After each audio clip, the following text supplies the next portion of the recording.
The Bull of Innocent VIII.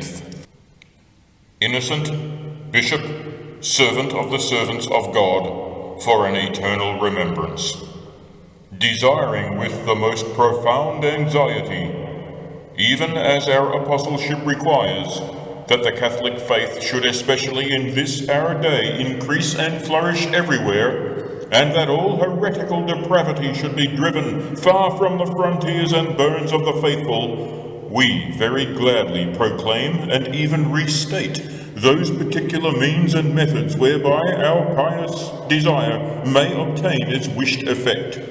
Since when all errors are uprooted by our diligent avocation, as by the hoe of a provident husbandman, a zeal for, and the regular observance of, our holy faith will be all the more strongly impressed upon the hearts of the faithful. It has indeed lately come to our ears, not without afflicting us with bitter sorrow, that in some parts of northern Germany, as well as in the provinces, townships, territories, districts, and dioceses of Mainz, Cologne, Treves, Salzburg, and Bremen, many persons of both sexes, unmindful of their own salvation and straying from the Catholic faith, have abandoned themselves to devils, incubi, and succubi, and by their incantations, spells, conjurations, and other accursed charms and crafts, enormities and horrid offences, have slain infants yet in the mother's womb, as also the offspring of cattle,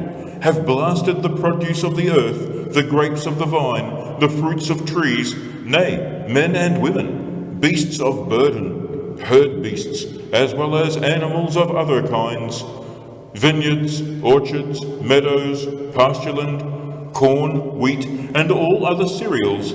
These wretches furthermore afflict and torment men and women, beasts of burden, herd beasts, as well as animals of other kinds, with terrible and piteous pains and sore diseases, both internal and external. They hinder men from performing the sexual act and women from conceiving, whence husbands cannot know their wives, nor wives receive their husbands. Over and above this, they blasphemously renounce that faith which is theirs by the sacrament of baptism.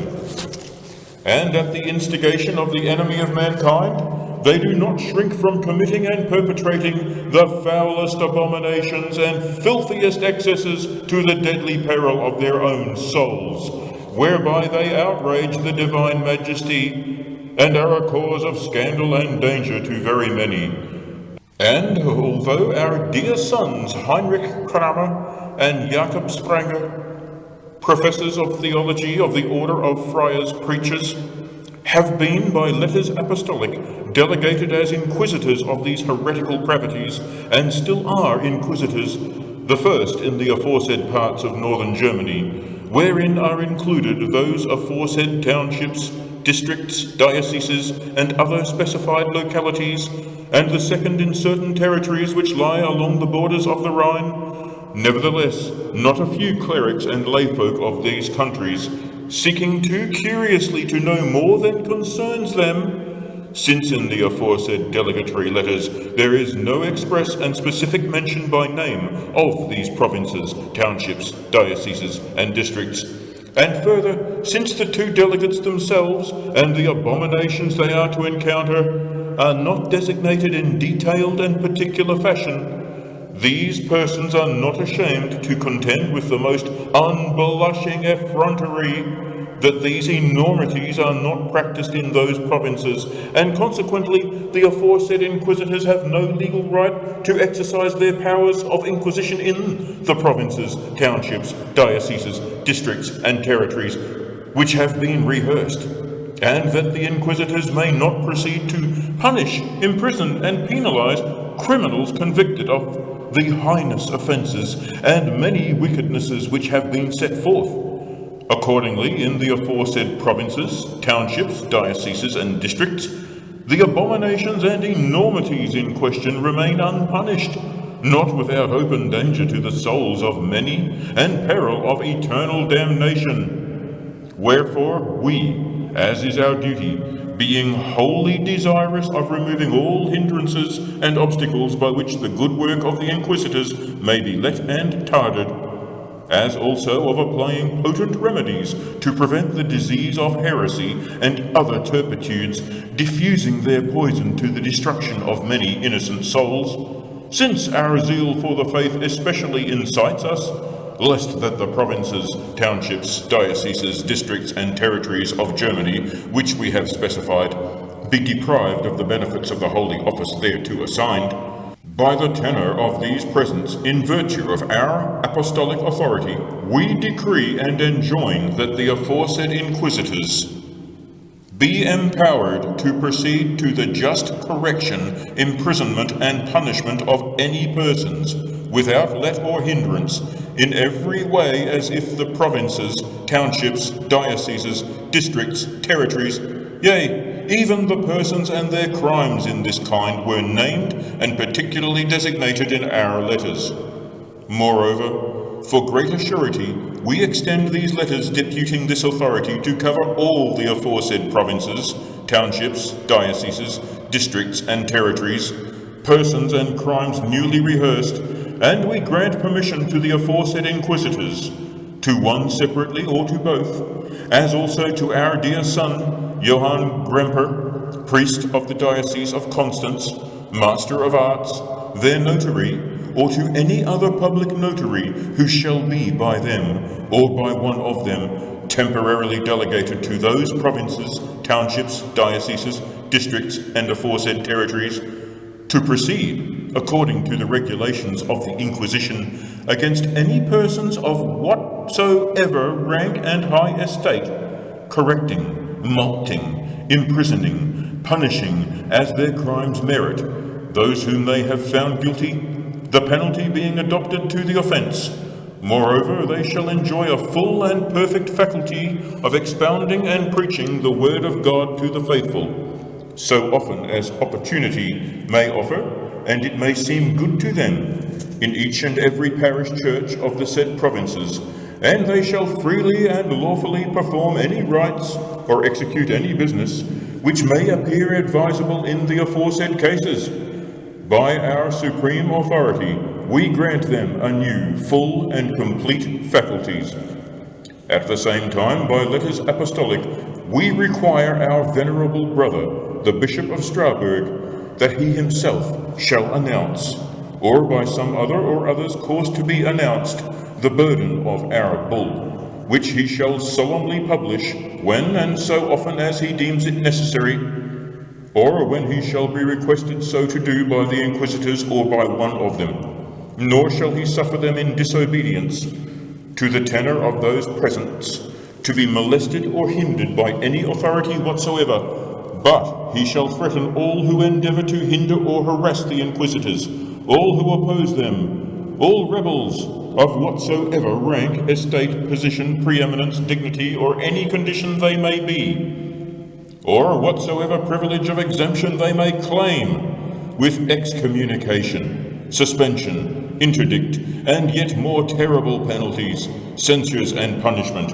as may seem good to him, and that without any right of appeal, and if he will, he may, by our authority, aggravate and renew these penalties as often as he list, calling in, if so please him, the help of the secular arm. Non obstantibus.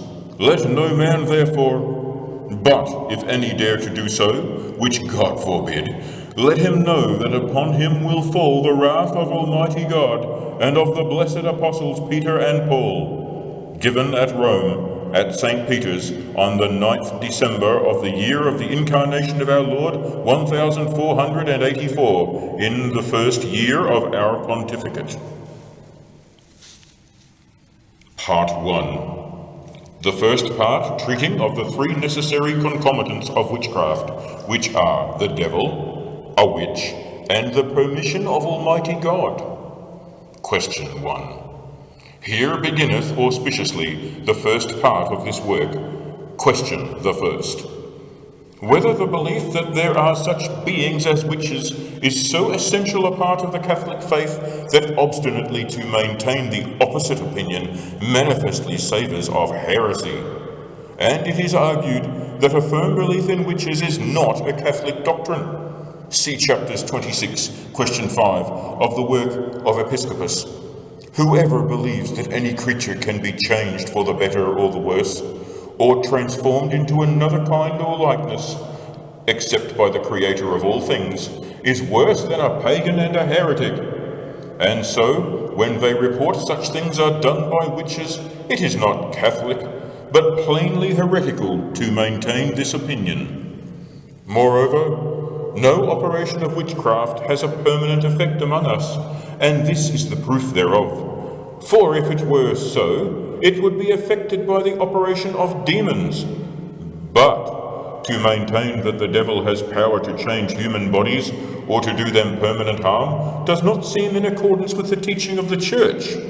For in this way they could destroy the whole world and bring it to utter confusion. Moreover, every alteration that takes place in a human body, for example, a state of health or a state of sickness, can be brought down to a question of natural causes, as Aristotle has shown in his 7th book of Physics.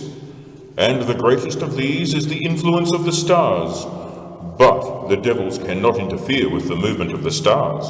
This is the opinion of Dionysius in his epistle to Saint Polycarp. For this alone God can do. Therefore it is evident the demons cannot actually effect any permanent transformation in human bodies, that is to say, no real metamorphosis. And so we must refer the appearance of any such change to some dark and occult cause. And the power of God is stronger than the power of the devil, so divine works are more true than demoniac operations. Whence, inasmuch as evil is powerful in the world, then it must be the work of the devil, always conflicting with the work of God. Therefore, as it is unlawful to hold that the devil's evil craft can apparently exceed the work of God, so it is unlawful to believe that the noblest works of creation, that is to say, man and beast, can be harmed and spoiled by the power of the devil. Moreover, that which is under the influence of a material object cannot have power over corporeal objects. But devils are subservient to certain influences of the stars, because magicians observe the course of certain stars in order to evoke the devils. Therefore they have not the power of effecting any change in a corporeal object, and it follows that witches have even less power than the demons possess. For devils have no power at all, save by a certain subtle art. But an art cannot permanently produce a true form. And a certain author says, writers on alchemy know that there is no hope of any real transmutation. Therefore, the devils, for their part, making use of the utmost of their craft, cannot bring about any permanent cure or permanent disease. But if these states exist, it is in truth owing to some other cause, which may be unknown, and has nothing to do with the operations of either devils or witches. But, according to the Decretals 33, the contrary is the case. Quote, if by witchcraft or any magic art permitted by the secret, but most just will of God, and aided by the power of the devil, etc. The reference here is to any act of witchcraft which may hinder the end of marriage, and for this impediment to take effect, three things can concur, that is to say, witchcraft, the devil, and the permission of God. Moreover, the stronger can influence that which is less strong, but the power of the devil is stronger than any human power. Book of Job 40. There is no power upon earth which can be compared to him, who was created so that he fears none.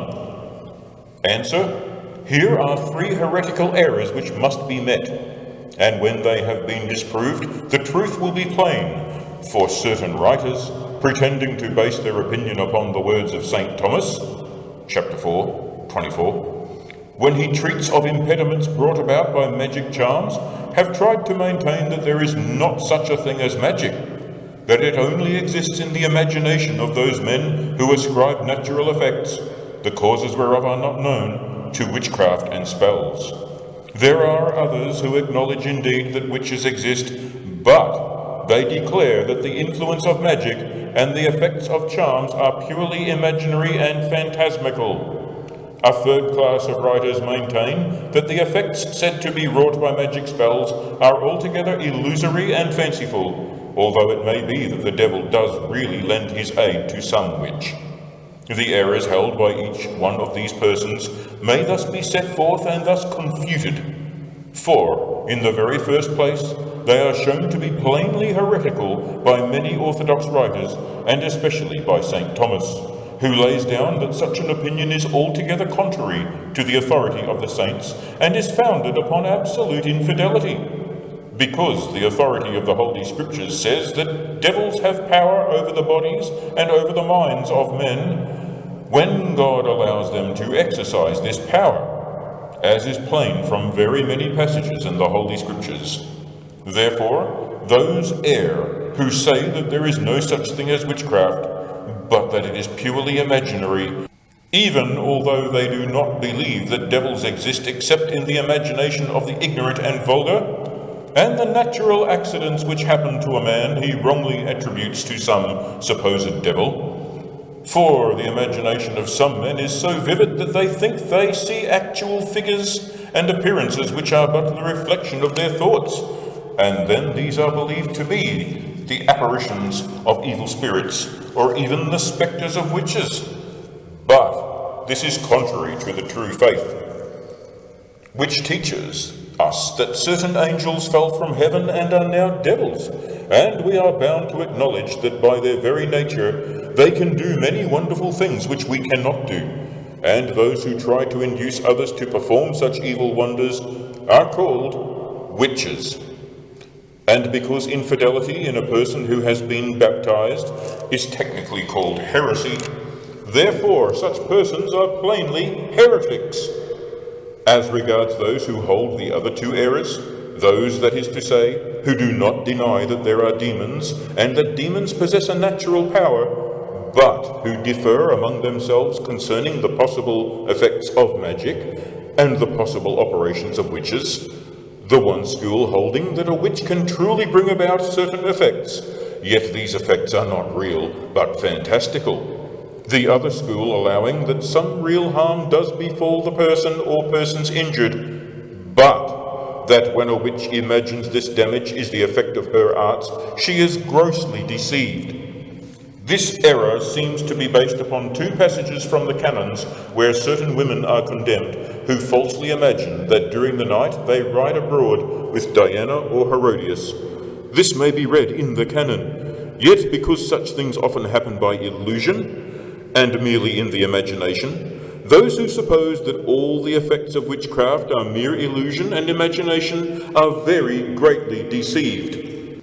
Secondly, with regard to a man who believes or maintains that a creature can be made or changed for better or for worse, or transformed into some other kind or likeness by anyone save by God, the creator of all things, alone is an infidel and worse than a heathen. Wherefore, on account of the words changed for the worse, they say that such an effect, if wrought by witchcraft, cannot be real, but must be purely fantastical. But, inasmuch as these errors savour of heresy and contradict the obvious meaning of the canon, we will first prove our points by the divine law, as also by ecclesiastical and civil law, and first in general. To commence, the expressions of the canon must be treated of in detail, although the sense of the canon will be even more clearly elucidated in the following question. For the divine law in many places commands that witches are not only to be avoided, but also they are to be put to death. And it would not impose the extreme penalty of this kind if witches did not really and truly make a compact with devils in order to bring about real and true hurts and harms. For the penalty of death is not inflicted except for some grave and notorious crime, but it is otherwise the death of the soul, which can be brought about by the power of the fantastical illusion, or even by the stress of temptation. This is the opinion of St. Thomas, when he discusses whether it be evil to make use of the help of devils, Book 2, 7. For in the 18th chapter of Deuteronomy it is commanded that all wizards and charmers are to be destroyed. Also the 19th chapter of Leviticus says, "The soul which goeth to wizards and soothsayers to commit fornication with them, I will set my face against that soul, and destroy it out of the midst of my people." And again, 20. "A man or a woman in whom there is a pythonical or divining spirit dying, let them die. They shall stone them. Those persons are said to be pythons in whom the devil works extraordinary things. Moreover, this must be borne in mind, that on account of this sin, Ochozius fell sick and died. 4 Kings. Also Saul. 1 Paralipomenon 10. We have, moreover, the weighty opinions of the fathers who have written upon the scriptures, and who have treated at length of the power of demons and of magic arts. The writings of many doctors upon Book 2 of the Sentences may be consulted, and it will be found that they all agree that there are wizards and sorcerers who by the power of the devil can produce real and extraordinary effects, and these effects are not imaginary, and God permits this to be. I will not mention those very many other places where St. Thomas in great detail discusses operations of this kind, as, for example, in his Summa contra Gentiles, Book 3, chapters 1 and 2, in Part 1, question 114, argument 4, and in the second of the second, questions 92 and 94. We may further consult the commentators and the exegetists who have written upon the wise men and the magicians of Pharaoh, Exodus 7. We may also consult what St. Augustine says in The City of God, Book 18, chapter 17. See further his second book on Christian doctrine. Very many other doctors advance the same opinion, and it would be the height of folly for any man to contradict all these, and he could not be held to be clear of the guilt of heresy. For any man who gravely errs in an exposition of Holy Scripture is rightly considered to be a heretic. And whosoever thinks otherwise concerning these matters which touch the faith that the Holy Roman Church holds is a heretic. There is the faith. That to deny the existence of witches is contrary to the obvious sense of the canon is shown by ecclesiastical law, for we have the opinions of the commentators on the canon, which commences, "If anyone by magic arts or witchcraft." And again there are those writers who speak of men impotent and bewitched, and therefore by this impediment brought about by witchcraft they are unable to copulate, and so the construct of marriage is rendered void, and matrimony in their cases has become impossible. For they say, and St. Thomas agrees with them, that if witchcraft takes effect in the event of a marriage before there has been carnal copulation, then, if it is lasting, it annuls and destroys the contract of marriage, and it is quite plain that such a condition cannot in any way be said to be illusory and the effect of imagination. Upon this point, see what Blessed Henry of Segusio has so fully written in his Summa. Also Godfrey of Fontaine and St. Raymond of Peñafort, who have discussed this question in detail very clearly, not asking whether such a physical condition could be thought imaginary and unreal, but taking it to be an actual and proven fact, and then they lay down whether it is to be treated as a lasting or temporary infirmity if it continued for more than the space of 3 years. And they do not doubt that it may be brought about by the power of witchcraft, although it is true that this condition may be intermittent. But what is a fact beyond dispute is that such impotency can be brought about through the power of the devil by means of a contract made with him, or even by the devil himself without the assistance of any witch, although this most rarely happens in the Church, since marriage is a most excellent sacrament. But amongst pagans this actually does happen, and this is because evil spirits act as if they had certain legitimate dominion over them, as Peter of Paludi in his 4th book relates, when he tells of the young man who had pledged himself in wedlock to a certain idol, and who nevertheless contracted marriage with a young maiden, but he was unable to have any connection with her because the devil always intervened, actually appearing in bodily form. But nevertheless, in the church, the devil prefers to operate through the medium of witches and to bring about such effects for his own gain. That is to say, for the loss of souls. And in what manner he is able to do this, and by what means, will be discussed a little later, where we shall treat of the 7 ways of doing harm to men by similar operations, and of the other questions which theologians and canonists have raised with reference to these points. One is very important, since they discuss how such impotence can be cured, and whether it is permissible to cure it by some counter-charm, and what is to be done if the witch who cast the spell is dead, a circumstance of which Godfrey of Fontaine treats in his Summa. And those questions will be amply elucidated in the 3rd part of this work.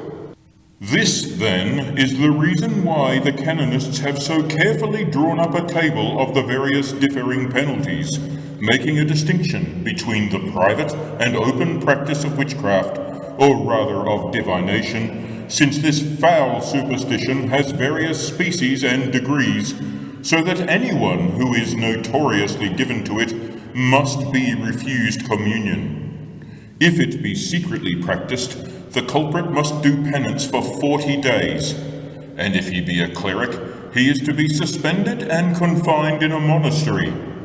If he be a layman, he shall be excommunicated. Wherefore all such infamous persons must be punished, together with all those who resort to them, and no excuse at all is to be allowed.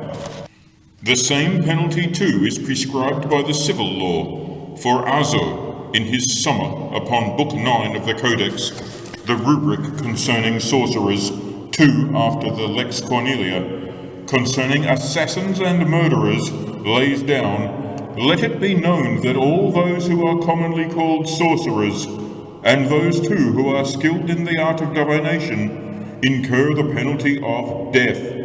The same penalty is enforced yet again, for this is the exact sentence of those laws. It is unlawful for any man to practice divination, and if he does so, his reward shall be death by the sword of the executioner. There are others too who by their magic charms endeavor to take the lives of innocent people, who turn the passions of women to lusts of every kind, and these criminals are to be thrown to the wild beasts. And the laws allow that any witness whatsoever is to be admitted as evidence against them. This the canon, treating of the defense of the faith, explicitly enjoins. And the same procedure is allowable in a charge of heresy. When such an accusation is brought, any witness may come forward to give evidence, just as he may in a case of lese-majesty, for witchcraft is high treason against God's majesty. And so they are to be put to the torture in order to make them confess. Any person, whatever his rank or position, upon such an accusation may be put to the torture. And he who is found guilty, even if he confesses his crimes, let him be racked. Let him suffer all other tortures prescribed by law, in order that he may be punished in proportion to his offences. Note, in days of gold, such criminals suffered a double penalty, and were often thrown to wild beasts to be devoured by them. Nowadays they are burnt at the stake, and probably this is because the majority of them are women. The civil law also forbids any conniving at or joining in such practices, for it did not allow a diviner even to enter another person's house, and often it ordered that all their possessions should be burnt, nor was anyone allowed to patronize or to consult them. Very often they were deported to some distant deserted island, and all their goods sold by public auction. Moreover, those who consulted or resorted to witches were punished with exile, and the confiscation of all their property. These penalties were set in operation by the common consent of all nations and rulers, and they have greatly conduced to the suppression of the practice of such forbidden arts. It should be observed that the laws highly commend those who seek to nullify the charms of witches, and those who take great pains that the work of man shall not be harmed by the force of tempests or by hailstorms, are worthy of a great reward rather than of any punishment. How such damage may lawfully be prevented will be discussed in full below. Accordingly, how can it be that the denial or frivolous contradiction of any of these propositions can be free from the mark of some notable heresy?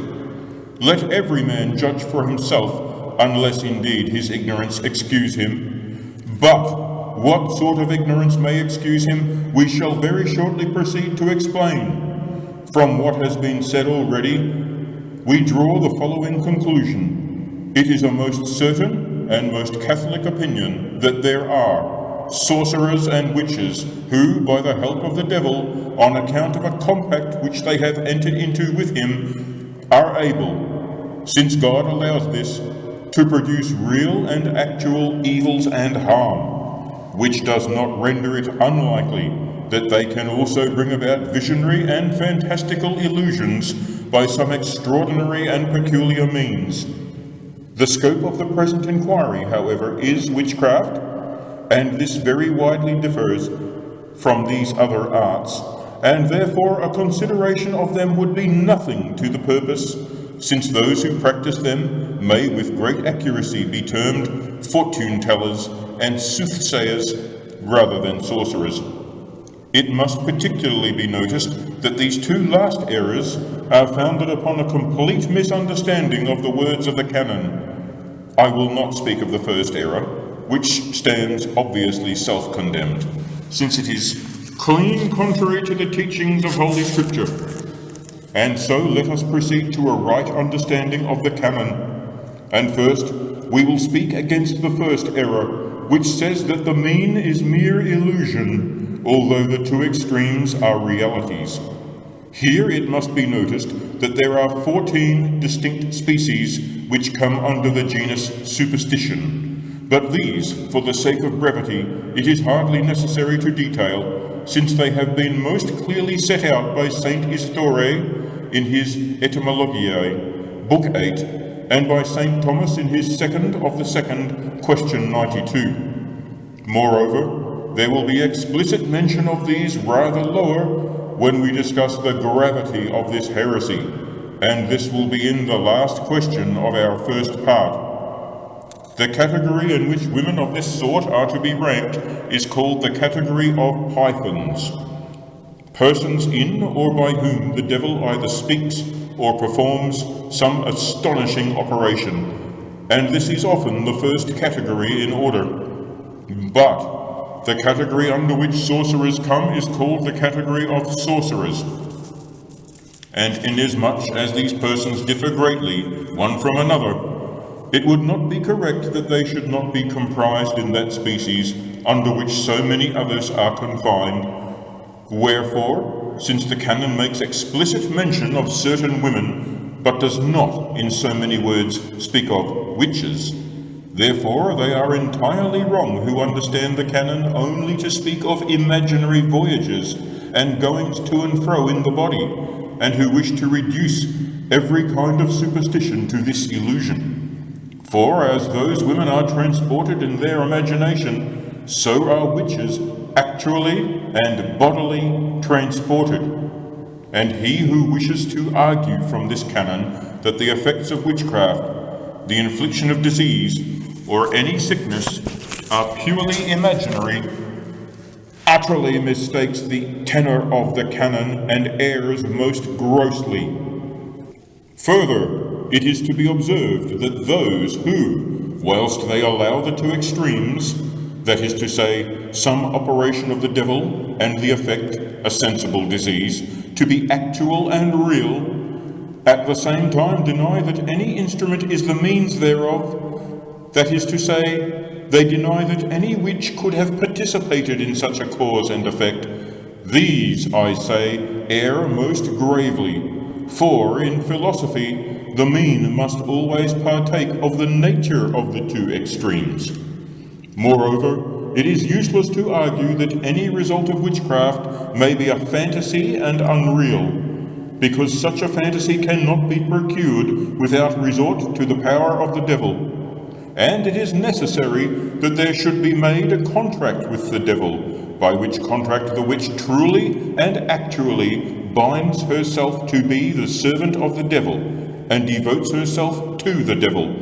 And this is not done in any dream or under any illusion, but she herself bodily and truly cooperates with and conjoins herself to the devil. For this indeed is the end of all witchcraft, whether it be the casting of spells by a look, or by a formula of words, or by some other charm. It is all of the devil, as will be made clear in the following question. In truth, if anyone cares to read the words of the canon, there are 4 points which must particularly strike him, and the first point is this: it is absolutely incumbent upon all creatures and priests, and upon all who have the care of souls, to teach their flocks that there is one, only, true God, and that to none other in heaven or earth may worship be given. The second point is this: that, although these women imagine they are riding, as they think and say, with Diana or with Herodias, in truth they are riding with the devil, who calls himself by some such heathen name, and throws a glamour before their eyes. And the third point is this: that the act of riding abroad may be merely illusory, since the devil has extraordinary power over the minds of those who have given themselves up to him, so that what they do in pure imagination, they believe they have actually and really done in the body. And the fourth point is this: witches have made a compact to obey the devil in all things, wherefore that the words of the canon should be extended to include and comprise every act of witchcraft is absurd, since witches do much more than these women, and witches actually are of a very different kind. Whether witches by their magic arts are actually and bodily transported from place to place, or whether this merely happens in imagination, as is the case with regard to those women who are called pythons, will be dealt with later in this work, and we shall also discuss how they are conveyed. So now we have explained 2 errors at least, and we have arrived at a clear understanding of the sense of the canon. Moreover, a third error, which, mistaking the words of the canon, says that all magic arts are illusions, may be corrected from the very words of the canon itself. For inasmuch as it says that he who believes any creature can be made or transformed for the better or the worse, or metamorphosed into some other species or likeness, save it be by the Creator of all things himself, etc., he is worse than an infidel. These 3 propositions, if they are thus understood as they might appear on the bare face of them, are clean contrary to the sense of Holy Scripture and the commentaries of the doctors of the Church. For the following canon clearly says that creatures can be made by witches, although they necessarily must be very imperfect creatures, and probably in some way deformed. And it is plain that the sense of the canon agrees with what St. Augustine tells us concerning the magicians at the court of Pharaoh, who turned their rods into serpents, as the holy doctor writes upon the 7th chapter of Exodus, verse 11. And Pharaoh called the wise men and the magicians. We may also refer to the commentaries of Strabo, who says that devils hurry up and down over the whole earth, when by their incantations witches are employing them at various operations, and these devils are able to collect various germs or seeds, and from these germs or seeds they are able to cause various species to grow.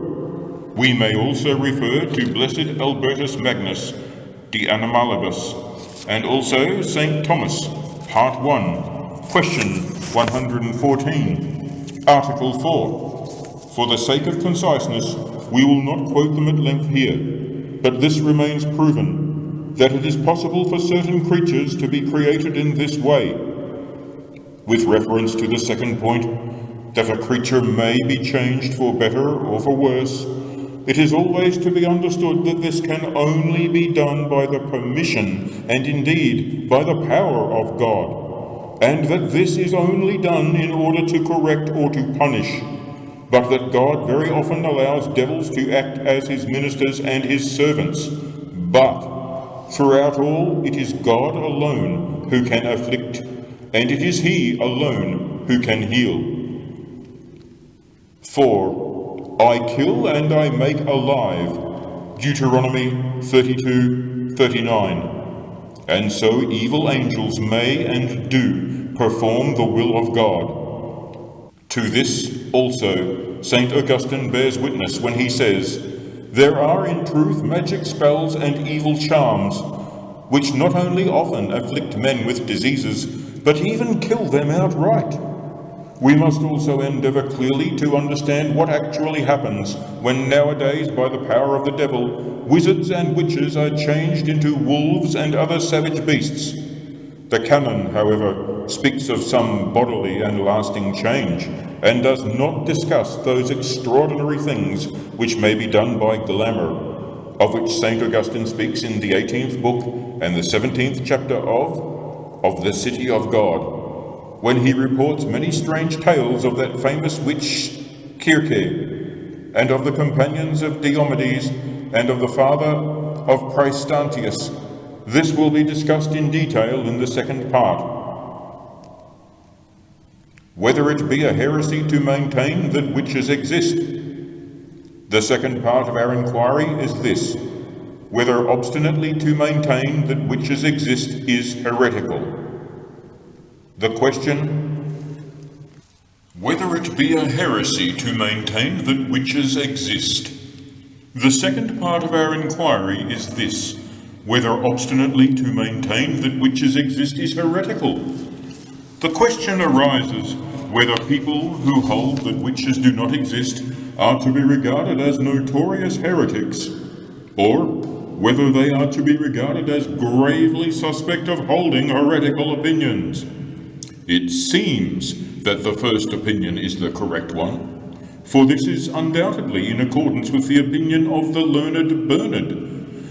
And yet those persons who openly and obstinately persevere in heresy must be proved to be heretics by unshaken evidence, and such demonstration is generally one of three kinds. Either a man has openly preached and proclaimed heretical doctrines, or he is proved to be a heretic by the evidence of trustworthy witnesses, or he is proved to be a heretic by his own free confession. And yet there are some who, rashly opposing themselves to all authority, publicly proclaim that witches do not exist, or, at any rate, that they can in no way afflict and hurt mankind. Wherefore, strictly speaking, those who are convicted of such evil doctrine may, according to the commentary of Bernard, be excommunicated, since they are openly and unmistakably to be convicted of false doctrine. The reader may consult the works of Bernard, where he will find that this sentence is just, right, and true. Yet, perhaps this may seem to be altogether too severe a judgment, mainly because of the penalties which follow upon excommunication. For the canon prescribes that a cleric is to be degraded, and that a layman is to be handed over to the power of the secular courts, who are admonished to punish him as his offence deserves. Moreover, we must take into consideration the very great numbers of persons who, owing to their ignorance, will surely be found guilty of this error. And since the error is very common, the rigour of strict justice may be tempered with mercy. And it is indeed our intention to try to make excuses for those who are guilty of this heresy, rather than to accuse them of being infected with the malice of heresy. It is preferable, then, that if a man should be even gravely suspected of holding this false opinion, he should not be immediately condemned for the grave crime of heresy. See the gloss of Bernard upon the word condemned. One may in truth proceed against such a man, as against a person who is gravely suspect, but he is not to be condemned in his absence and without a hearing. And yet the suspicion may be very grave, and we cannot refrain from suggesting these people, for their frivolous assertions do certainly seem to affect the purity of the faith. For there are three kinds of suspicion: a light suspicion, a serious suspicion, and a grave suspicion. These are treated of in the chapter on accusations and in the chapter on contumacy, Book 6, on heretics. And these things come under the cognizance of the archidiaconal court. Reference may also be made to the commentaries of Giovanni d'Andrea, and in particular to his glosses upon the phrases accused, gravely suspect, and his note upon a presumption of heresy. It is certain, too, that some who lay down the law on this subject do not realize that they are holding false doctrines and errors, for there are many who have no knowledge of the canon law, and there are some who, owing to the fact that they are badly informed and insufficiently read, waver in their opinions and cannot make up their minds. And since an idea merely kept to oneself is not heresy unless it be afterwards put forward, obstinately and openly maintained, it should certainly be said that persons such as we have just mentioned are not to be openly condemned for the crime of heresy. But let no man think he may escape by pleading ignorance. For those who have gone astray through ignorance of this kind may be found to have sinned very gravely. For although there are many degrees of ignorance, nevertheless those who have the cure of souls cannot plead invincible ignorance, nor that particular ignorance, as the philosophers call it, which by the writers on canon law and by the theologians is called ignorance of the fact. But what is to be blamed in these persons is universal ignorance, that is to say, an ignorance of the divine law, which, as Pope Nicholas has laid down, they must and should know. For he says, the dispensation of these divine teachings is entrusted to our charge, and woe be unto us if we do not sow the good seed. Woe be unto us if we do not teach our flocks. And so those who have the charge of souls are bound to have a sound knowledge of the sacred scriptures. It is true that according to Raymond of Sabundi and St. Thomas, those who have the cure of souls are certainly not bound to be men of any extraordinary learning, but they certainly should have a competent knowledge, that is to say, knowledge sufficient to carry out the duties of their state. And yet, and this may be some small consolation to them, the theoretical severity of the law is often balanced by the actual practice, and they may know that this ignorance of the canon law, although sometimes it may be culpable and worthy of blame, is considered from 2 points of view. For sometimes persons do not know, they do not wish to know, and they have no intention of knowing. For such persons there is no excuse, but they are altogether to be condemned.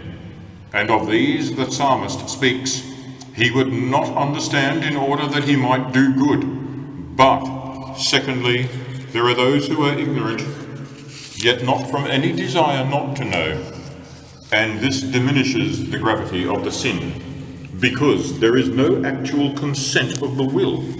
And such a case is this, when anyone ought to know something, but cannot realize that he ought to know it.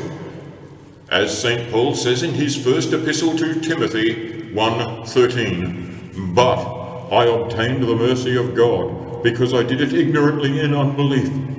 And this is technically said to be an ignorance, which indirectly at least is the fault of the person, insomuch as on account of many other occupations he neglects to inform himself of matters which he ought to know, and he does not use any endeavor to make himself acquainted with them.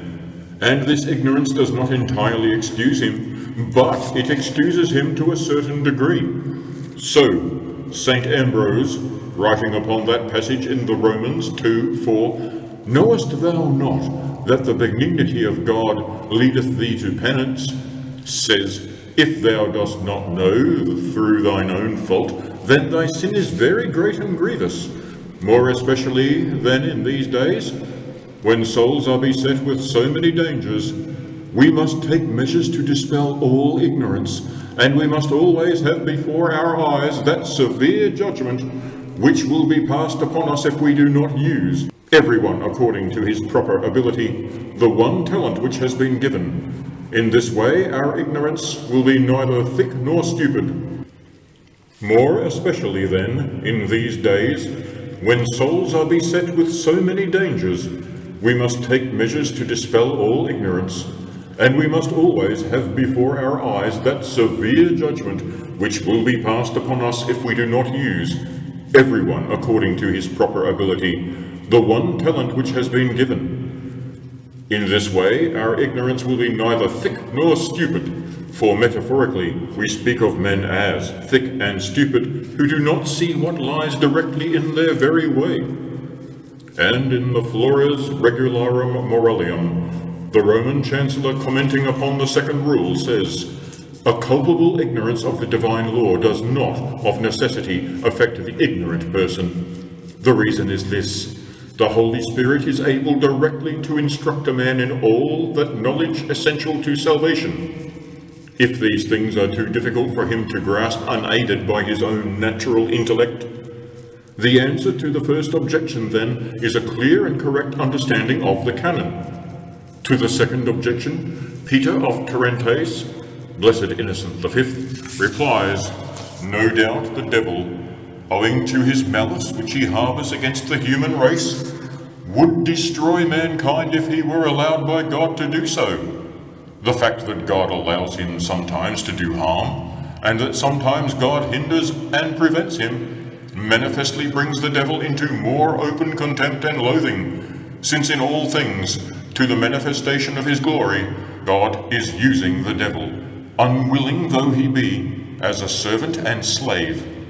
With regard to the third objection, that the infliction of sickness or some other harm is always the result of human effort, whereby the witch submits her will to evil, and so actually as any other evildoer, by the volition of her will, can afflict some person or bring about some damage or perform some villainous act.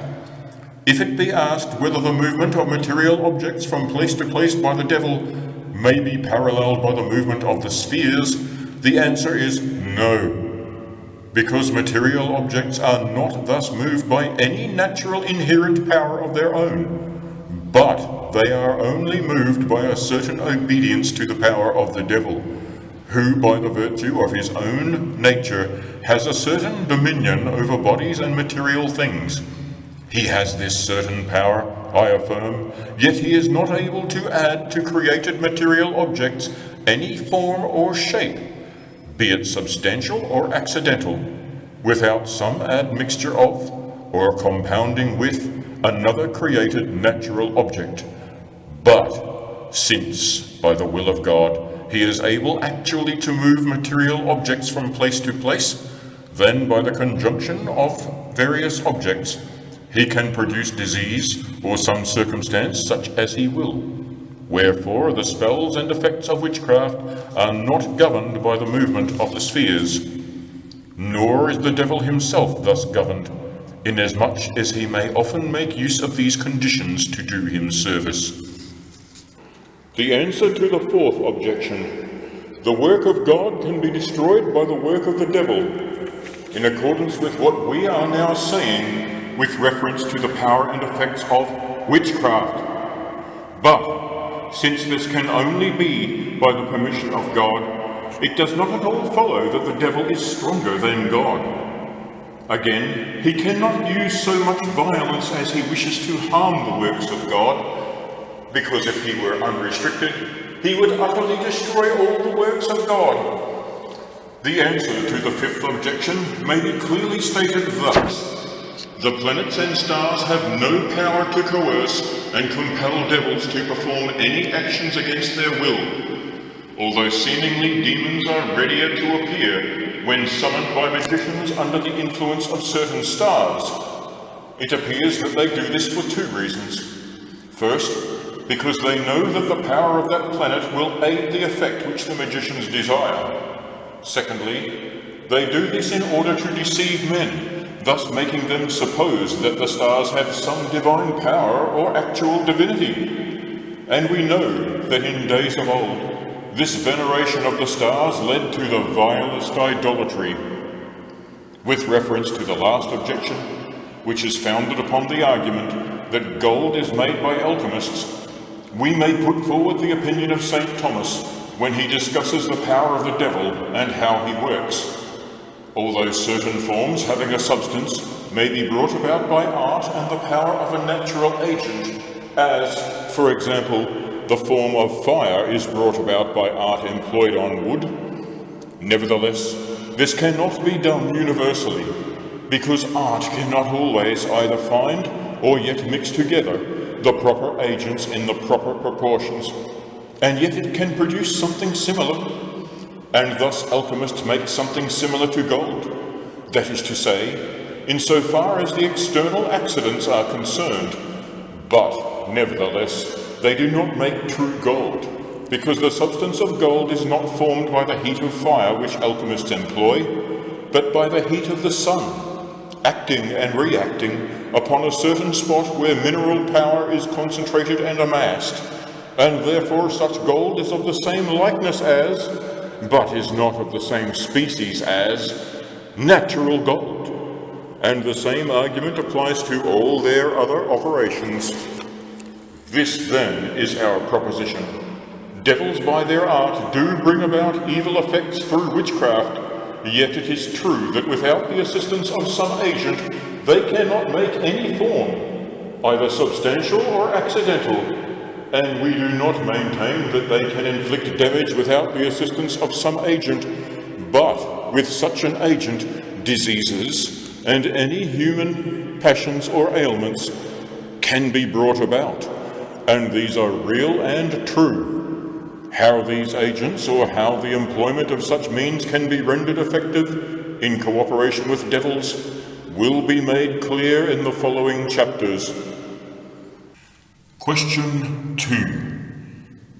If it be in accordance with the Catholic faith to maintain that in order to bring about some effect of magic, the devil must intimately cooperate with the witch, or whether one without the other, that is to say, the devil without the witch, or conversely, could produce such an effect.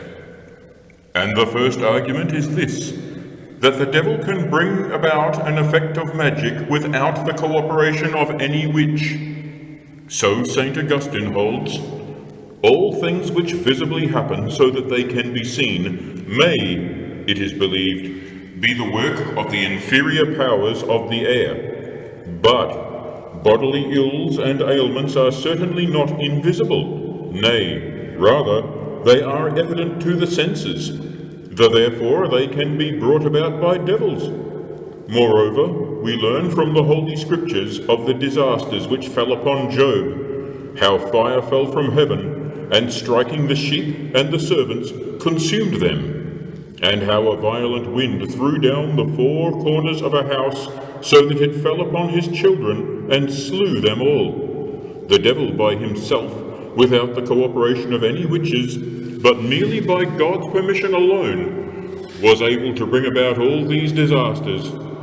Therefore he can certainly do many things which are often ascribed to the work of witches. And this is obvious from the account of the 7 husbands of the maiden Sarah, whom a devil killed. Moreover, whatever a superior power is able to do, it is able to do without reference to a power superior to it. And a superior power can all the more work without reference to an inferior power. But an inferior power can cause hailstorms and bring about diseases without the help of a power greater than itself.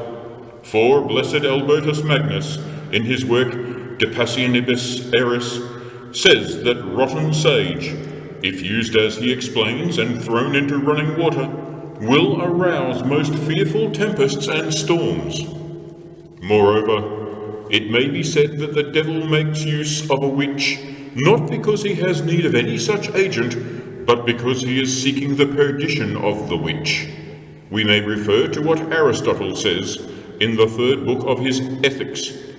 Evil is a voluntary act, which is proved by the fact that nobody performs an unjust action merely for the sake of doing an unjust action, and a man who commits a rape does this for the sake of pleasure, not merely doing evil for evil's sake.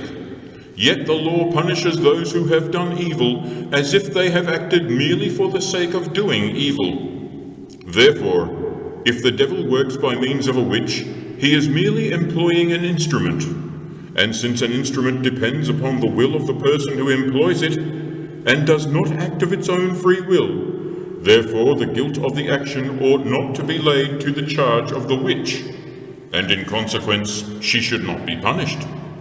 But an opposite opinion holds that the devil cannot so easily and readily do harm by himself to mankind as he can harm them through the instrumentality of witches, although they are his servants.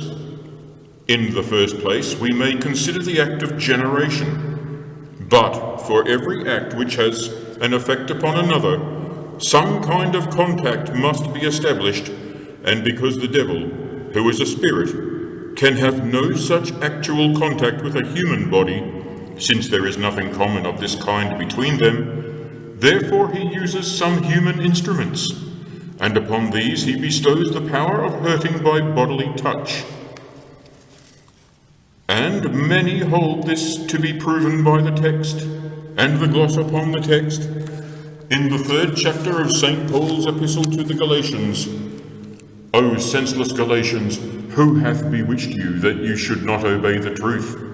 And the gloss upon this passage refers to those who have singularly fiery and baleful eyes, who by a mere look can harm others, especially young children. And Avicenna also bears this out, Naturalium, Book 3, chapter the last, when he says, "Very often the soul may have as much influence upon the body of another to the same extent as it has upon its own body, for such is the influence of the eyes of anyone who by his glance attracts and fascinates another." And the same opinion is maintained by Al-Ghazali in the 5th and 10th chapters of his Physics. Avicenna also suggests, although he does not put this opinion forward as irrefutable, that the power of the imagination can actually change, or seem to change, extraneous bodies, in cases where the power of the imagination is too unrestrained, and hence we gather that the power of the imagination is not to be considered as distinct from a man's other sensible powers, since it is common to them all, but to some extent includes all those other powers. And this is true, because such a power of the imagination can change adjacent bodies, as, for example, when a man is able to walk along some narrow beam which is stretched down the middle of a street. But yet if this beam were suspended over deep water, he would not dare to walk along it, because his imagination would most strongly impress upon his mind the idea of falling, and therefore his body and the power of his limbs would obey his imagination, and they would not obey the contrary thereto, that is to say, walking directly and without hesitation. This change may be compared to the influence exercised by the eyes of a person who has such influence, and so a mental change is brought about, although there is not any actual and bodily change. Moreover, if it be argued that such a change is caused by a living body, owing to the influence of the mind upon some other living body, this answer may be given. In the presence of a murderer, blood flows from the wounds in the corpse of the person he has slain. Therefore, without any mental powers, bodies can produce wonderful effects. And so a living man, if he pass by near the corpse of a murdered man, although he may not be aware of the dead body, is often seized with fear. Again, there are some things in nature which have certain hidden powers, the reason for which man does not know. Such, for example, is the lodestone, which attracts steel, and many other things, which St. Augustine mentions in his 20th book of The City of God. And so women, in order to bring about changes in the bodies of others, sometimes make use of certain things which exceed our knowledge, but this is without any aid from the devil. And because these remedies are mysterious, we must not therefore ascribe them to the power of the devil, as we should ascribe evil spells wrought by witches. Moreover, witches use certain images and other strange periapts, which they are wont to place under the lintels of the doors of houses, or in those meadows where flocks are herding, or even where men congregate, and thus they cast spells over their victims, who have ofttimes been known to die. But, because such extraordinary effects can proceed from these images, it would appear that the influence of these images is in proportion to the influence of the stars over human bodies. For as natural bodies are influenced by heavenly bodies, so may artificial bodies likewise be thus influenced. But natural bodies may find the benefit of certain secret but good influences. Therefore, artificial bodies may receive such influence. Hence it is plain that those who perform works of healing may well perform them by means of some good influences, and this has no connection at all with any evil power. Moreover, it would seem that most extraordinary and miraculous events come to pass by the working of the powers of nature.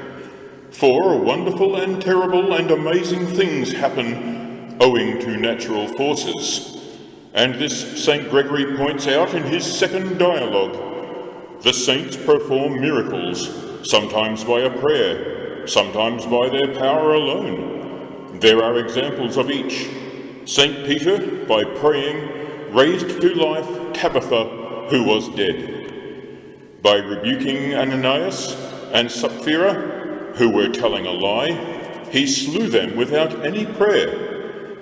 Therefore, a man, by his mental influence, can change a material body into another, or he can change such a body from health to sickness, and conversely. Moreover, the human body is nobler than any other body, but because of the passions of the mind, the human body changes and becomes hot or cold, as is the case with angry men or men who are afraid. And so an even greater change takes place with regard to the effects of sickness and death, which, by their power, can greatly change a material body.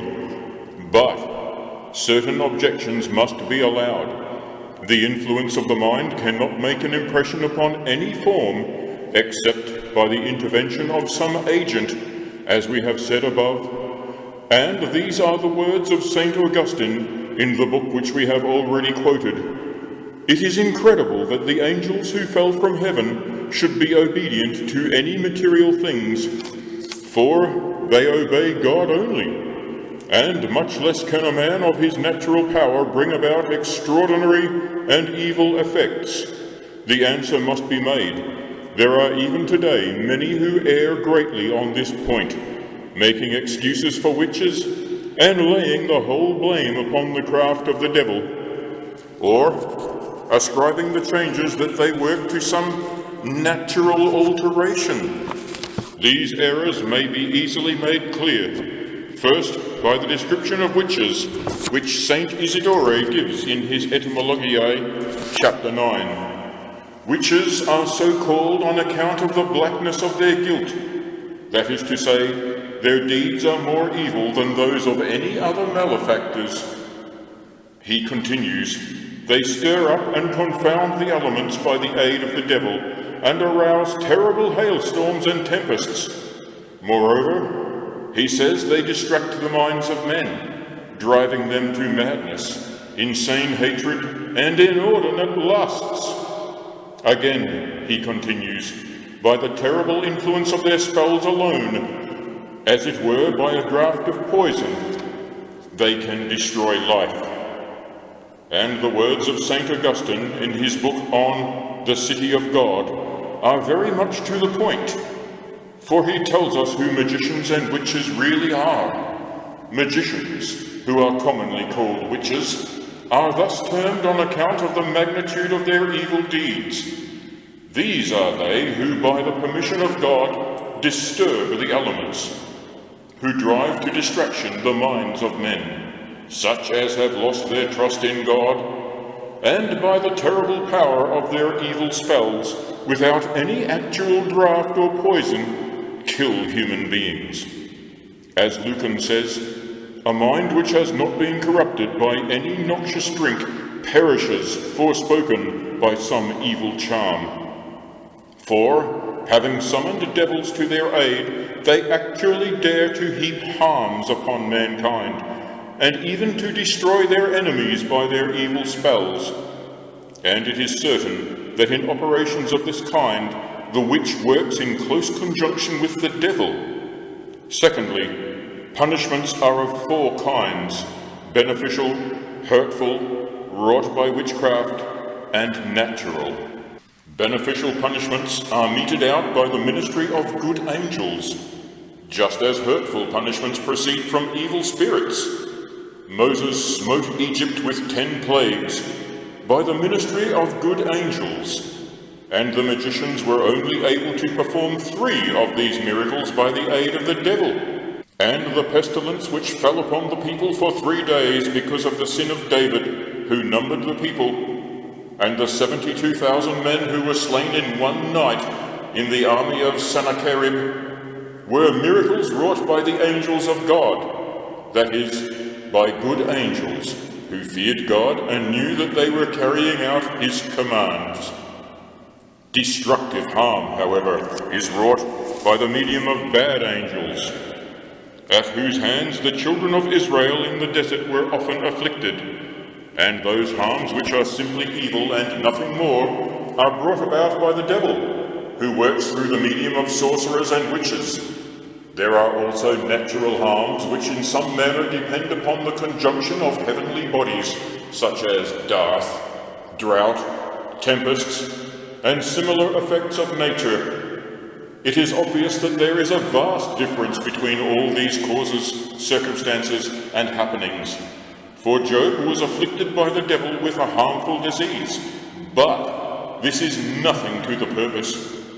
And if anybody who is too clever and over-curious asks how it was that Job was afflicted with this disease by the devil without the aid of some sorcerer or witch, let him know that he is merely beating the air and not informing himself as to the real truth.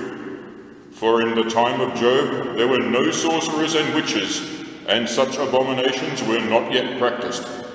But the providence of God wished that by the example of Job, the power of the devil even over good men might be manifested, so that we might learn to be on our guard against Satan.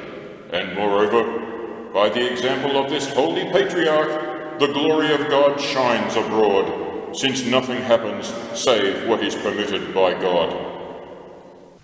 With regard to the time at which this evil superstition, witchcraft, appeared, we must first distinguish the worshippers of the devil from those who were merely idolaters, and Vincent of Beauvais, in his Speculum Historiale, quoting many learned authorities, says that he who first practiced the arts of magic and of astrology was Zoroaster, who is said to have been Ham, the son of Noe.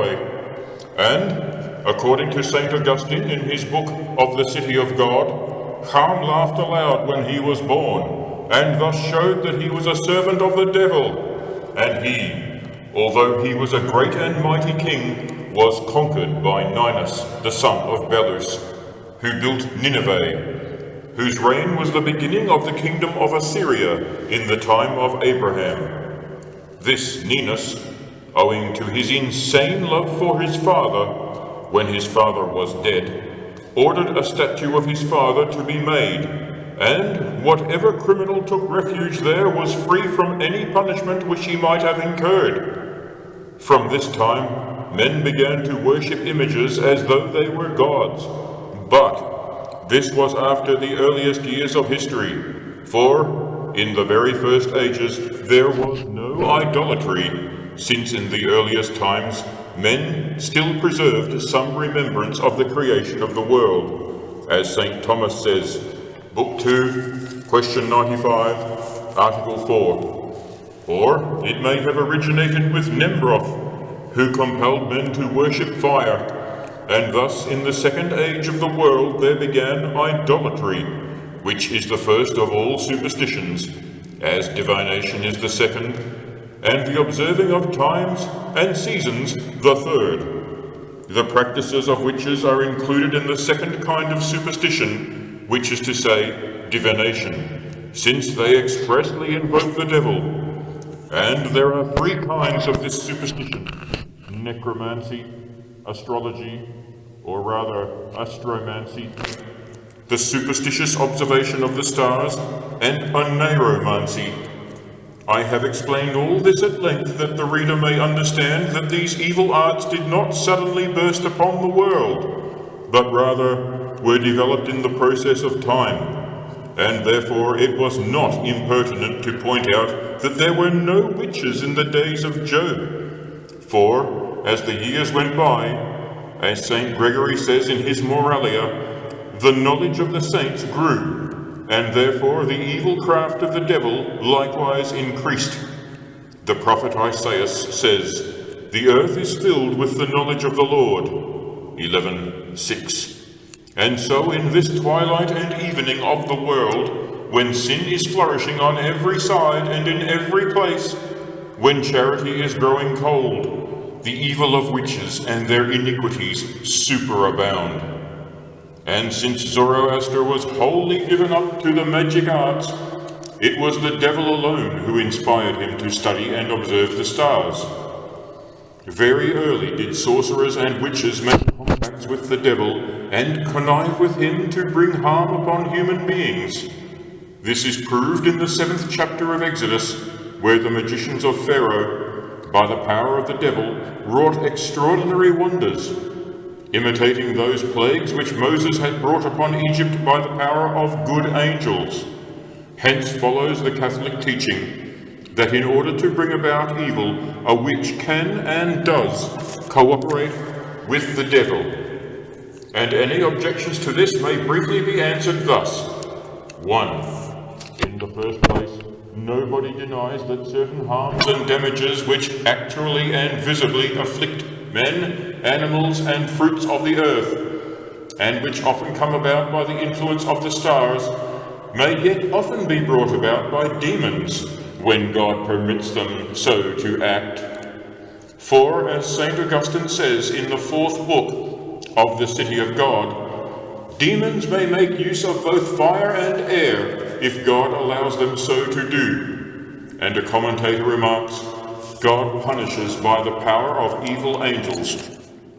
From this, obviously, follows the answer to any objection concerning Job, and to any objections which may be raised to our account of the beginnings of magic in the world. With regard to the fact that rotten sage, which is thrown into running water, is said to produce some evil effect without the help of the devil, although it may not be wholly disconnected with the influence of certain stars, we would point out that we do not intend to discuss the good or evil influence of the stars, but only witchcraft, and therefore this is beside the point. 4. With regard to the 4th argument, it is certainly true that the devil only employs witches to bring about their bale and destruction, but when it is deduced that they are not to be punished, because they only act as instruments which are moved not by their own volition, but at the will and pleasure of the principal and agent, there is a ready answer.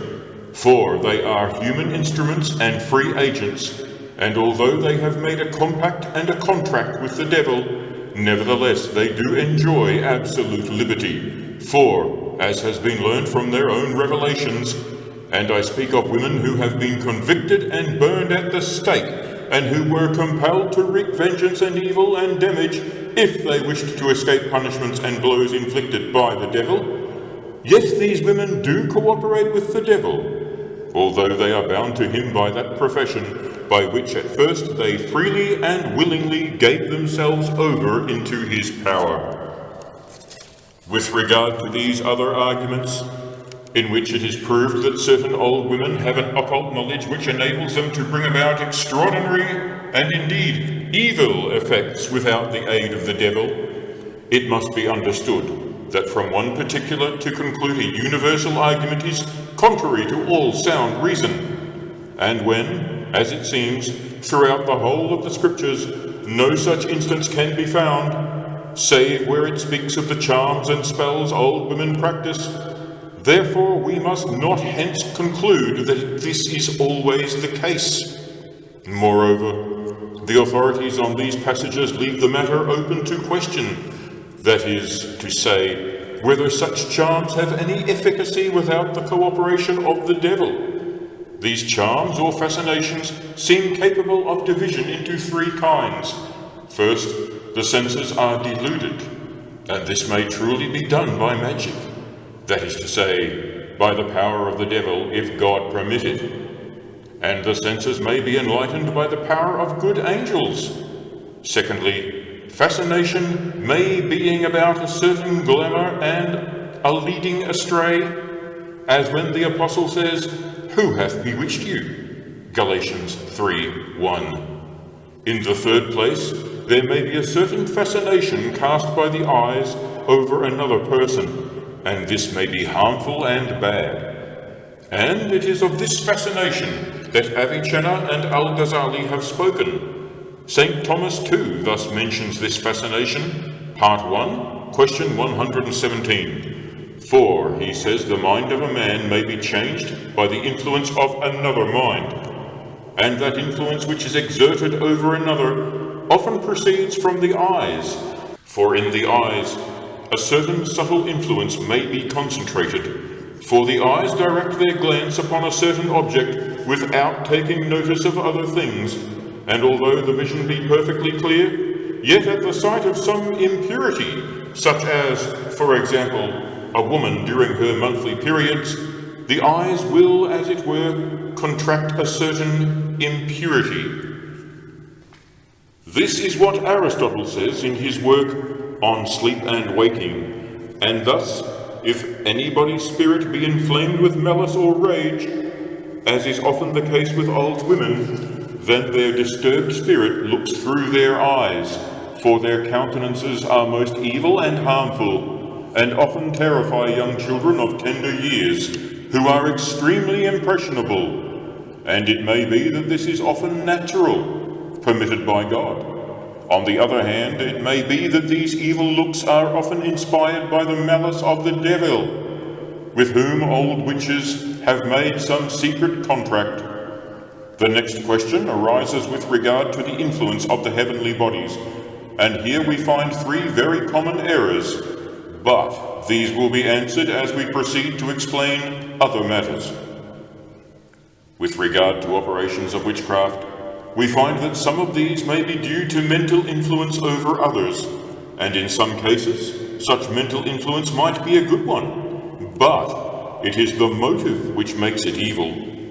And there are four principal arguments which are to be objected against those who deny that there are witches or magical operations which may be performed at the conjunction of certain planets and stars, and that by the malice of human beings harm may be wrought through fashioning images, through the use of spells, and by the writing of mysterious characters. All theologians and philosophers agree that the heavenly bodies are guided and directed by certain spiritual mediums, but those spirits are superior to our minds and souls, just as the heavenly bodies are superior to other bodies, and therefore they can influence both the mind and body of a man so that he is persuaded and directed to perform some human act. But in order yet more fully to attempt a solution of these matters, we may consider certain difficulties, from a discussion of which we shall yet more clearly arrive at the truth. First, spiritual substances cannot change bodies to some other natural form unless it be through the mediumship of some agent. Therefore, however strong a mental influence may be, it cannot effect any change in a man's mind or disposition. Moreover, several universities, especially that of Paris, have condemned the following article: that an enchanter is able to cast a camel into a deep ditch merely by directing his gaze upon it. And so this article is condemned, that a corporeal body should obey some spiritual substance, if this be understood simply. That is to say, if the obedience entails some actual change or transformation. For in regard to this, it is God alone who is absolutely obeyed. Bearing these points in mind, we may soon see how that fascination, or influence of the eyes of which we have spoken, is possible, and in what respects it is not possible. For it is not possible that a man, through the natural powers of his mind, should direct such power from these eyes that, without the agency of his own body or of some other medium, he should be able to do harm to the body of another man.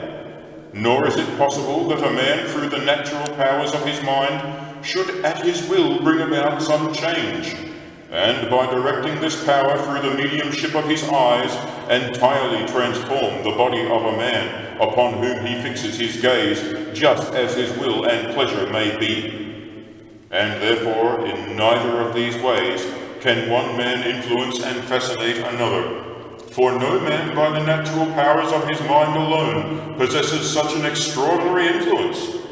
Therefore, to wish to prove that evil effects can be produced by some natural power is to say that this natural power is the power of the devil, which is very far indeed from the truth. Nevertheless, we may more clearly set forth how it is possible for a careful gaze to do harm. It may so happen that if a man or a woman gaze steadfastly at some child, the child, owing to its power of sight and power of imagination, may receive some very sensible and direct impression. And an impression of this kind is often accompanied by a bodily change. And since the eyes are one of the tenderest organs of the body, therefore they are very liable to such impressions. Therefore, it may well happen that the eyes receive some bad impression and change for the worse, since very often the thoughts of the mind or the motions of the body are particularly impressed upon and shown by the eyes. And so it may happen that some angry and evil gaze, if it has been steadfastly fixed and directed upon a child, may so impress itself upon that child's memory and imagination that it may reflect itself in the gaze of the child, and actual results will follow, as for example, he may lose his appetite and be unable to take food, he may sicken and fall ill, and sometimes we see that the sight of a man who is suffering from his eyes may cause the eyes of those who gaze upon him to dazzle and feel weak, although to a large extent this is nothing else but the effect of pure imagination. Several other examples of the same sort might be discussed here, but for the sake of conciseness we will not discuss them in any further detail. All this is borne out by the commentators upon the psalm, Qui timenti videbunt me. There is a great power in the eyes, and this appears even in natural things. For if a wolf see a man first, the man is struck dumb. Moreover, if a basilisk see a man first, its look is fatal. But if he see it first, he may be able to kill it. And the reason why the basilisk is able to kill a man by its gaze is because when it sees him, owing to its anger, a certain terrible poison is set in motion throughout its body, and this it can dart from its eyes, thus infecting the atmosphere with deadly venom. And thus the man breathes in the air which it has infected, and is stupefied and dies. But when the beast is first seen by the man, in a case when the man wishes to kill the basilisk, he furnishes himself with mirrors, and the beast, seeing itself in the mirrors, darts out poison towards its reflection, but the poison recoils and the animal dies. It does not seem plain, however, why the man who thus kills the basilisk should not die too, and we can only conclude that this is on account of some reason not clearly understood. So far we have set down our opinions absolutely, without prejudice, and refraining from any hasty or rash judgment, not deviating from the teachings and writings of the saints. We conclude, therefore, that the Catholic truth is this, that to bring about these evils which form the subject of discussion, witches and the devil always work together, and that in so far as these matters are concerned, one can do nothing without the aid and assistance of the other. We have already treated of this fascination, and now, with reference to the second point, namely, that blood will flow from a corpse in the presence of a murderer. According to the Speculum Naturale of Vincent of Beauvais, chapter 13, the wound is, as it were, influenced by the mind of the murderer, and that wound receives a certain atmosphere which has been impressed by and is permeated with his violence and hatred. And when the murderer draws near, the blood wells up and gushes forth from the corpse, for it would seem that this atmosphere, which was caused, and as it were, entered the wound owing to the murderer, at his presence is disturbed and greatly moved, and it is owing to this movement that the blood streams out of the dead body. There are some who declare that it is due to some other causes, and they say that this gushing forth of the blood is the voice of the blood crying from the earth against the murderer who is present, and that this is on account of the curse pronounced against the first murderer, Cain. And with regard to that horror which a person feels when he is passing near the corpse of a man who has been murdered, although he may not be in any way cognizant of the vicinity of a dead body, this horror is psychic. It infects the atmosphere and conveys a thrill of fear to the mind. But all these explanations, be it noted, do not in any way affect the truth of the evil wrought by witches, since they are all perfectly natural and arise from natural causes. In the third place, as we have already said above, the operations and rites of witches are placed in that second category of superstition which is called divination. And of this divination there are three kinds, but the argument does not hold good with reference to the third kind, which belongs to a different species, for witchcraft is not merely any divination, but it is that divination, the operations of which are performed by express and explicit invocations of the devil. And this may be done in very many ways, as by necromancy, geomancy, hydromancy, etc. Wherefore this divination, which is used when they are working their spells, must be judged to be the height of criminal wickedness, although some have attempted to regard it from another point of view. And they argue thus, that as we do not know the hidden powers of nature, it may be that the witches are merely employing or seeking to employ these hidden powers. Assuredly, if they are employing the natural powers of natural things to bring about a natural effect, this must be perfectly lawful, as indeed is obvious enough.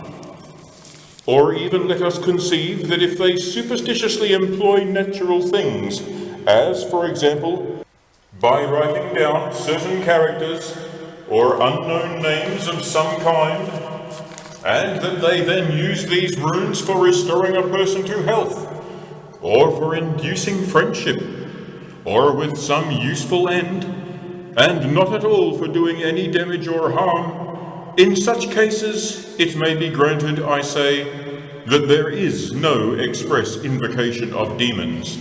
Nevertheless, it cannot be said that these spells are employed without a tacit invocation, Wherefore all such charms must be judged to be wholly unlawful. And because these and many other charms like them may be placed in the third category of superstition, that is to say, idle and vain observing of times and seasons, this is by no means a relevant argument as to the heresy of witches. But of this category, the observing of times and seasons, there are 4 distinct species. A man may use such observations to acquire certain knowledge, or he may in this way seek to inform himself concerning lucky or unlucky days and things, or he may use sacred words and prayers as a charm with no reference to their meaning, or he may intend and desire to bring about some beneficial change in some body. All this St. Thomas has amply treated in that question where he asks whether such observing be lawful, especially if it be to bring about a beneficial change in a body, that is to say, the restoration of persons to health. But when witches observe times and seasons, their practices must be held to belong to the second kind of superstition, and therefore, insofar as they are concerned, questions concerning this third class are wholly impertinent. We now proceed to a 4th proposition. Inasmuch as from observations of the kind we have discussed, certain charts and images are wont to be made, but these are of 2 separate sorts, which differ entirely one from the other, and these are astronomical and necromantic. Now, in necromancy there is always an express and particular invocation of demons, for this craft implies that there has been an express compact and contract with them. Let us therefore only consider astrology. In astrology there is no compact, and therefore there is no invocation, unless, by chance, there be some kind of tacit invocation, since the figures of demons and their names sometimes appear in astrological charts. And again, necromantic signs are written under the influence of certain stars in order to counteract the influence and oppositions of other heavenly bodies, and these are inscribed, for signs and characters of this kind are often engraved upon rings, gems, or some other precious metal, but magic signs are engraved without any reference to the influence of the stars, and often upon any substance, nay, even upon vile and sordid substances, which, when buried in certain places, bring about damage and harm and disease. But we are discussing charts which are made with reference to the stars, and these necromantic charts and images have no reference to any heavenly body. Therefore, a consideration of them does not enter into the present discussion. Moreover, many of these images which have been made with superstitious rites have no efficacy at all. That is to say, insofar as the fashioning of them is concerned, although it may be that the material of which they are made does possess a certain power, although this is not due to the fact that they were made under the influence of certain stars, yet many hold that it is, in any case, unlawful to make use even of images like these. But the images made by witches have no natural power at all, nor has the material of which they are formed any power, but they fashion such images by command of the devil, that by so doing they may, as it were, mock the work of the Creator, and that they may provoke him to anger, so that in punishment of their misdeeds he may suffer plagues to fall upon the earth. And in order to increase their guilt, they delight especially to fashion many such images at the more solemn seasons of the year. With regard to the 5th point, St. Gregory is there speaking of the power of grace and not of the power of nature. And since, as St. John says, we are born of God, what wonder then that the sons of God enjoy extraordinary powers? With regard to the last point, we will say this, that a mere likeness is irrelevant, because the influence of one's own mind on one's own body is different from its influence upon another body. For since the mind is united to the body as though the body were the material form of the mind, and the emotions are an act of the body, but separate, therefore the emotion can be changed by the influence of the mind whensoever there is some bodily change, heat or cold, or any alteration, even to death itself. But to change the actual body, no act of the mind is sufficient by itself, unless there can be some physical result which alters the body, whence witches, by the exercise of no natural power, but only by the help of the devil, are able to bring about harmful effects. And the devils themselves can only do this by the use of material objects as their instruments, such as bones, hair, wood, iron, and all sorts of objects of this kind, concerning which operation we shall treat more fully a little later. Now, with regard to the tenor of the bull of our most holy Father the Pope, we will discuss the origin of witches, and how it is that of recent years their works have so multiplied among us. And it must be borne in mind that for this to take place, three things concur: the devil, the witch, and the permission of God, who suffers such things to be. For St. Augustine says that the abomination of witchcraft arose from this foul connection of mankind with the devil.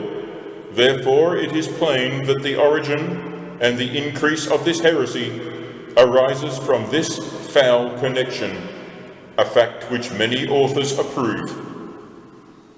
We must especially observe that this heresy, witchcraft, not only differs from all other heresy in this, that not merely by a tacit compact, but by a compact which is exactly defined and expressed, it blasphemes the Creator, and endeavours to the utmost to profane him and to harm his creatures. For all other simple heresies have made no open compact with the devil, no compact that is either tacit or exactly expressed, although their errors and misbelief are directly to be attributed to the father of errors and lies. Moreover, witchcraft differs from all other harmful and mysterious arts in this point, that of all superstition, it is essentially the vilest, the most evil, and the worst. Wherefore it derives its name from doing evil, and from blaspheming the true faith. Maleficae dictae a maleficiendo, seu a male de fide sentiendo. Let us especially note, too, that in the practice of this abominable evil, 4 points in particular are required. First, most profanely to renounce the Catholic faith, or, at any rate, to deny certain dogmas of the faith. Secondly, to devote themselves body and soul to all evil. Thirdly, to offer up unbaptized children to Satan. Fourthly, to indulge in every kind of carnal lust with incubi and succubi and all manner of filthy delights. Would to God that we might suppose all this to be untrue and merely imaginary, if only our Holy Mother the Church were free from the leprosy of such abomination. Alas, the judgment of the Apostolic See, who is alone the mistress and the teacher of all truth, that judgment, I say, which has been expressed in the bull of our Holy Father the Pope, assures us and makes us aware that these crimes and evils flourish amongst us, and we dare not refrain from inquiring into them, lest we imperil our own salvation. And therefore we must discuss at length the origin and the increase of these abominations.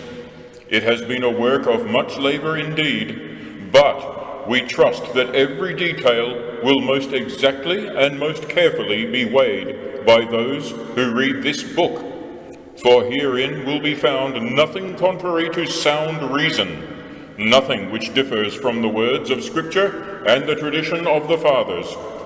Now, there are two circumstances which are certainly very common at the present day, that is to say, the connection of witches with familiars, incubi and succubi, and the horrible sacrifices of small children. Therefore, we shall particularly deal with these matters, so that, in the first place, we shall discuss these demons themselves. Secondly, the witches and their works. And thirdly, we will inquire wherefore such things are suffered to be. Now, these demons work owing to their influence upon man's mind and upon his free will, and they choose to copulate under the influence of certain stars rather than under the influence of others, for it would seem that at certain times their semen can more easily generate and beget children. Accordingly, we must inquire why the demons should act at the conjunction of certain stars and what times these are. There are three chief points to discuss. First, whether these abominable heresies can be multiplied throughout the world by those who give themselves to incubi and succubi. Secondly, whether their actions have not a certain extraordinary power when performed under the influence of certain stars. Thirdly, whether this abominable heresy is not widely spread by those who profanely sacrifice children to Satan. Moreover, when we have discussed the second point, before we proceed to the third, we must consider the influence of the stars and what power they have in acts of witchcraft. With regard to the first question, there are three difficulties which need elucidation. The first is a general consideration of these demons which are called incubi. The second question is more particular, for we must inquire, how can these incubi perform the human act of copulation? The third question is also a special one. How do witches bind themselves to and copulate with these devils? Question 3. Whether children can be generated by incubi and succubi. At first it may truly seem that it is not in accordance with the Catholic faith to maintain that children can be begotten by devils, that is to say, by incubi and succubi, for God himself, before sin came into the world, instituted human procreation, since he created woman from the rib of man to be a helpmeet unto man. And to them he said, increase and multiply. Genesis 1:28. And again, Adam, being inspired by God, said, they shall be two in one flesh. Genesis 2:24. Likewise, after sin had come into the world, it was said to Noah, increase and multiply. Genesis 9:1. In the time of the new law also, Christ confirmed this union. Have ye not read that he who made man from the beginning made them male and female? St. Matthew 19:4. Therefore men cannot be begotten in any other way than this. But it may be argued that devils take their part in this generation not as the essential cause, but as a secondary and artificial cause, since they busy themselves by interfering with the process of normal copulation and conception, by obtaining human semen and themselves transferring it. Objection: the devil can perform this act in every state of life, that is to say, in the matrimonial state, or not in the matrimonial state, or he can perform it in only one state. Now he cannot perform it in the first state, because then the act of the devil would be more powerful than the act of God, who instituted and confirmed this holy estate, since it is a state of continence and wedlock. Nor can he effect this in any other estate, since we never read in Scripture that children can be begotten in one state and not in another. Moreover, to beget a child is the act of a living body, but devils cannot bestow life upon the bodies which they assume, because life formally only proceeds from the soul, and the act of generation is the act of the physical organs which have bodily life. Therefore, bodies which are assumed in this way cannot either beget or bear. Yet it may be said that these devils assume a body not in order that they may bestow life upon it, but that they may, by the means of this body, preserve human semen and pass the semen on to another body. Objection. As in the action of angels, whether they be good or bad, there is nothing superfluous and useless, nor is there anything superfluous and useless in nature, but the devil, by his natural power, which is far greater than any human bodily power, can perform any spiritual action, and perform it again and again, although man may not be able to discern it.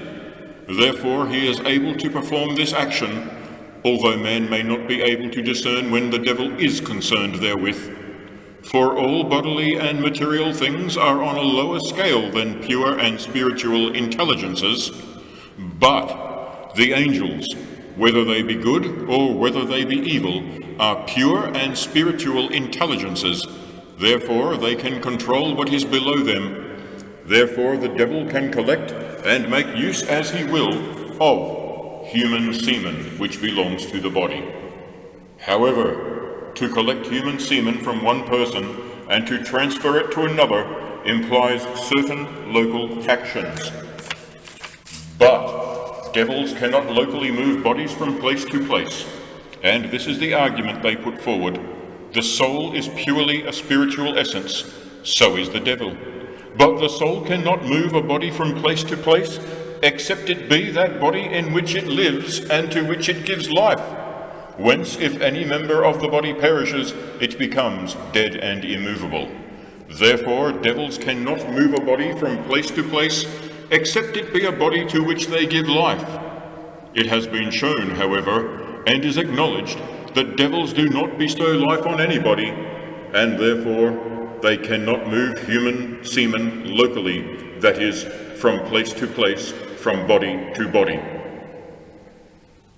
Moreover, every action is performed by contact, and especially the act of generation. But it does not seem possible that there can be any contact between the demon and human bodies, since he has no actual point of contact with them. Therefore, he cannot inject semen into a human body, and therefore, since this needs a certain bodily action, it would seem that the devil cannot accomplish it. Besides, devils have no power to move those bodies which, in a natural order, are more closely related to them, for example, the heavenly bodies.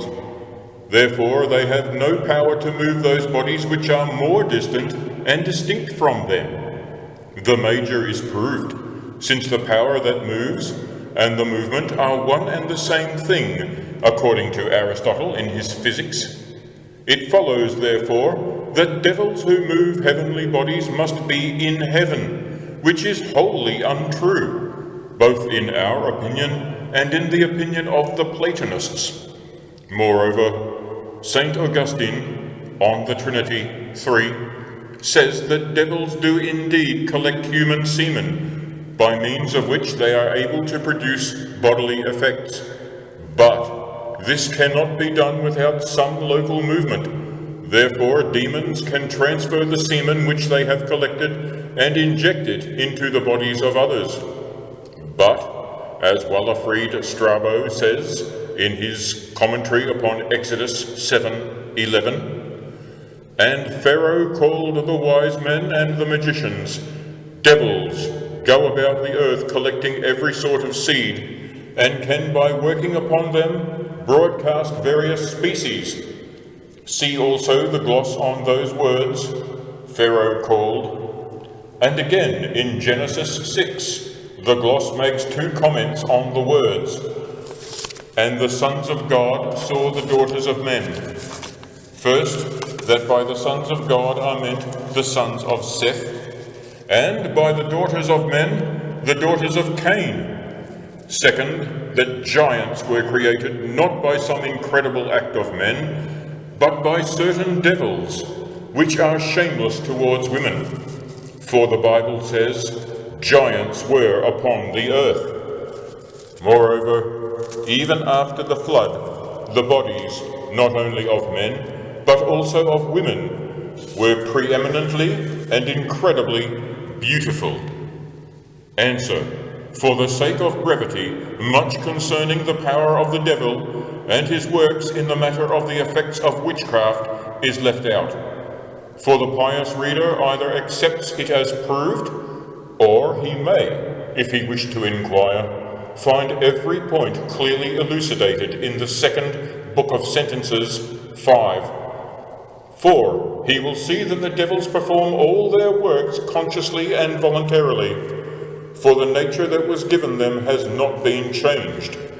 See Dionysius in his 4th chapter on this subject. Their nature remained intact and very splendid, although they cannot use it for any good purpose. And as to their intelligence, he will find that they excel in 3 points of understanding, that is, in the subtlety of their nature, in their age-long experience, and in the revelation of the higher spirits. He will find also how, through the influence of the stars, they learn the dominating characteristics of men, and so discover that some are more disposed to work witchcraft than others, and that they molest these chiefly for the purpose of such works. And as to their will, the reader will find that it cleaves unchangeably to evil, and that they continuously sin in pride, envy, and gross covetousness, and that God, for his own glory, permits them to work against his will. He will also understand how with these 2 qualities of intellect and will, devils do marvels, so that there is no power in earth which can be compared to them. Job 41. There is no power on the earth which can be compared with him who was created that he should fear no one. But here the gloss says, although he fears no one, he is yet subject to the merits of the saints. He will find also how the devil knows the thoughts of our hearts, how he can substantially and disastrously metamorphose bodies with the help of an agent, how he can move bodies locally, and alter the outward and inner feelings to every conceivable extent, and how he can change the intellect and will of a man, however indirectly. For, although all of this is pertinent to our present inquiry, we wish only to draw some conclusion therefrom as to the nature of devils, and so proceed to the discussion of our question.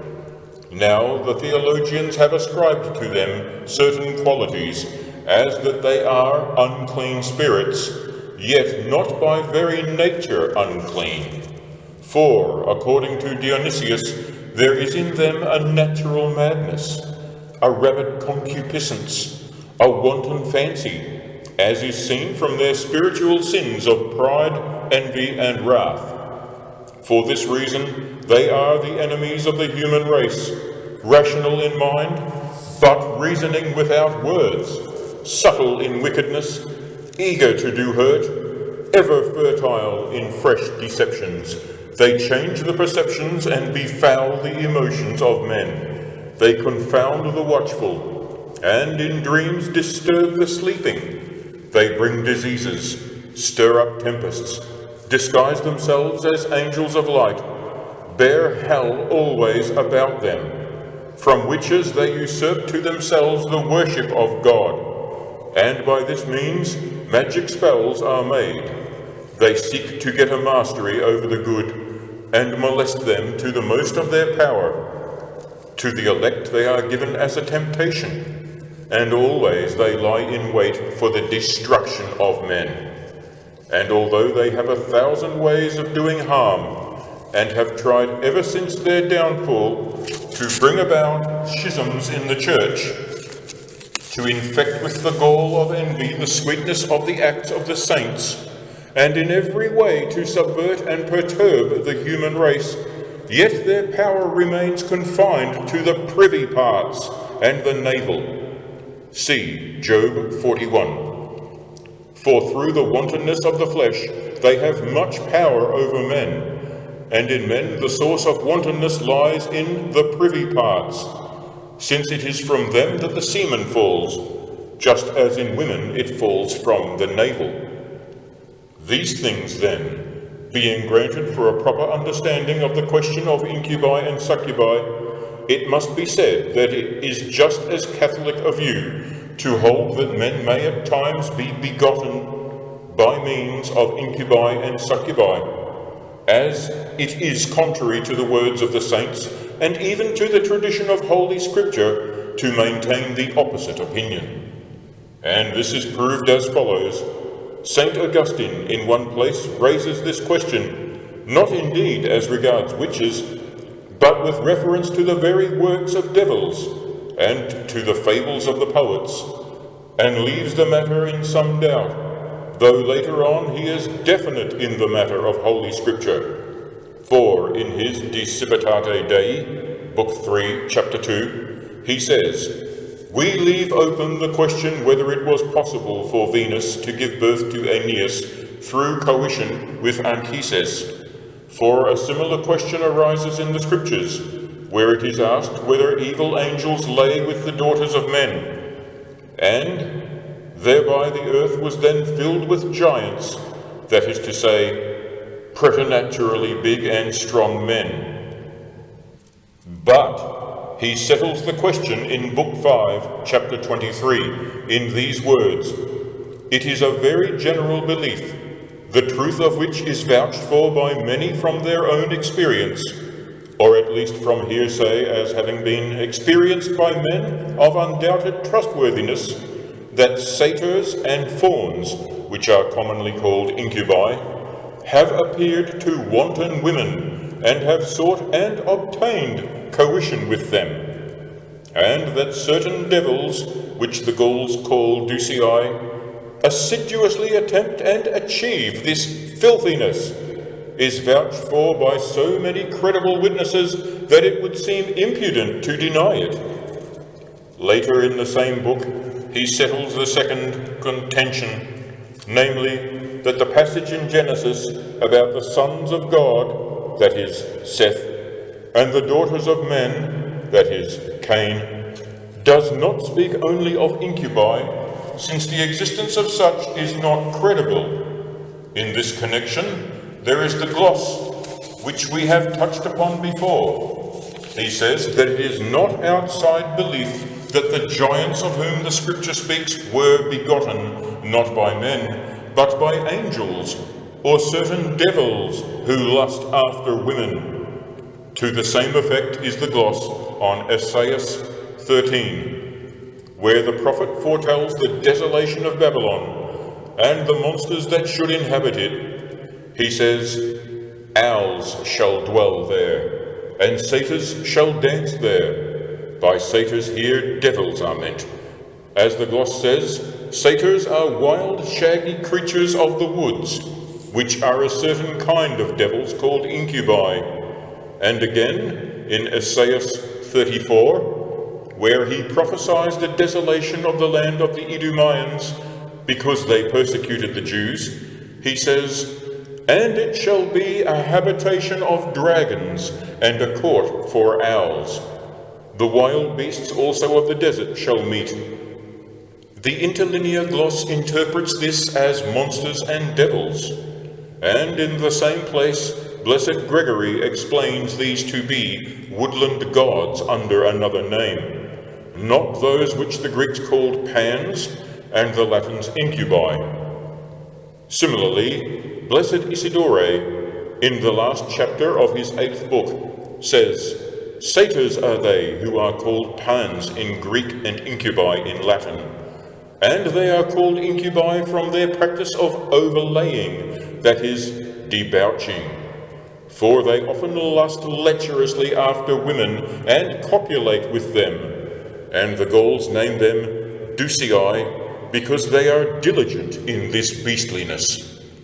But the devil, which the common people call an incubus, the Romans call a fig fawn, to which Horace said, O Faunus, lover of fleeing nymphs, go gently over my lands and smiling fields. As to that of St. Paul in 1 Corinthians 11, a woman ought to have a covering on her head because of the angels. Many Catholics believe that because of the angels refers to incubi. Of the same opinion is the Venerable Bede in his History of the English. Also, William of Paris in his book De Universo, the last part of the 6th treatise. Moreover, St. Thomas speaks of this, 1:25 and 2:8, and elsewhere, also on Esaias 12 and 14. Therefore, he says that it is rash to deny such things. For that which appears true to many cannot be altogether false, according to Aristotle, at the end of the De Somno et Vigilia, and in the second Ethics. I say nothing of the many authentic histories, both Catholic and heathen, which openly affirm the existence of incubi. But the reason that devils turn themselves into incubi or succubi is not for the cause of pleasure, since a spirit has not flesh and blood, but chiefly it is with this intention, that, through the vice of luxury, they may work a twofold harm against men, that is, in body and in soul, that so men may be more given to all vices. And there is no doubt that they know under which stars the semen is most vigorous, and that men so conceived will be always perverted by witchcraft. When Almighty God had enumerated many vices of luxury rife among the unbelievers and heretics, from which he wished his people to be clean, he says in Leviticus 18, Defile not ye yourselves in any of these things, for in all these the nations are defiled, which I cast out before you, and the land is defiled, therefore I do visit the iniquity thereof upon it. The gloss explains the word nations as meaning devils, who, on account of their multitude, are called the nations of the world, and rejoice in all sin, especially in fornication and idolatry, because by these are defiled the body and the soul, and the whole man, which is called the land. For every sin that a man commits is outside his body, but the man who commits fornication sins in this body. If anyone wishes to study further the histories concerning incubi and succubi, let him read, as has been said, Bede in his History of the English, and William, and finally Thomas of Brabant in his book about Bess. To return to the matter in hand, and first for the natural act of propagation instituted by God, that is, between male and female, that as though by the permission of God the sacrament of matrimony can be made void by the work of the devil through witchcraft, as has been shown above, and the same is much more strongly true of any other venereal act between man and woman. But if it is asked why the devil is allowed to cast spells upon the venereal act, rather than upon any other human act, it is answered that many reasons are assigned by the doctors, which will be discussed later in the part concerning the divine permission. For the present, the reason that has been mentioned before must suffice, namely, that the power of the devil lies in the privy parts of men, for of all struggles, those are the hardest where the fight is continuous and victory rare. And it is unsound to argue that in that case the work of the devil is stronger than the work of God, since the matrimonial act instituted by God can be made void. For the devil does not make it void by violence, since he has no power at all in the matter, except as he is permitted by God. Therefore, it would be better to argue from this that he is powerless. Secondly, it is true that to procreate a man is the act of a living body. But when it is said that devils cannot give life, because that flows formally from the soul, it is true. But materially, life springs from the semen, and an incubus devil can, with God's permission, accomplish this by coition. And the semen does not so much spring from him as it is another man's semen received by him for this purpose. See St. Thomas 1:51, Article 3. For the devil is succubus to a man and becomes incubus to a woman. In just the same way, they absorb the seeds of other things for the generating of various things, as St. Augustine says, De Trinitate 3. Now, it may be asked, of whom is a child so born the son? It is clear that he is not the son of the devil, but of the man whose semen was received. But when it is urged that, just as in the works of nature, so there is no superfluity in the works of angels, that is granted. But when it is inferred that the devil can receive and inject semen invisibly, this also is true. But he prefers to perform this visibly as a succubus and an incubus, that by such filthiness he may infect body and soul of all humanity, that is, of both woman and man, there being, as it were, actual bodily contact. Moreover, devils can do invisibly more things which they are not permitted to do visibly, even if they so wished, but they are allowed to do them invisibly, either as a trial for the good, or as a punishment for the wicked. Finally, it may happen that another devil may take the place of the succubus, receive the semen from him, and become an incubus in the place of the other devil. And this for a threefold reason. Perhaps because one devil, allotted to a woman, should receive semen from another devil, allotted to a man, that in this way each of them should be commissioned by the prince of devils to work some witchcraft, since to each one is allotted his own angel, even from among the evil ones, or because of the filthiness of the deed which one devil would abhor to commit. For in many inquiries it is clearly shown that certain devils, out of some nobility in their natures, would shrink from a filthy action. Or it may be in order that the incubus may, instead of a man's semen, by interposing himself onto a woman, invisibly inject his own semen, that is, that which he has invisibly received.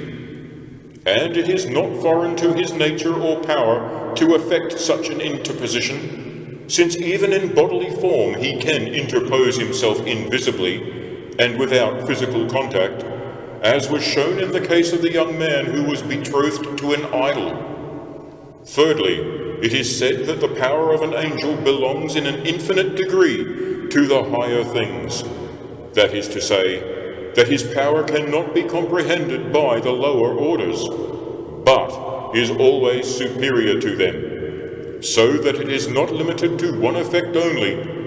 For the highest powers have most unbounded influence over creation. But because he is said to be infinitely superior, that is not to say that he is indifferently powerful for any work that is propounded for him, for then he might just as well be said to be infinitely inferior as superior. But there must be some proportion between the agent and the patient, and there can be no proportion between a purely spiritual substance and a corporeal one. Therefore, not even the devils have any power to cause an effect, except through some other active medium. And this is why they use the seeds of things to produce their effects. See St. Augustine, De Trinitate 3. Wherefore this argument goes back to the preceding one, and is not strengthened by it. unless anyone wishes for St. Augustine's explanation why the intelligences are said to have infinite powers of the higher and not of the lower degree, given to them in the order of things corporeal and of the celestial bodies, which can influence many and infinite effects. But this is not because of the weakness of the inferior powers. And the conclusion is that devils, even without assuming bodies, can work transmutations in semen, although this is no argument against the present proposition concerning incubi and succubi, whose actions they cannot perform except by assuming bodily shape, as has been considered above. For the fourth argument, that devils cannot move bodies or semen locally, which is substantiated by the analogy of the soul. It must be said that it is one thing to speak of the spiritual substance of the actual angel or devil, and another thing to speak of the actual soul. For the reason why the soul cannot locally move a body unless it has given life to it, or else by contact of a living body with one that is not living, is this: that the soul occupies by far the lowest grade in the order of spiritual beings, and therefore it follows that there must be some proportionate relation between it and the body, which it is able to move by contact. But it is not so with devils, whose power altogether exceeds corporeal power. And fifthly, it must be said that the contact of a devil with a body, either in the way of semen or in any other way, is not a corporeal but a virtual contact, and takes place in accordance with the suitable proportion of both the mover and the moved, provided that the body which is moved does not exceed the proportion of the devil's power.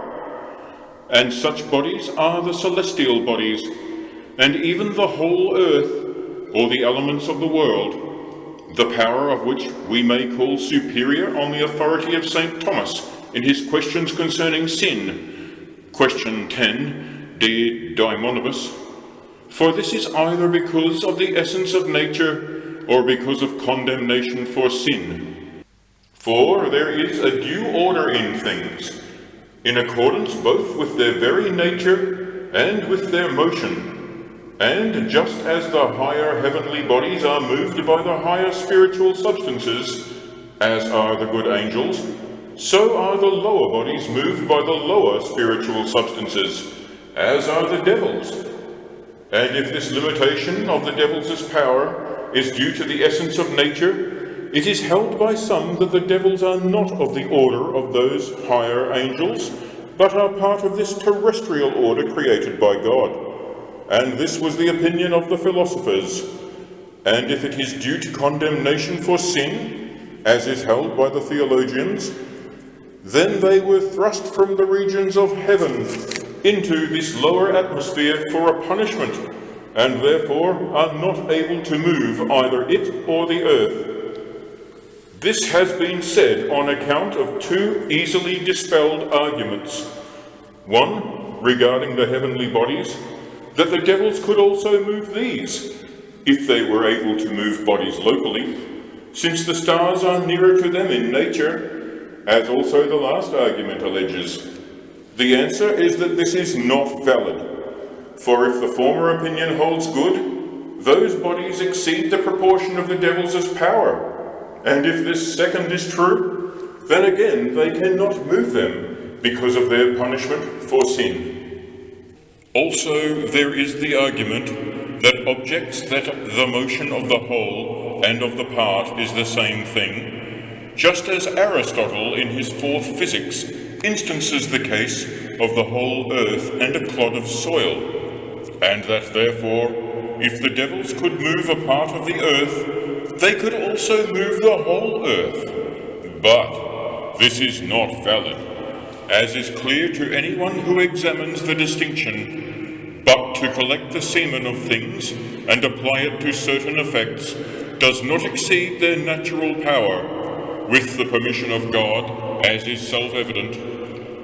In conclusion, in spite of the contention of some that devils in bodily shape can in no way generate children, and that by the sons of God is meant the sons of Seth, and not incubi devils, just as by the daughters of men is meant the descendants of Cain. Nevertheless, the contrary is clearly affirmed by many, and that which seems true to many cannot be altogether false, according to Aristotle in his 6th Ethics, and at the end of the De Somno et Vigilia. And now, also in modern times, we have the well-attested deeds and words of witches who truly and actually perform such things. Therefore we make 3 propositions. First, that the foulest venereal acts are performed by such devils, not for the sake of delectation, but for the pollution of the souls and bodies of those to whom they act as succubi or incubi.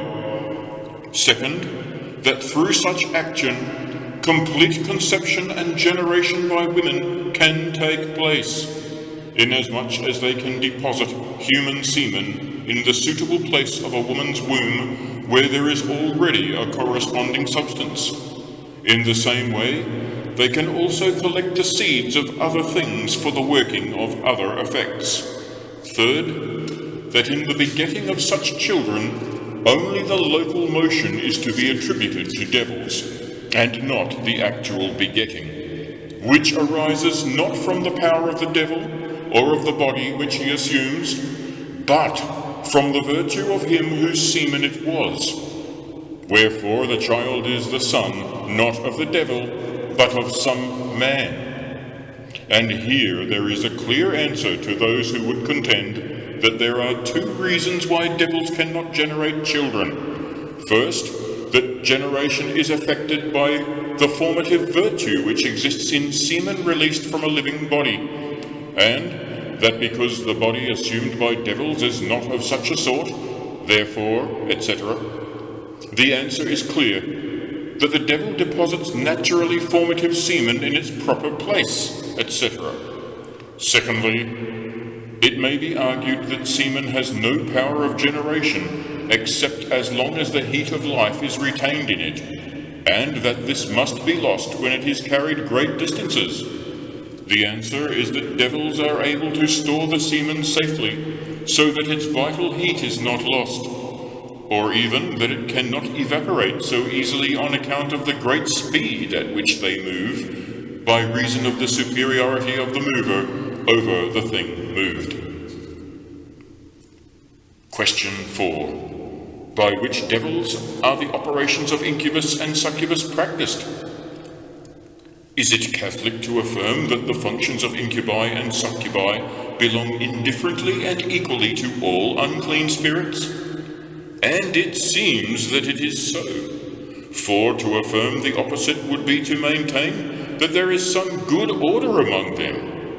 It is argued that just as in the computation of the good there are degrees and orders, see St. Augustine in his book on the nature of the good, so also the computation of the evil is based upon confusion.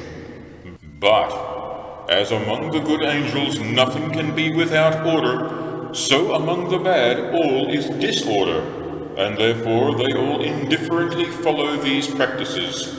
See Job 10. A land of darkness, as darkness itself, and of the shadow of death, without any order, and where the light is as darkness. Again, if they do not all indifferently follow these practices, this quality in them comes either from their nature, or from sin, or from punishment. But it does not come from their nature, since they are all without distinction given to sin, as was set out in the preceding question. For they are by nature impure spirits, yet not so unclean as to pejorate their good parts, subtle in wickedness, eager to do harm, swollen with pride, etc. Therefore these practices in them are due either to sin or to punishment. Then again, where the sin is greater, there is the punishment greater, and the higher angels sinned more greatly. Therefore for their punishment they have the more to follow these filthy practices. If this is not so, another reason will be given why they do not indifferently practice these things. And again, it is argued that where there is no discipline or obedience, there all work without distinction, and it is submitted that there is no discipline or obedience among devils and no agreement. Proverbs 13. Among the proud there is always contention. Again, just as because of sin they will all equally be cast into hell after the day of judgment, so before that time they are detained in the lowest mists on account of the duties assigned to them. We do not read that there is equality on account of emancipation, therefore neither is there equality in the matter of duty and temptation. But against this there is the first gloss on 1 Corinthians 15. As long as the world endures, angels are set over angels, men over men, and devils over devils. Also in Job 40, it speaks of the scales of Leviathan, which signify the members of the devil, how one cleaves to another. Therefore there is among them diversity both of order and of action. Another question arises, whether or not the devils can be restrained by the good angels from pursuing these foul practices. It must be said that the angels to whose command the adverse influences are subject are called powers, as St. Gregory says, and St. Augustine, De Trinitate 3. A rebellious and sinful spirit of life is subject to an obedient, pious, and just spirit of life. And those creatures which are more perfect and nearer to God have authority over those others. For the whole order of preference is originally made in the first place in God, and is shared by his creatures, according as they approach more nearly to him. Therefore the good angels, who are nearest to God on account of their fruition in him, which the devils lack, have preference over the devils, and rule over them. And when it is urged that devils work much harm without any medium, or that they are not hindered because they are not subject to good angels who might prevent them, or that if they are so subject, then the evil that is done by the subject is due to negligence on the part of the master, and there seems to be some negligence among the good angels, the answer is that the angels are ministers of the divine wisdom. It follows then that, as the divine wisdom permits certain evil to be done by bad angels or men, for the sake of the good that he draws therefrom, so also the good angels do not altogether prevent wicked men or devils from doing evil. Answer: it is Catholic to maintain that there is a certain order of interior and exterior actions, and a degree of preference among devils, when it follows that certain abominations are committed by the lowest orders, from which the higher orders are precluded on account of the nobility of their natures, and this is generally said to arise from a threefold congruity, in that such things harmonize with their nature, with the divine wisdom, and with their own wickedness. But, more particularly as touching their nature, it is agreed that from the beginning of creation, some were always by nature superior, since they differ among themselves as to form, and no two angels are alike in form. This follows the more general opinion, which also agrees with the words of the philosophers. Dionysius also lays it down in his 10th chapter on the celestial hierarchy, that in the same order there are 3 separate degrees, and we must agree with this, since they are both immaterial and incorporeal. See also St. Thomas, chapter 2, verse 2. For sin does not take away their nature, and the devils after the fall did not lose their natural gifts, as has been said before, and the operation of things follow their natural conditions. Therefore, both in nature and in operation, they are various and multiple. This harmonizes also with the divine wisdom, for that which is ordained by God. Romans 13. And since devils were deputed by God for the temptation of men and the punishment of the damned, therefore they work upon men from without by many and various means.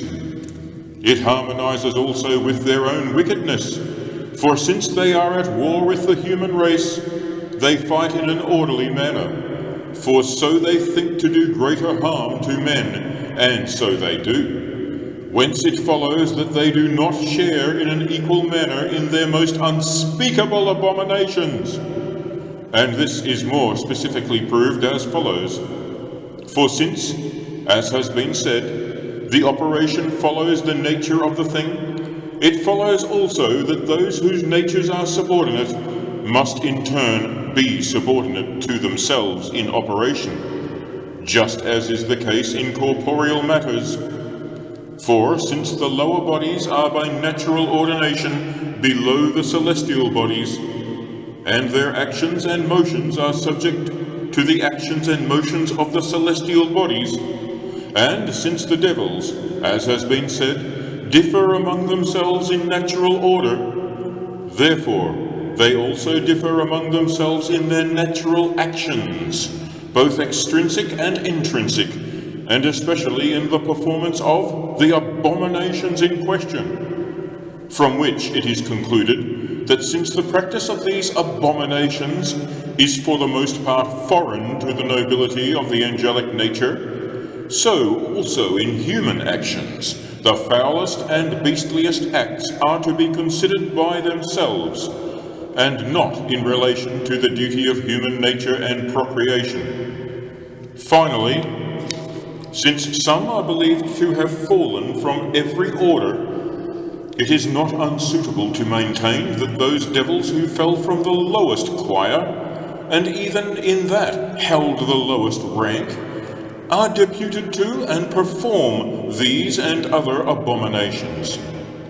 Also, it must be carefully noted that, though the scripture speaks of incubi and succubi lusting after women, yet nowhere do we read that incubi and succubi fell into vices against nature. We do not speak only of sodomy, but of any other sin whereby the act is wrongfully performed outside the rightful channel, and the very great enormity of such as sin in this way is shown by the fact that all devils, equally of whatsoever order, abominate and think shame to commit such actions. And it seems that the gloss on Ezekiel 19 means this, where it says, I will give thee unto the hands of the dwellers in Palestine, that is, devils, who shall blush at your iniquities, meaning vices against nature. And the student will see what should be authoritatively understood concerning devils. For no sin has God so often punished by the shameful death of multitudes. Indeed, many say, and it is truly believed, that no one can, unimperiled, persevere in the practice of such vices beyond the period of the mortal life of Christ, which lasted for 33 years, unless he should be saved by some special grace of the Redeemer. And this is proved by the fact that there have often been ensnared by this vice octogenarians and centenarians, who had up to that time ruled their lives according to the discipline of Christ, and, having once forsaken him, they have found the very greatest difficulty in obtaining deliverance, and in abandoning themselves to such vices. Moreover, the names of the devils indicate what order there is among them, and what office is assigned to each. For, though one and the same name, that of devil, is generally used in Scripture because of their various qualities, Yet the scriptures teach that one is set over these filthy actions, just as certain other vices are subject to another.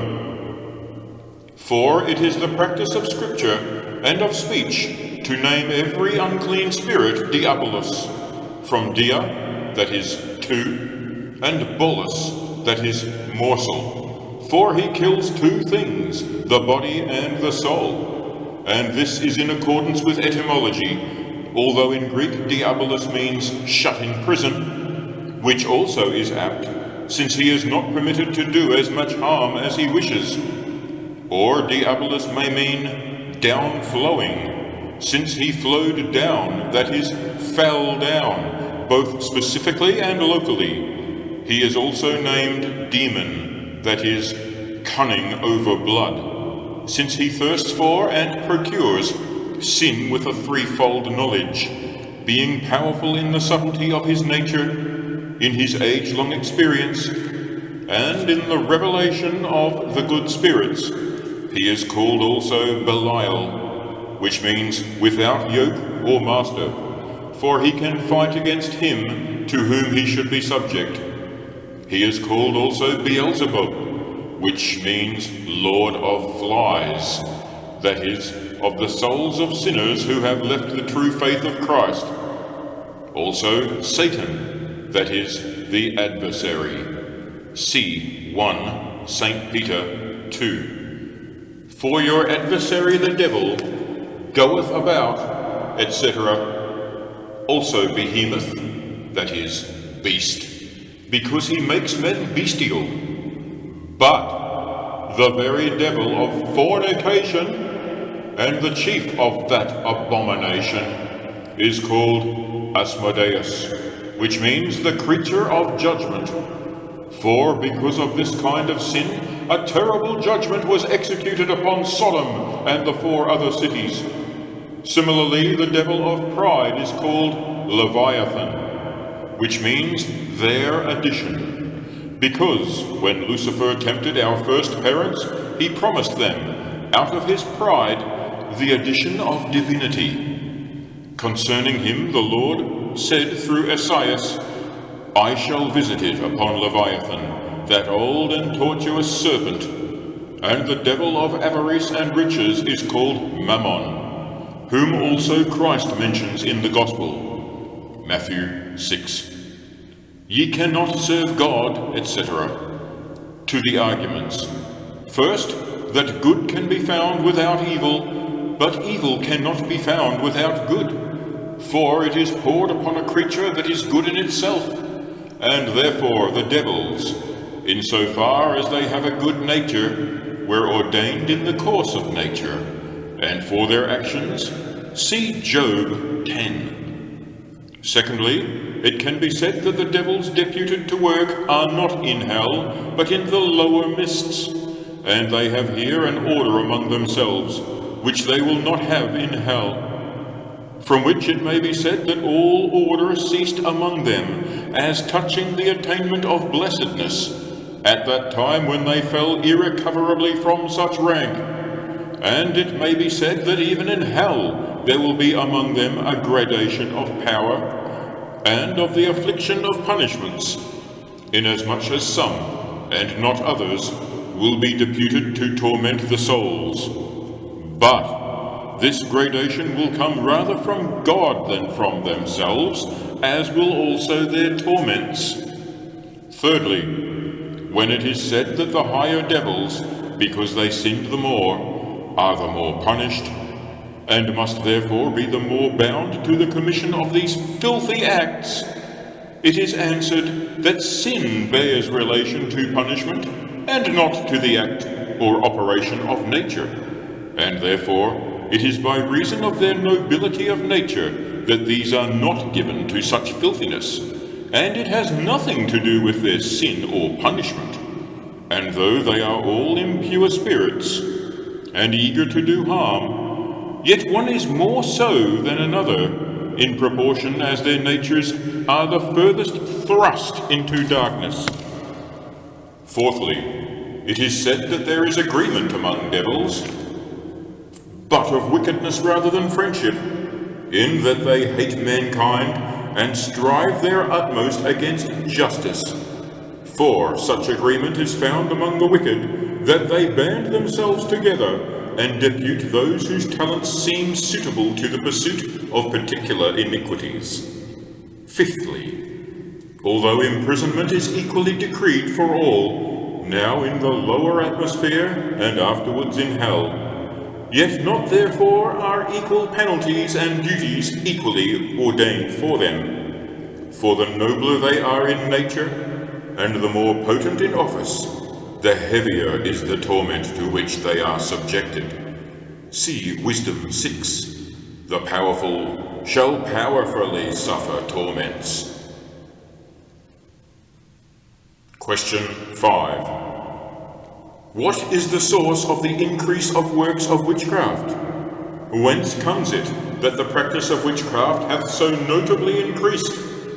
Is it in any way a Catholic opinion to hold that the origin and growth of works of witchcraft proceed from the influence of the celestial bodies, or from the abundant wickedness of men, and not from the abominations of incubi and succubi? And it seems that it springs from man's own wickedness. For St. Augustine says, in Book 83, that the cause of a man's depravity lies in his own will, whether he sins at his own or at another's suggestion. But a witch is depraved through sin. Therefore the cause of it is not the devil, but human will. In the same place he speaks of free will, that everyone is the cause of his own wickedness. And he reasons thus, that the sin of man proceeds from free will, but the devil cannot destroy free will, for this would militate against liberty. Therefore the devil cannot be the cause of that or any other sin.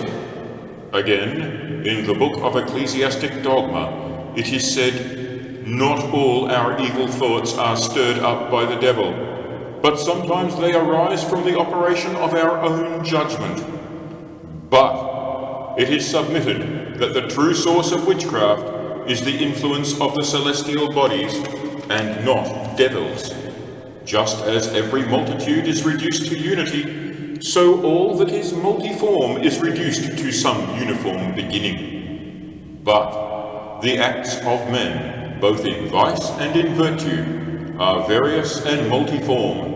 Therefore it seems that they may be reduced to some beginnings uniformly moved and moving. But such can only be assigned to the motions of the stars.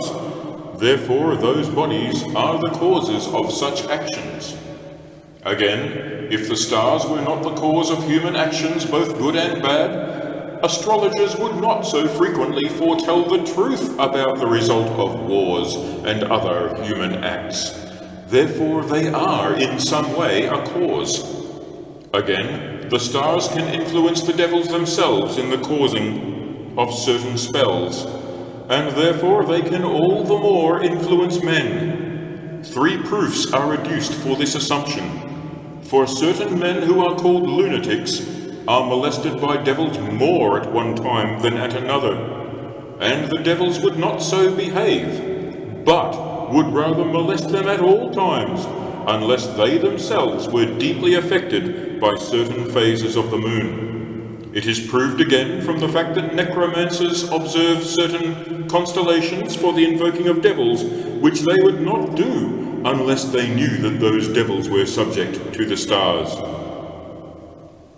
And this also is adduced as a proof that, according to St. Augustine, De Civitate Dei 10, the devils employ certain lower bodies, such as herbs, stones, animals, and certain sounds and voices and figures.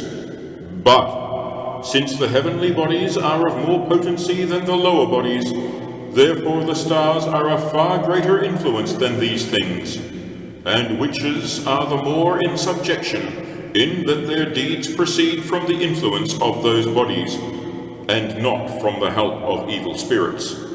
And the argument is supported from 1 Kings 16, where Saul was vexed by a devil, but was calmed when David struck his harp before him, and the evil spirit departed. But against this, it is impossible to produce an effect without its cause, and the deeds of witches are such that they cannot be done without the help of devils, as is shown by the description of witches in St. Isidore, Ethics 8. Witches are so called from the enormity of their magic spells, for they disturb the elements and confound the minds of men, and without any venomous draught, but merely by virtue of incantations, destroy souls, etc. But this sort of effects cannot be caused by the influence of the stars through the agency of a man. Besides, Aristotle says in his Ethics that it is difficult to know what is the beginning of the operation of thought, and shows that it must be something extrinsic, for everything that begins from the beginning has some cause. Now, a man begins to do that which he wills, and he begins to will because of some pre-suggestion, and if this is some precedent suggestion, it must either proceed from the infinite, or there is some extrinsic beginning which first brings a suggestion to a man, unless indeed it be argued that this is a matter of chance, from which it would follow that all human actions are fortuitous, which is absurd. Therefore, the beginning of good in the good is said to be God, who is not the cause of sin. But for the wicked, when a man begins to be influenced towards and wills to commit sin, there must also be some extrinsic cause of this, and this can be no other than the devil, especially in the case of witches, as is shown above, for the stars cannot influence such acts. Therefore the truth is plain. Moreover, that which has power over the motive has also power over the result which is caused by the motive. Now, the motive of the will is something perceived through the senses or the intellect, both of which are subject to the power of the devil. For St. Augustine says in Book 83, this evil, which is of the devil, creeps in by all the sensual approaches. He places himself in figures, he adapts himself to colours, he attaches himself to sounds, he lurks in angry and wrongful conversation, he abides in smells, he impregnates with flavours, and fills with certain exhalations all the channels of the understanding. Therefore, it is seen that it is in the devil's power to influence the will, which is directly the cause of sin. Besides, everything which has a choice of two ways needs some determining factor before it proceeds to action. And the free will of man has the choice between good and ill. Therefore, when he embarks upon sin, it needs that he is determined by something towards ill. And this seems chiefly to be done by the devil, especially in the actions of witches, whose will is made up for evil. Therefore it seems that the evil will of the devil is the cause of evil will in man, especially in witches. And the argument may be substantiated thus, that just as a good angel cleaves to good, so does a bad angel cleave to evil.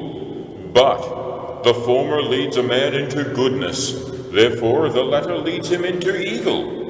For it is, says Dionysius, the unalterable and fixed law of divinity that the lowest has its cause in the highest. Answer: such as contend that witchcraft has its origins in the influence of the stars stand convicted of three errors. In the first place, it is not possible that it originated from astromancers and casters of horoscopes and fortune-tellers, for if it is asked whether the vice of witchcraft in men is caused by the influence of the stars, then, in consideration of the variety of men's characters, and for the upholding of the true faith, a distinction must be maintained, namely, that there are two ways in which it can be understood that men's characters can be caused by the stars, either completely and of necessity, or by disposition and contingency. And as for the first, it is not only false, but so heretical and contrary to the Christian religion that the true faith cannot be maintained in such an error. For this reason, he who argues that everything of necessity proceeds from the stars takes away all merit, and, in consequence, all blame. Also he takes away grace, and therefore glory.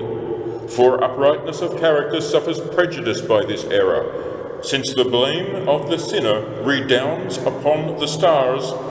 License to sin without culpability is conceded, and man is committed to the worship and adoration of the stars. But as for the contention that men's characters are conditionally varied by the disposition of the stars, it is so far true that it is not contrary to reason or faith. For it is obvious that the disposition of a body variously causes many variations in the humours and character of the soul. For generally the soul imitates the complexions of the body, as it is said in the 6 Principles.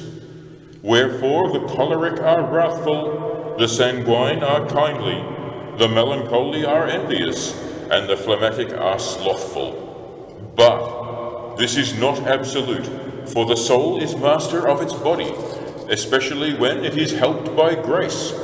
And we see many choleric who are gentle, and melancholy who are kindly.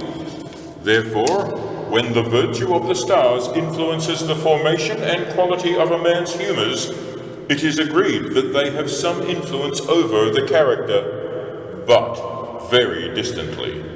For the virtue of the lower nature has more effect on the quality of the humours than has the virtue of the stars. Wherefore, St. Augustine, De Civitate Dei 5, where he resolves a certain question of 2 brothers who fell ill and were cured simultaneously, approves the reasoning of Hippocrates rather than that of an astronomer. For Hippocrates answered that it was owing to the similarity of their humours, and the astronomer answered that it was owing to the identity of their horoscopes. For the physician's answer was better, since he adduced the more powerful and immediate cause.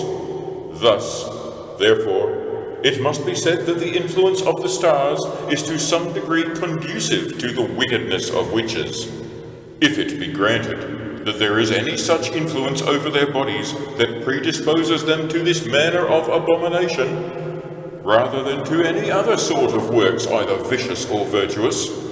But this disposition must not be said to be necessary, immediate, and sufficient, but remote and contingent. Neither is that objection valid which is based on the book of the philosophers on the properties of the elements, where it says that kingdoms are emptied and lands depopulated at the conjunction of Jupiter and Saturn, and it is argued from this that such things are to be understood as being outside the free will of man, and that therefore the influence of the stars has power over free will. For it is answered that in this saying the philosopher does not mean to imply that men cannot resist the influence of that constellation towards dissensions, but that they will not. For Ptolemy in Almagest says, "A wise man will be the master of the stars."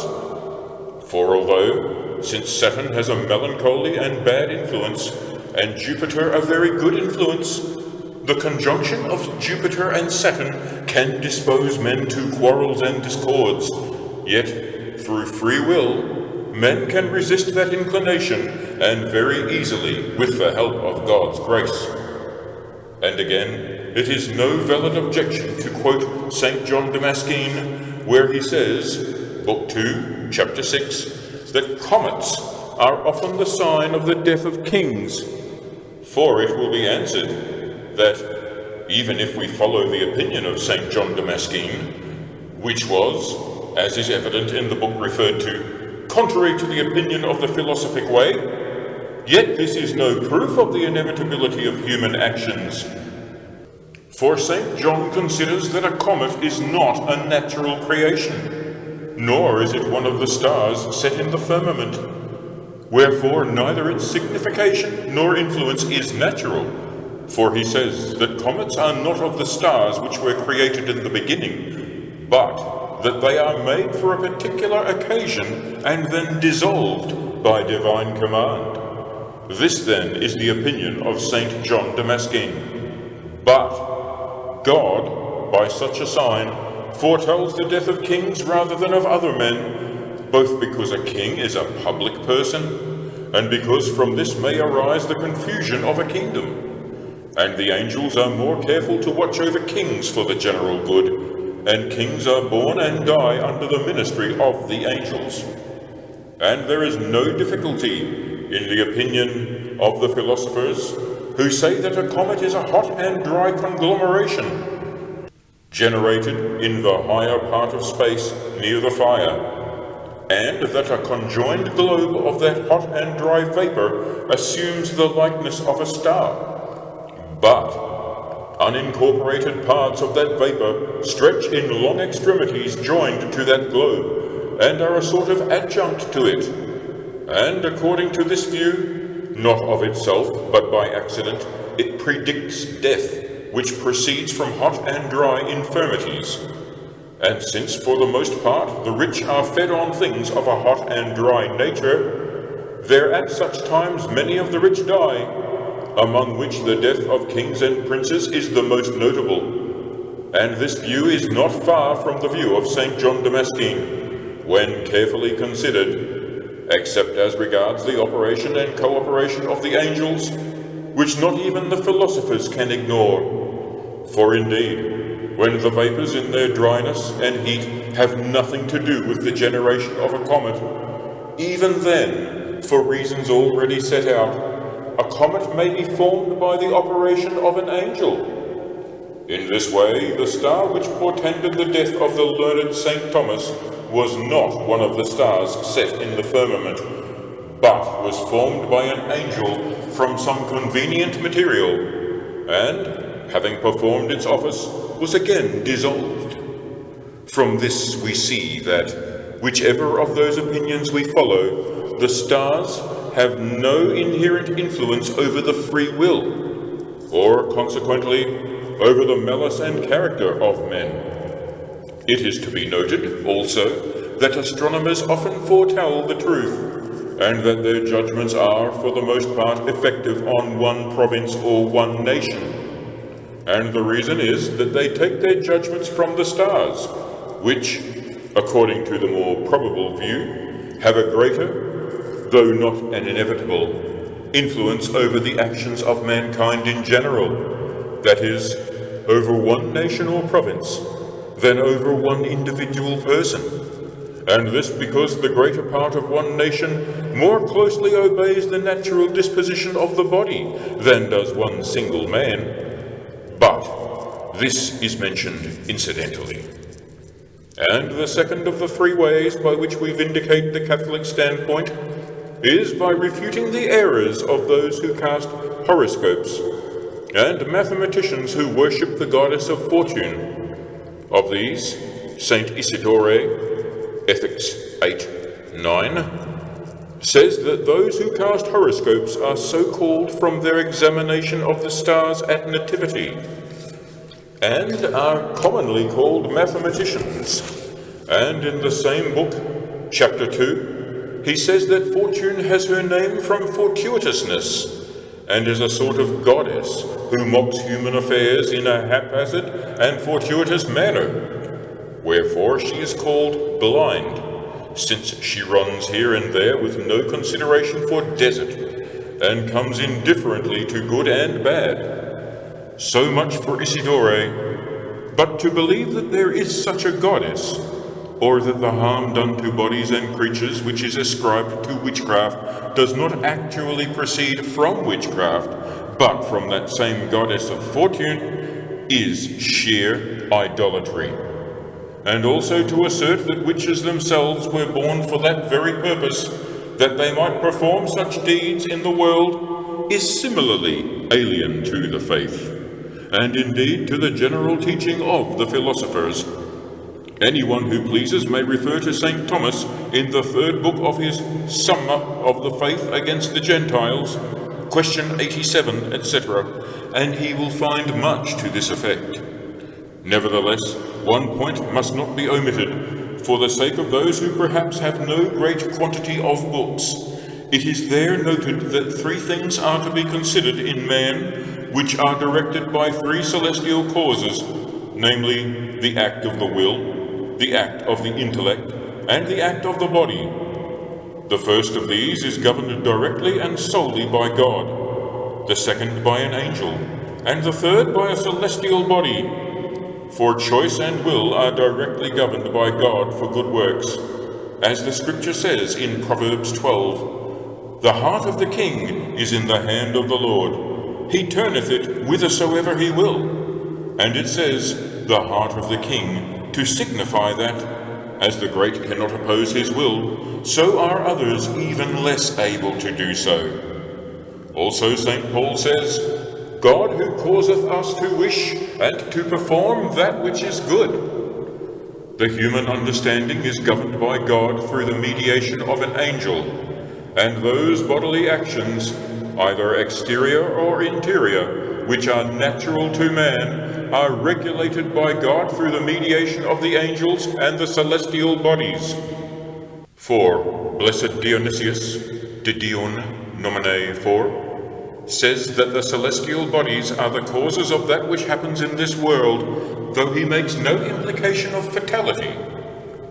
And since man is governed as to his body by the celestial bodies, as to his intellect by the angels, and as to his will by God, it may happen that if he rejects God's inspiration towards goodness and the guidance of his good angel, he may be led by his bodily affections to those things toward which the influence of the stars inclines him, that so his will and understanding become entangled in malice and error.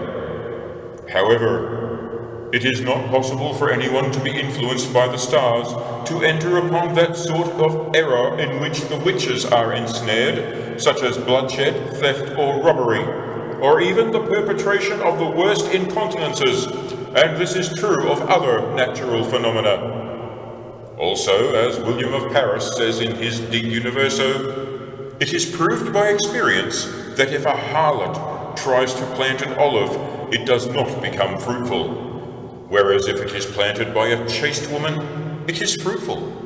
And a doctor in healing, a farmer in planting, a soldier in fighting, can do more with the help of the influence of the stars than another who possessed the same skill can do. Our third way is taken from the refutation of the belief in fate, and here it is to be noted that a belief in fate is in one way quite Catholic, but in another way entirely heretical. For fate may be understood after the manner of certain Gentiles and mathematicians who thought that the different characters of men were inevitably caused by the force of the position of the stars, so that a wizard was predestined to be such, even if he were of good character, because the disposition of the stars, under which he was conceived or born, caused him to be such as he was, and that force they call by the name of fate. But that opinion is not only false, but heretical and altogether detestable on account of the deprivation which it must entail, as was shown above in the refutation of the first error, for by it would be removed all reason for merit or blame, for grace and glory, and God would be made the author of our evil, and more such incongruities. Therefore, such conception of fate must be altogether rejected, since there is no such thing. And touching this belief, St. Gregory says in his homily on the Epiphany, "Far be it from the hearts of the faithful to say that there is any fate." And although, on account of the same incongruity which is detected in both, this opinion may seem to be the same as that concerning the astrologers, they are yet different, inasmuch as they disagree concerning the force of the stars and the influx of the 7 planets. But fate may be considered to be a sort of second disposition, or an ordination of second causes for the production of foreseen divine effects. And in this way, fate is truly something, for the providence of God accomplishes his effects through mediating causes, in such manners as are subject to second causes, though this is not so in the case of some other matters, such as the creation of souls, glorification, and the acquisition of grace. Also, the angels may cooperate in the infusion of grace by enlightening and guiding the understanding and the capability of the will, and so a certain arrangement of results may be said to be one and the same as providence or even fate. For it is considered in this way, that there is in God a quality which may be called providence, or it may be said that he has ordained intermediary causes for the realization of some of his purposes, and to this extent, fate is a rational fact. And in this way, Boethius speaks of fate, de consolatione, for fate is an inherent disposition in things mobile, by which providence binds things to that which it has ordained. Nevertheless, the learned saints refused to use this name on account of those who twisted its meaning to the force of the position of the stars. Wherefore St. Augustine, De Civitate Dei 5, says, if anyone attributed human affairs to fate, meaning by fate the will and power of God, let him keep his opinion, but amend his tongue. It is clear, then, that what has been said provides a sufficient answer to the question whether all things, including works of witchcraft, are subject to fate. For if fate is said to be the ordainment of second causes of foreseen divine results, that is, when God wills to effect his purposes through second causes, to that extent they are subject to fate, that is, to second causes so ordained by God, and the influence of the stars is one of these second causes. But those things which come directly from God, such as the creation of things, the glorification of things substantial and spiritual, and other things of this sort, are not subject to such fate. And Boethius, in the book we have quoted, supports this view when he says that those things which are near to the primal deity are beyond the influence of the decrees of fate. Therefore, the works on witches, being outside the common course and order of nature, are not subject to these second causes. That is to say, that as regards their origin, they are not subject willy-nilly to fate, but to other causes. Witchcraft is not caused by the powers that move the stars. It follows that, just as witchcraft cannot be caused in the manner that has been suggested, so also it is not caused by the separate essences which are the powers that move the stars, although this was believed to be the case by Avicenna and his school for the following reasons.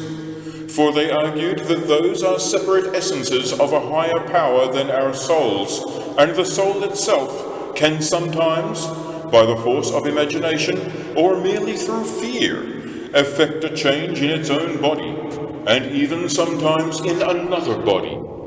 For example, a man walking on a plank placed at a great height easily falls, but in his fear he imagines that he will fall. But if the plank were placed on the ground, he would not fall, for he would have no reason to fear falling. So, by the mere apprehension of the soul, the body grows hot in the case of the concupiscent and wrathful, and cold in the case of the fearful. It can also, by strongly imagining and fearing such things, be affected with illnesses, such as fever and leprosy, and as with its own body, so it can influence another body, either for health or sickness, and to this is ascribed the cause of bewitchment, of which we have spoken above. And since, according to that view, the deeds of witches have to be attributed to the powers that move the stars, if not precisely to the stars themselves, therefore we must add to what we have already said on this subject, that this also is impossible. For the powers that move the stars are good and intelligent essences, not only by nature, but also by will, as appears from their working for the good of the whole universe. But that creature by whose aid witchcraft is done, although it may be good by nature, cannot be good by will. Therefore it is impossible to hold the same judgment of both these essences, and that such an essence cannot be good in respect of will is proved as follows. For it is no part of a well-disposed intelligence to extend patronage to those who act against virtue, and of such sort are the actions of witches. For it will be shown in the second part that they commit murders, fornication, and sacrifices of children and animals, and for their evil deeds are called witches. Therefore the intelligence by whose aid such witchcraft is performed cannot be well disposed towards virtue, although it may be good in its original nature, since all things are so, as is evident to anyone who thinks about it. Also, it is no part of a good intelligence to be the familiar spirit of criminals, and to extend patronage to them and not to the virtuous. For they are criminals who use witchcraft, and they are known by their works. Now, the natural function of the essences that move the stars is to influence any creature for good, although it often happens that it becomes corrupted by some accident. Therefore, those essences cannot be the original cause of witches. Besides, it is the part of a good spirit to lead men to that which is good in human nature and of good repute. Therefore, to entice men away from such, and to betray them into evil things, belongs to an evilly disposed spirit. And by the wiles of such a spirit, men make no headway in those things which are worthy, such as the sciences and virtues, but rather in that which is evil, such as the knowledge of theft and 1,000 other crimes. Therefore the origin is not in these separate essences, but in some power evilly disposed towards virtue. Besides, that cannot be understood to be a well-disposed spirit, which is invoked as a helper in the commission of crimes. But this is what happens in the deeds of witches, for, as will be shown by their performances, they abjure the faith and slay innocent children. For the separate essences which move the stars do not, on account of their goodness, provide help in these works of witchcraft. In conclusion, then, this kind of works can no more arise from the movers of the stars than from the stars themselves. And since they must originate from some power allied to some creature, and that power cannot be good in its will, although it may be naturally good, and that the devils themselves answer to this description, it follows that it is by their power that such things are done, unless, indeed, anyone should bring forward the trifling objection that witchcraft originates in human malice, and that it is affected by curses, and the placings of images in a certain place, the stars being favourable. For example, a certain witch placed her image and said to a woman, "I will make you blind and lame," and it happened so. But it happened because the woman from her nativity was destined by the stars for such an affliction. And if such words and practices had been used against anyone else, they would not have been effective. And to this I shall answer in detail. First, that such witchcrafts cannot be caused by human malice. Secondly, that they cannot be caused by magic words or images, whatever stars may be in concurrence. Witchcraft does not operate from human malice alone.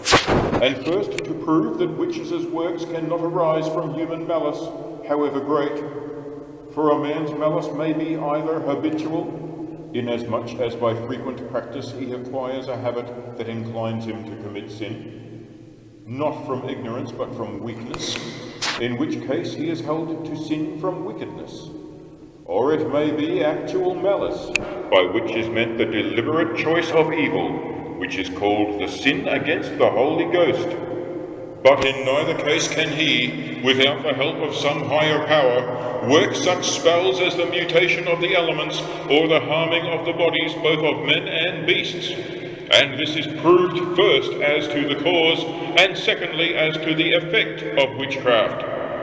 For a man cannot effect such works without malice, that is, a weakening of his nature, and still less when his nature has already been weakened, as is clear, since his active virtue is already diminished. But man, through all sorts of sin and wickedness, becomes weakened in his natural goodness. Both reason and authority prove this. For Dionysius, de Divin Nom 4, says, sin is the effect of natural habit, and he speaks of the sin of guilt. Wherefore no one who is conscious of sin commits it, unless he does so out of deliberate revolt. I answer thus. The sin of guilt stands in the same relation to the good of nature as does the good of grace to the sin of nature. But by grace is diminished natural sin, which is as a tinder prone to guilt. Therefore much more is natural good diminished by guilt, and it is not valid to put forward the objection that a bewitchment is sometimes caused by an old woman evilly looking at a child, by which the child is changed and bewitched. For, as has already been shown, this can only happen to children because of their tender complexion. But here we speak of the bodies of all sorts of men and beasts, and even the elements and hailstorms. If anyone wishes to inquire further, he may refer to St. Thomas in his Questions Concerning Evil, whether sin can corrupt the whole natural good, etc. And now, as regards the effects of witchcraft. From the effects we arrive at a knowledge of the cause.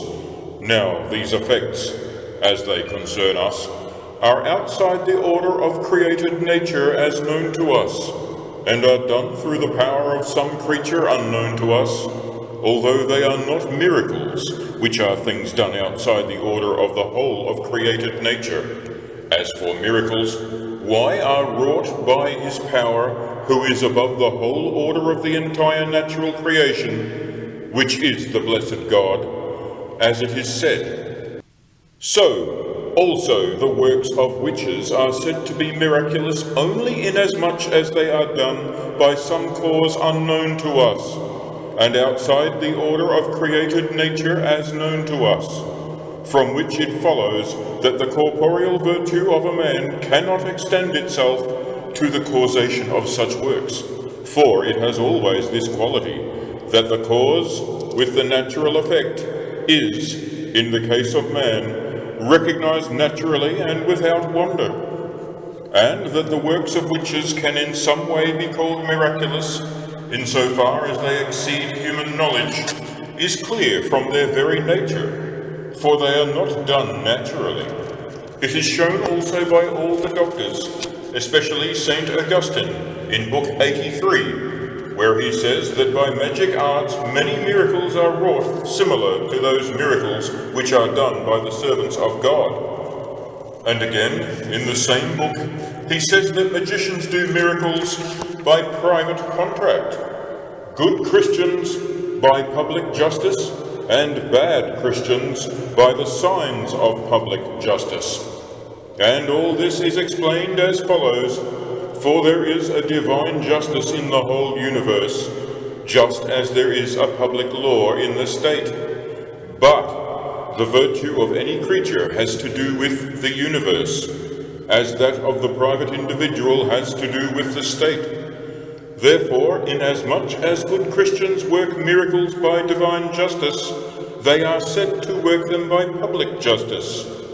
But the magician, since he works through a pact entered into with the devil, is set to work by private contract, for he works by means of the devil, who by his natural power can do things outside the order of created nature as known to us, through the virtue of a creature unknown to us, and it will be for us a miracle, although not actually so, since he cannot work outside the order of the whole of created nature, and through all the virtues of creatures unknown to us. For in this way only God is said to work miracles.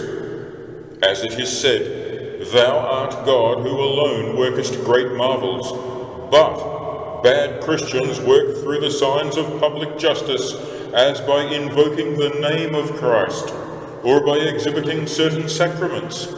If anyone please, he can refer to St. Thomas in the first part of the Questions 3, Article 4. He can also study the conclusions in the second part of this work, Chapter 6. That witchcraft is not exercised and wrought by voices and words under a favouring influence of the stars. Neither does witchcraft proceed from words uttered over images by men under favourable constellations. For the intellect of a man is of such a nature that its knowledge springs from things, and phantasms must be rationally examined. It is not in his nature, simply by thought or by the intrinsic operation of his intellect, to cause things to happen just by expressing them in words.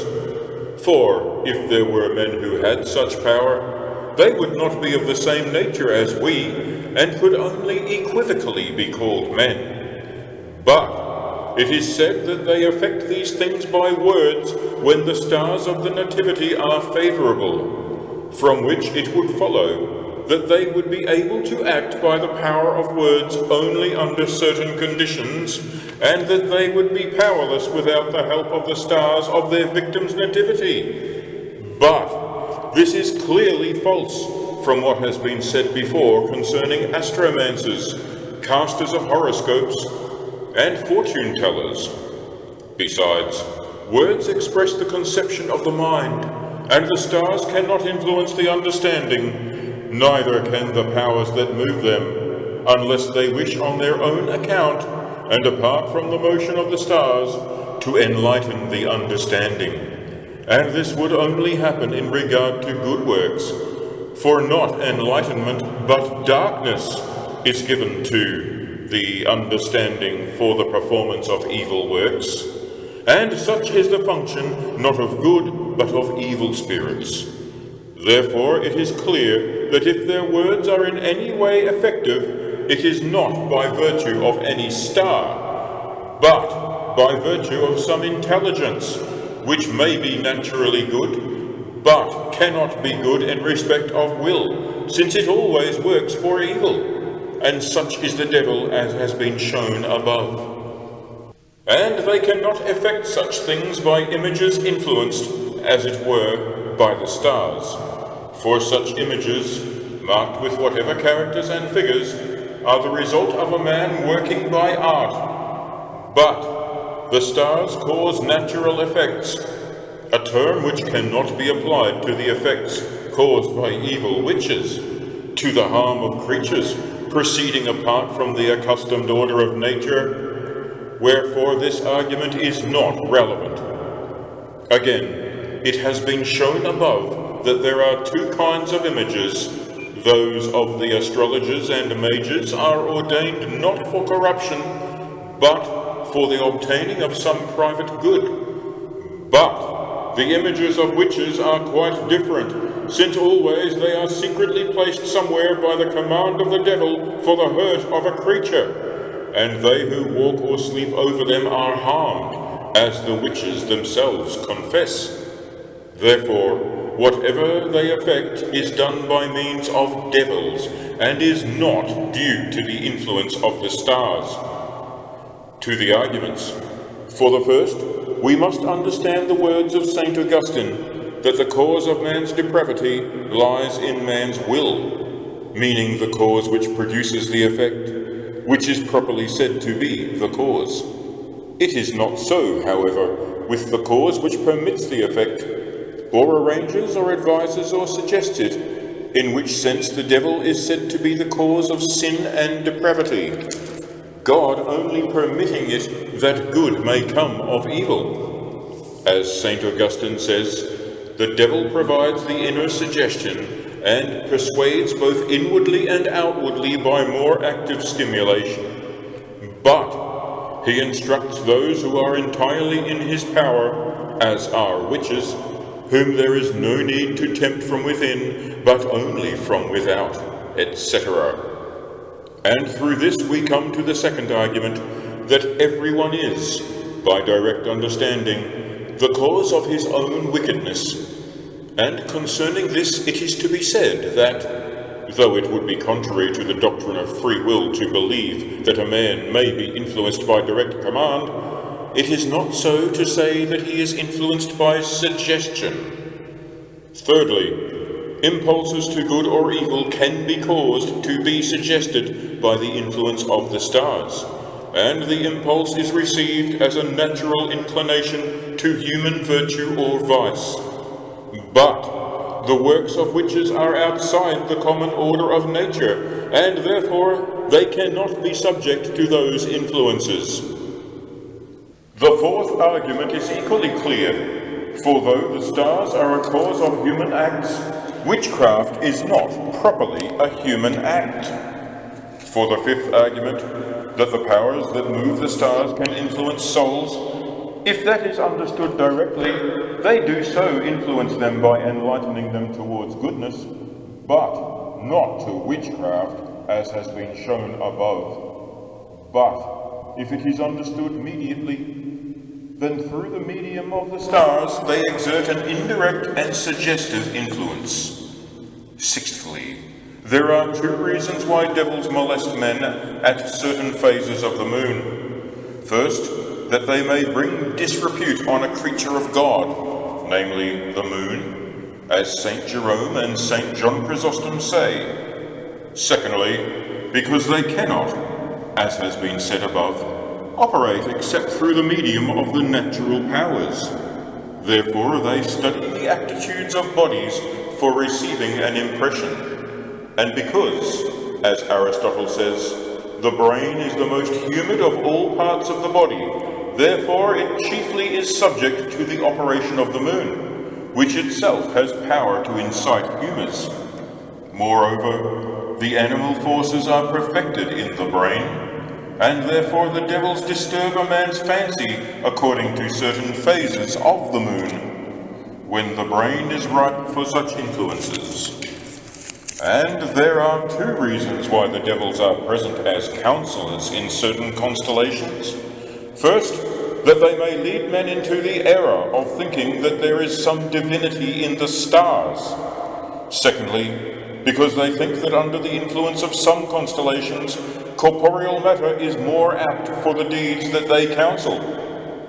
And as to what St. Augustine says in De Civitate Dei 36, devils are attracted by various kinds of stones, herbs, trees, animals, songs, and instruments of music, not as animals are attracted by food, but as spirits by signs, as if these things were exhibited to them as a sign of divine honor, for which they are themselves eager. But it is often objected that devils can be hindered by herbs and music from molesting men, as it is alleged in the arguments from Saul and the music of the harp. And hence an attempt is made to argue that some men can work witchcraft through certain herbs and occult causes without the help of devils, but only of the influence of the stars, which have more direct power over matters corporeal for corporeal effects than over the devils for effects of witchcraft. Now, though this must be answered more widely, it is to be noted that herbs and music cannot by their own natural virtue entirely shut out the molestation which the devil can inflict upon men, with the permission of God and the good angels. Yet they can mitigate that molestation, and this can even be of so slight a nature that they can entirely remove it. But they would do this, not by acting against the devil himself, since he is a separate spirit against whom nothing corporeal can naturally act, but by acting against the actual molestation of the devil. For every cause that has limited power can produce a more intense effect on a suitable than upon an unsuitable material. See Aristotle de Anima. They who act do so upon a predisposed patient. Now the devil is an agent of limited power, therefore he can inflict a fiercer affliction on a man, disposed to that affliction, or to that which the devil means to inflict, than upon a man of a contrary disposition. For example, the devil can induce a fiercer passion of melancholy in a man disposed to that humour than in a man of the contrary disposition. Moreover, it is certain that herbs and music can change the disposition of the body and consequently of the emotions. This is evident in the case of herbs, since some incline a man to joy, some to sadness, and so with others. It is evident also in the case of music, as Aristotle shows, Politics 8, where he says that different harmonies can produce different passions in man. Boethius also mentions this in his Music, and the author of The Birth of Knowledge, where he speaks of the usefulness of music and says that it is of value in the cure or alleviation of various infirmities, and thus, other things being equal, it may help to weaken the affliction. But I do not see how herbs or music can cause a man to be of such a disposition that he can in no way be molested by the devil. Even if such a thing were permissible, the devil, moving only in local vapour of the spirit, can grievously afflict men supernaturally. But herbs and harmonies cannot of their own natural virtue cause in man a disposition by which the devil is prevented from creating the aforesaid commotion. Nevertheless, it sometimes happens that the devil is permitted to inflict only so small a vexation on a man that, through some strong contrary disposition, it may be totally removed, and then some herbs or harmonies can so dispose a man's body to the contrary that the vexation is totally removed. For example, the devil may at times vex a man with the affliction of sadness, but so weakly that herbs or harmonies which are capable of causing a swelling and uplifting of the spirits, which are contrary emotions to sadness, can totally remove that sadness. Moreover, St. Augustine, in his second book on the Christian doctrine, condemns amulets and certain other things, of which he there writes much, attributing their virtue to magic art, since they can have no natural virtue of their own. And this is clear from what he says: to this sort belong all amulets and charms which are condemned by the school of physicians, which condemns very clearly their use, in that they have no efficacy of their own natural virtue. And as for that concerning 1 Kings 16, that Saul, who was vexed by a devil, was alleviated when David played his harp before him, and that the devil departed, etc. It must be known that it is quite true that by the playing of the harp, and the natural virtue of that harmony, the affliction of Saul was to some extent relieved, inasmuch as that music did somewhat calm his senses through hearing, through which calming he was made less prone to that vexation. But the reason why the evil spirit departed when David played the harp was because of the might of the cross, which is clearly enough shown by the gloss, where it says, David was learned in music, skillful in the different notes and harmonic modulations. He shows the essential unity by playing each day in various modes. David repressed the evil spirit by the harp, not because there was so much virtue in the harp, but it was made in the sign of the cross, being a cross of wood with the strings stretched across. And even at that time the devils fled from this. Question 6. concerning witches who copulate with devils. Why is it that women are chiefly addicted to evil superstitions?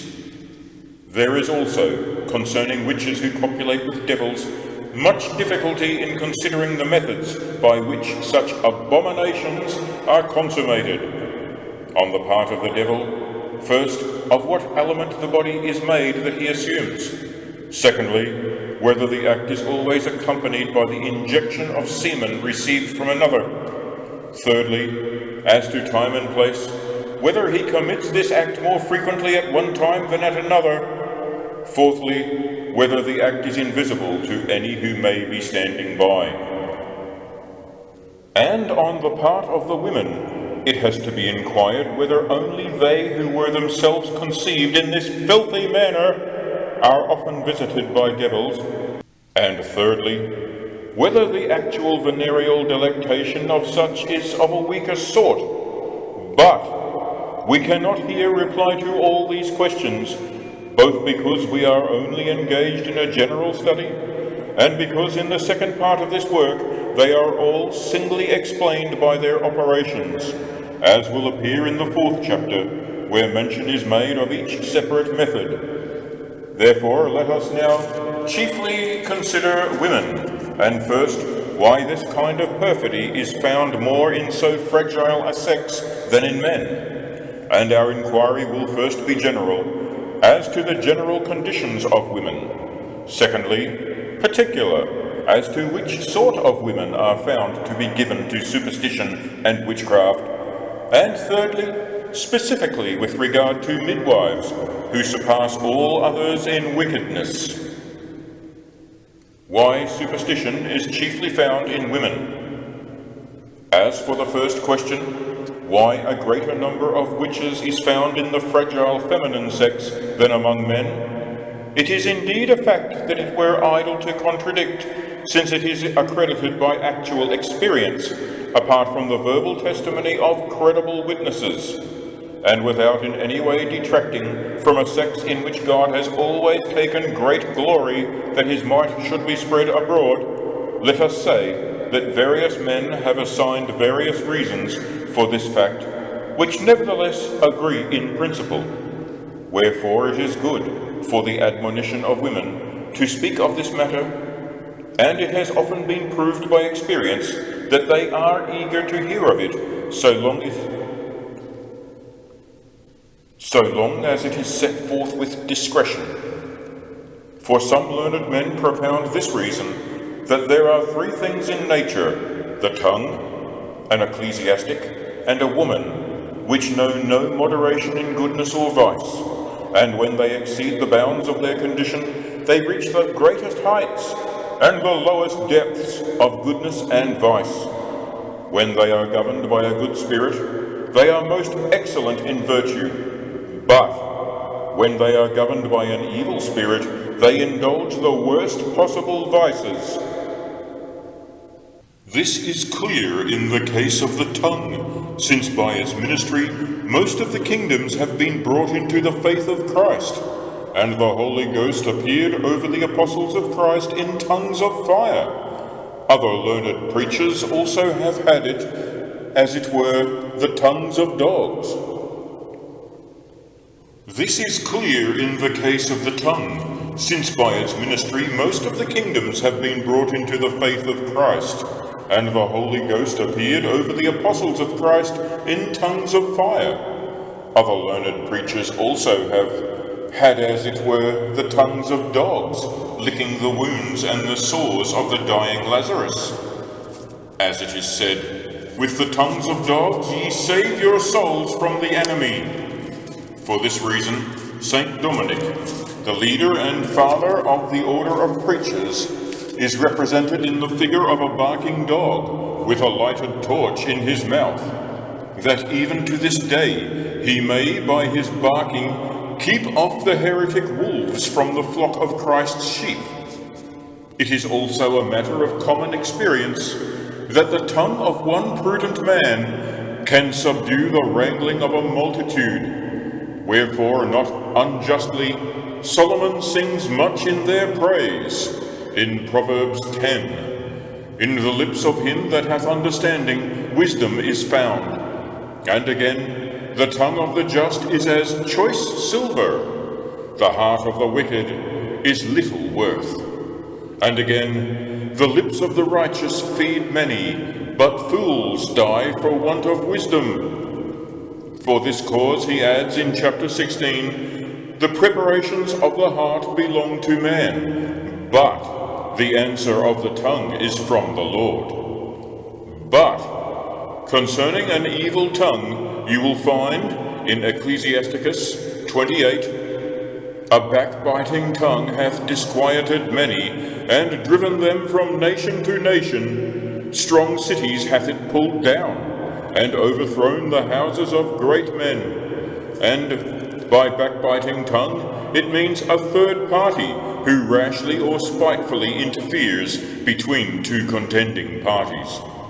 Secondly, concerning ecclesiastics, that is to say, clerics and religious of either sex, St. John Chrysostom speaks on the text, "He cast out them that bought and sold from the temple. From the priesthood arises everything good and everything evil." St. Jerome in his epistle to Nepotian says, "Avoid as you would the plague a trading priest, who has risen from poverty to riches, from a low to a high estate."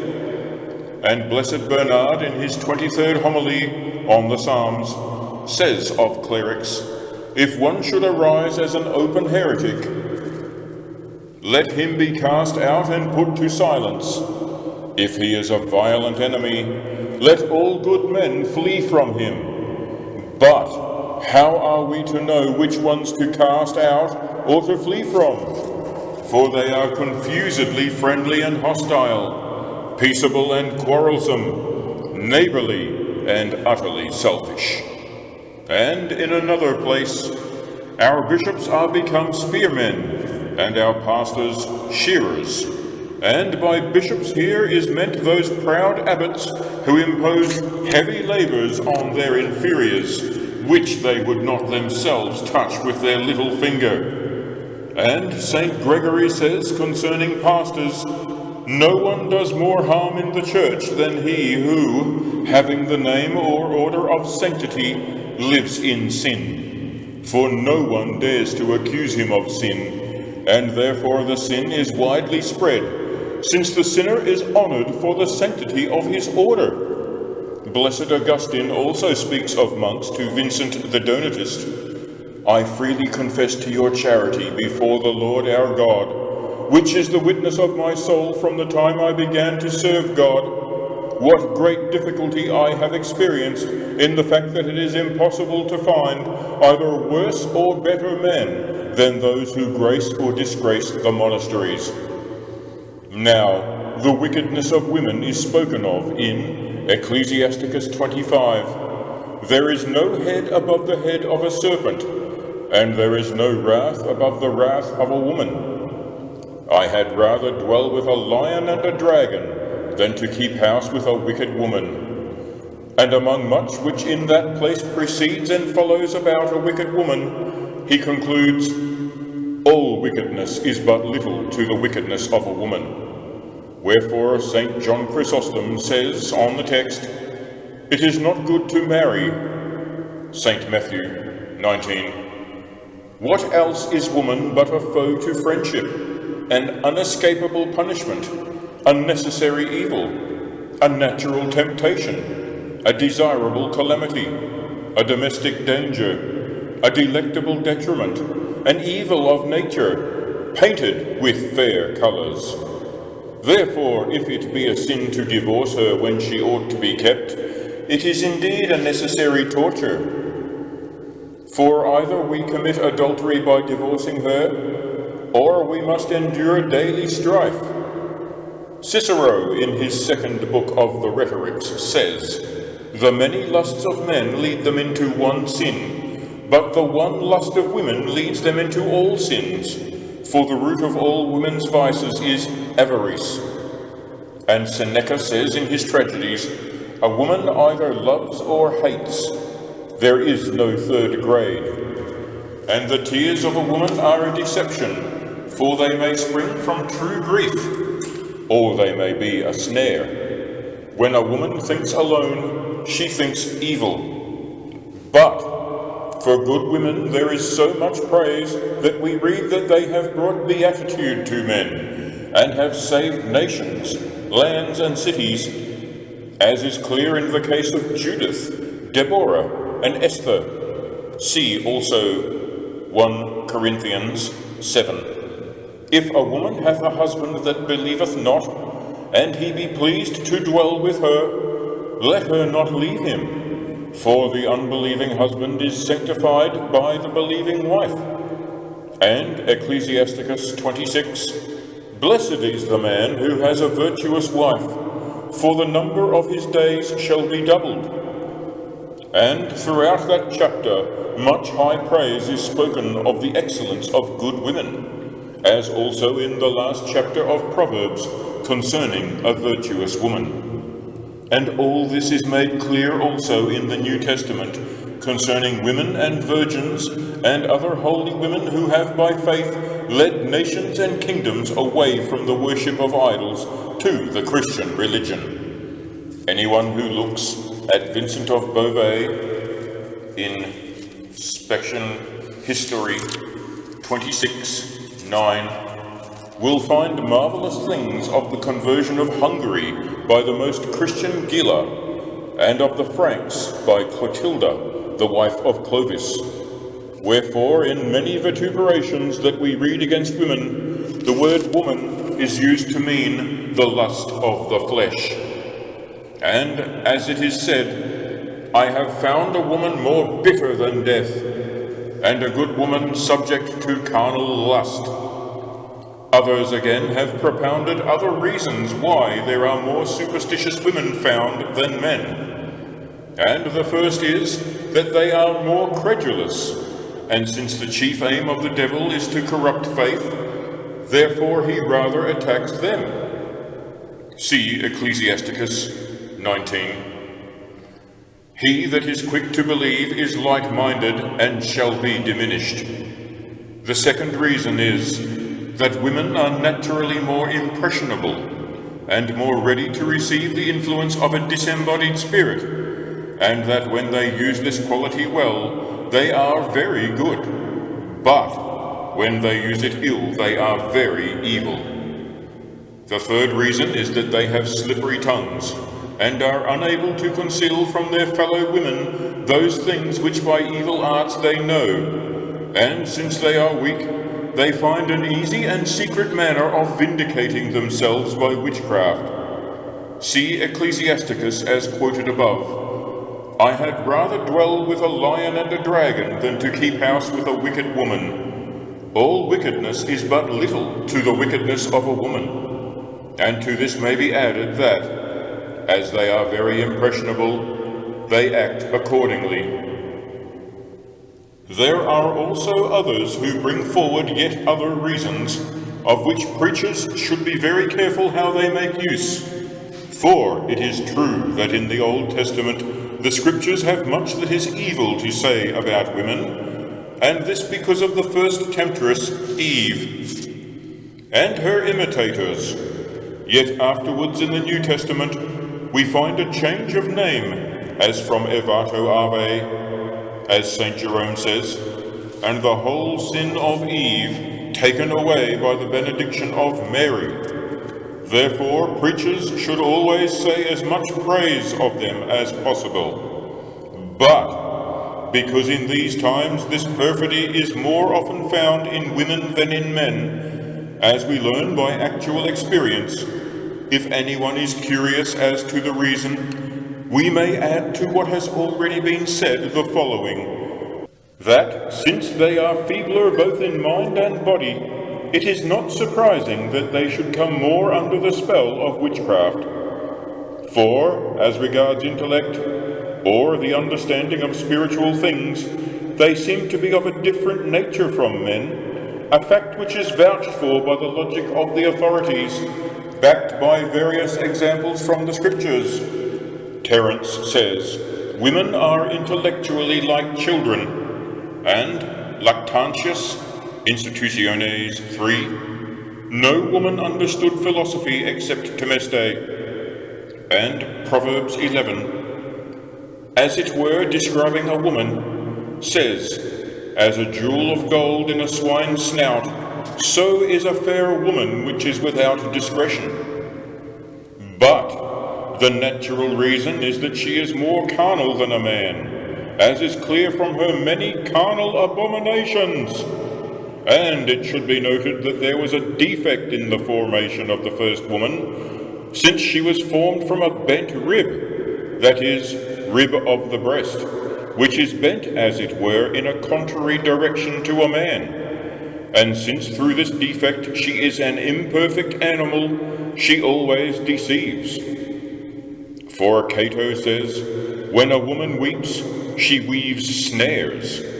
And again, when a woman weeps, she labors to deceive a man. And this is shown by Samson's wife, who coaxed him to tell her the riddle he had propounded to the Philistines, and told them the answer, and so deceived him. And it is clear in the case of the first woman that she had little faith. For when the serpent asked why they did not eat of every tree in paradise, she answered, of every tree, etc., lest perchance we die. Thereby she showed that she doubted and had little faith in the word of God. And all this is indicated by the etymology of the word, for femina comes from fe and minus, since she is ever weaker to hold and preserve the faith. And this, as regards faith, is of her very nature, although both by grace and nature faith never failed in the Blessed Virgin, even at the time of Christ's Passion, when it failed in all men. Therefore a wicked woman is by her nature quicker to waver in her faith, and consequently quicker to abjure the faith, which is the root of witchcraft. And as to her other mental quality, that is, her natural will, when she hates someone whom she formerly loved, then she seethes with anger and impatience in her whole soul, just as the tides of the sea are always heaving and boiling. Many authorities allude to this cause. Ecclesiasticus 25, there is no wrath above the wrath of a woman. And Seneca, Tragedies 8, no might of the flames or of the swollen winds, no deadly weapon is so much to be feared as the lust and hatred of a woman who has been divorced from the marriage bed. This is shown too in the woman who falsely accused Joseph and caused him to be imprisoned because he would not consent to the crime of adultery with her. Genesis 30. And truly, the most powerful cause which contributes to the increase of witches is the woeful rivalry between married folk and unmarried women and men. This is so even among holy women. So what must it be among the others? For you see in Genesis 21 how impatient and envious Sarah was of Hagar when she conceived. How jealous Rachel was of Leah because she had no children. Genesis 30. And Hannah, who was barren, of the fruitful Peninnah. 1 Kings 1. And how Miriam, Numbers 12, murmured and spoke ill of Moses, and was therefore stricken with leprosy. And how Martha was jealous of Mary Magdalene, because she was busy, and Mary was sitting down. St. Luke 10. To this point is Ecclesiasticus 37, neither consult with a woman touching her of whom she is jealous, meaning that it is useless to consult with her, since there is always jealousy, that is, envy, in a wicked woman. And if women behave thus to each other, how much more will they do so to men? Valerius Maximus tells how, when Phoronius, the king of the Greeks, was dying, he said to his brother Leontius that there would have been nothing lacking to him of complete happiness if a wife had always been lacking to him. And when Leontius asked how a wife could stand in the way of happiness, he answered that all married men well knew. And when the philosopher Socrates was asked if one should marry a wife, he answered, "If you do not, you are lonely, your family dies out, and a stranger inherits. If you do, you suffer perpetual anxiety, querulous complaints, reproaches concerning the marriage portion, the heavy displeasure of your relations, the garrulousness of a mother-in-law, cuckoldom, and no certain arrival of an heir." This he said as one who knew.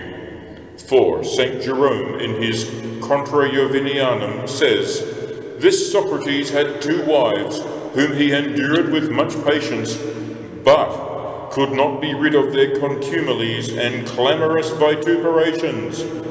So one day, when they were complaining against him, he went out of the house to escape their plaguing, and sat down before the house, and the women threw filthy water over him. But the philosopher was not disturbed by this, saying, 'I knew that the rain would come after the thunder.'"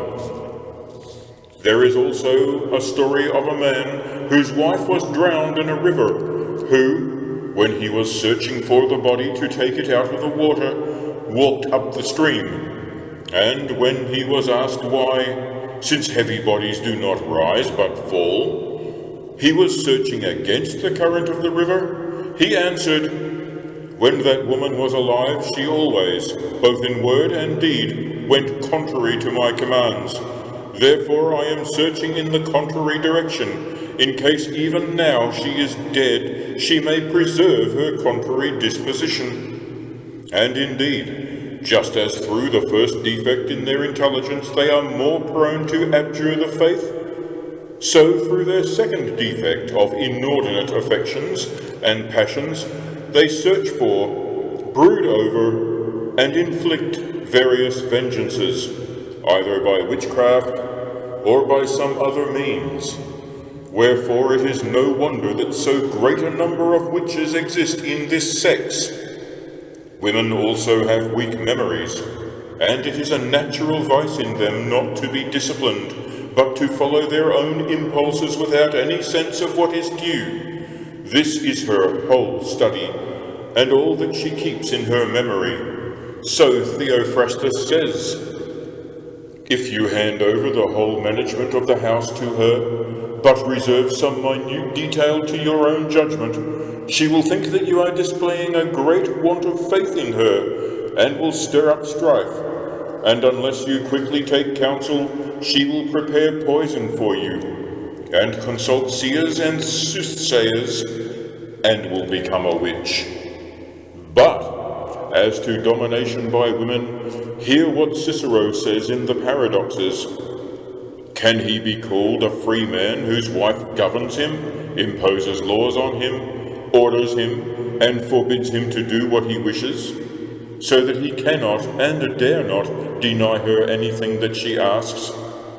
I should call him not only a slave, but the vilest of slaves, even if he comes of the noblest family." And Seneca, in the character of the raging Medea, says, "Why do you cease to follow your happy impulse? How great is that part of vengeance in which you rejoice?" Where he adduces many proofs that a woman will not be governed, but will follow her own impulse even to her own destruction.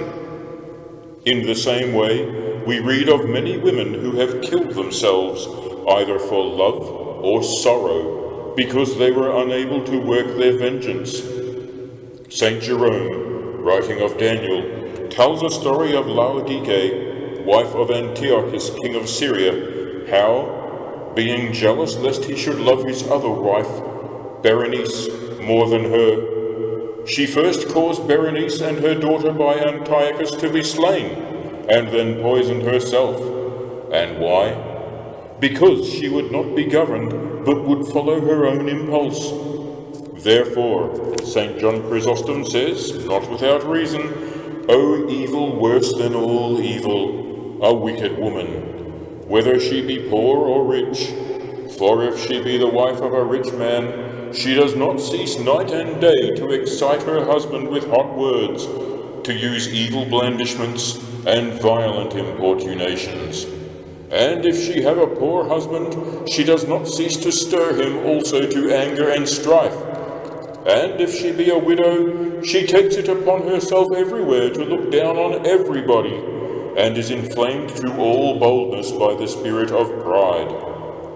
If we inquire, we find that nearly all the kingdoms of the world have been overthrown by women. Troy, which was a prosperous kingdom, was, for the rape of one woman, Helen, destroyed, and many thousands of Greeks slain. The kingdom of the Jews suffered much misfortune and destruction through the accursed Jezebel, and her daughter Athaliah, queen of Judah, who caused her sons to be killed, that on their death she might reign herself, yet each of them was slain. The kingdom of the Romans endured much evil through Cleopatra, queen of Egypt, that worst of women, and so with others. Therefore it is no wonder if the world now suffers through the malice of women. And now let us examine the carnal desires of the body itself, whence has arisen unconscionable harm to human life. Justly may we say with Cato of Utica, if the world should be rid of women, we should not be without God in our intercourse. For truly, without the wickedness of women, to say nothing of witchcraft, the world would still remain proof against innumerable dangers. Hear what Valerius said to Rufinus: You do not know that woman is the chimera, but it is good that you should know it, for that monster was of three forms. Its face was that of a radiant and noble lion. It had the filthy belly of a goat, and it was armed with the virulent tail of a viper. And he means that a woman is beautiful to look upon, contaminating to the touch, and deadly to keep. Let us consider another property of hers, the voice. For as she is a liar by nature, so in her speech she stings while she delights us. Wherefore her voice is like the song of the sirens, who with their sweet melody entice the passers-by and kill them. For they kill them by emptying their purses, consuming their strength, and causing them to forsake God. Again, Valerius says to Rufinus, When she speaks, it is a delight which flavors the sin. The flower of love is a rose, because under its blossom there are hidden many thorns. See Proverbs 5:3-4. Her mouth is smoother than oil. That is, her speech is afterwards as bitter as absinthium. Her throat is smoother than oil, but her end is as bitter as wormwood. Let us consider also her gait, posture, and habit, in which is vanity of vanities. There is no man in the world who studies so hard to please the good God as even an ordinary woman studies by her vanities to please men. An example of this is to be found in the life of Pelagia, a worldly woman who was wont to go about Antioch, tired and adorned most extravagantly. A holy father named Nonnus saw her and began to weep, saying to his companions that never in all his life had he used such diligence to please God, and much more he added to this effect, which is preserved in his orations. It is this which is lamented in Ecclesiastes 7, and which the Church even now laments on account of the great multitude of witches. And I have found a woman more bitter than death, who is the hunter's snare, and her heart is a net, and her hands are bands.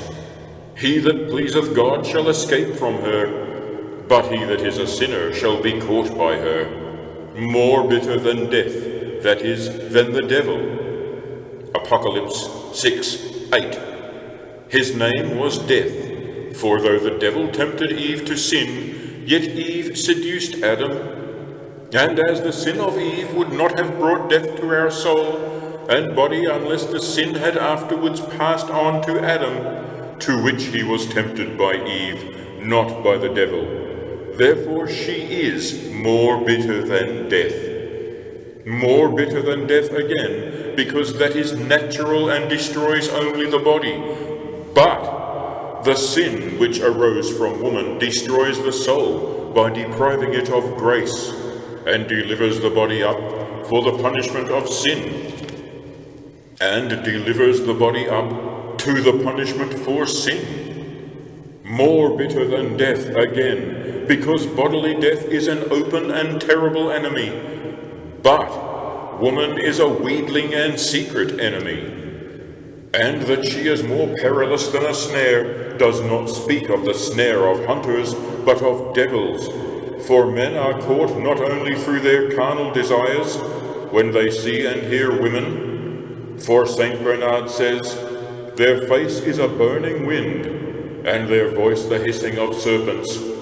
But they also cast wicked spells on countless men and animals. And when it is said that her heart is a net, it speaks of the inscrutable malice which reigns in their hearts. And her hands are as bands for binding, for when they place their hands on a creature to bewitch it, then with the help of the devil they perform their design. To conclude, all witchcraft comes from carnal lust, which is in women insatiable. See Proverbs 30.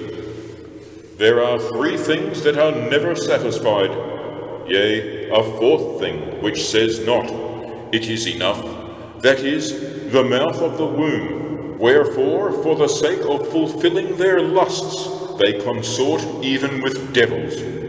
More such reasons could be brought forward, but to the understanding it is sufficiently clear that it is no matter for wonder that there are more women than men found infected with the heresy of witchcraft. And in consequence of this, it is better called the heresy of witches than of wizards, since the name is taken from the more powerful party. And blessed be the highest, who has so far preserved the male sex from so great a crime. For since he was willing to be born and to suffer for us, therefore he has granted to men this privilege. What sort of women are found to be above all others superstitious and witches? As to our second inquiry, what sort of women more than others are found to be superstitious and infected with witchcraft? It must be said, as was shown in the preceding inquiry, that 3 general vices appear to have special dominion over wicked women, namely infidelity, ambition, and lust. Therefore they are more than others inclined towards witchcraft, who more than others are given to these vices. Again, since of these 3 vices the last chiefly predominates, women being insatiable, etc., it follows that those among ambitious women are more deeply infected, who are more hot to satisfy their filthy lusts. And such are adulteresses, fornicatresses, and the concubines of the great. Now there are, as it is said in the papal bull, 7 methods by which they infect with witchcraft the venereal act and the conception of the womb. First, by inclining the minds of men to inordinate passion. Second, by obstructing their generative force. Third, by removing the members accommodated to that act. Fourth, by changing men into beasts by their magic art. Fifth, by destroying the generative forces in women. Sixth, by procuring abortion. Seventh, by offering children to devils, besides other animals and fruits of the earth with which they work much harm. And all these will be considered later, but for the present let us give our mind to the injuries towards men. And first concerning those who are bewitched into an inordinate love or hatred, this is a matter of a sort that it is difficult to discuss before the general intelligence. Yet it must be granted that it is a fact. For St. Thomas, 4:34, treating of obstructions caused by witches, shows that God allows the devil greater power against men's venereal acts than against their other actions, and gives this reason, that this is likely to be so, since those women are chiefly apt to be witches who are most disposed to such acts. For he says that, since the first corruption of sin by which man became the slave of the devil came to us through the act of generation, therefore greater power is allowed by God to the devil in this act than in all others. Also, the power of witches is more apparent in serpents, as it is said, than in other animals, because, through the means of a serpent, the devil tempted woman. For this reason also, as is shown afterwards, although matrimony is a work of God, as being instituted by him, yet it is sometimes wrecked by the work of the devil, not indeed through main force, since then he might be thought stronger than God, but with the permission of God, by causing some temporary or permanent impediment in the conjugal act. And touching this, we may say what is known by experience, that these women satisfy their filthy lusts, not only in themselves, but even in the mighty ones of the age, of whatever state and condition, causing, by all sorts of witchcraft, the death of their souls through the excessive infatuation of carnal love, in such a way that for no shame or persuasion can they desist from such acts. And through such men, since the witches will not permit any harm to come to them, either from themselves or from others, once they have them in their power, there arises the great danger of the time, namely, the extermination of the faith, and in this way do witches every day increase. And would that this were not true according to experience, but, indeed, such hatred is aroused by witchcraft between those joined in the sacrament of matrimony, and such freezing up of the generative forces that men are unable to perform the necessary action for begetting offspring. But, since love and hate exist in the soul, which even the devil cannot enter, lest these things should seem incredible to anyone, they must be inquired into, and by meeting argument with arguments, the matter will be made clear. Question 7. Whether witches can sway the minds of men to love or hatred? It is asked whether devils, through the medium of witches, can change or incite the minds of men to inordinate love or hatred, and it is argued that, following the previous conclusions, they cannot do so. For there are three things in man: will, understanding, and body. The first is ruled by God himself, for the heart of the king is in the hand of the Lord. The second is enlightened by an angel, and the body is governed by the motions of the stars. And as the devils cannot effect changes in the body, even less have they power to incite love or hatred in the soul. The consequence is clear, that though they have more power over things corporeal than over things spiritual, they cannot change even the body, as has often been proved. For they cannot induce any substantial or accidental form, except by the help of some other agent, which is, as it were, their artificer. In this connection is quoted what has been said before, that whoever believes that any creature can be changed for the better or the worse, or transformed into another kind of likeness, except by the Creator of all things, is worse than a pagan and a heretic. Besides, everything that acts with design knows its own effect.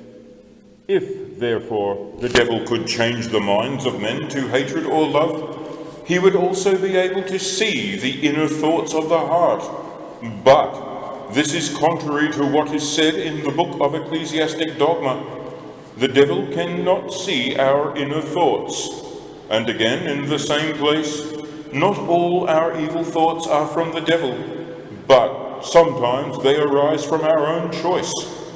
Besides, love and hatred are a matter of the will, which is rooted in the soul. Therefore, they cannot by any cunning be caused by the devil.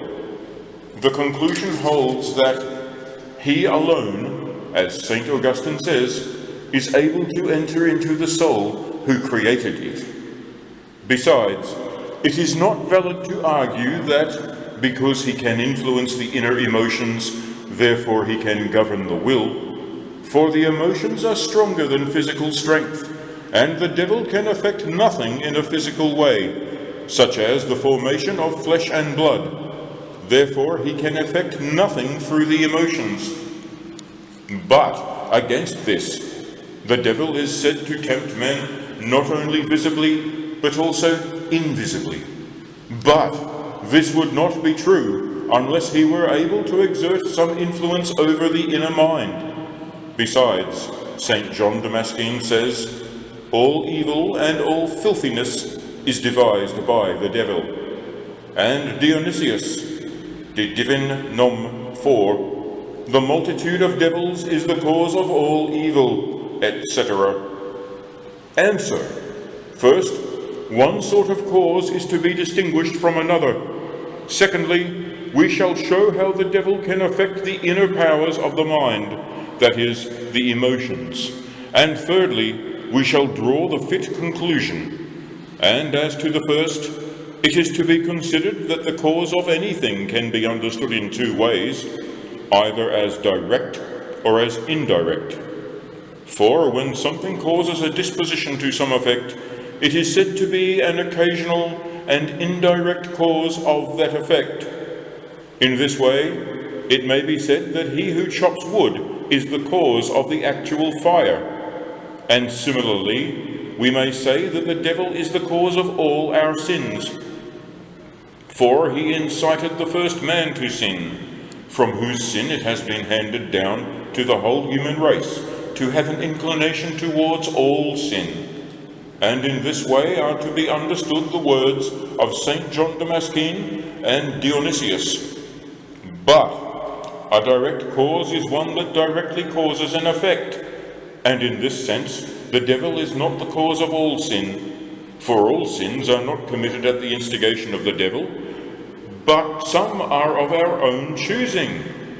For Origen says, even if the devil were not, men would still lust after food and venery and such things, and from these inordinate lusts much may result, unless such appetites be reasonably restrained.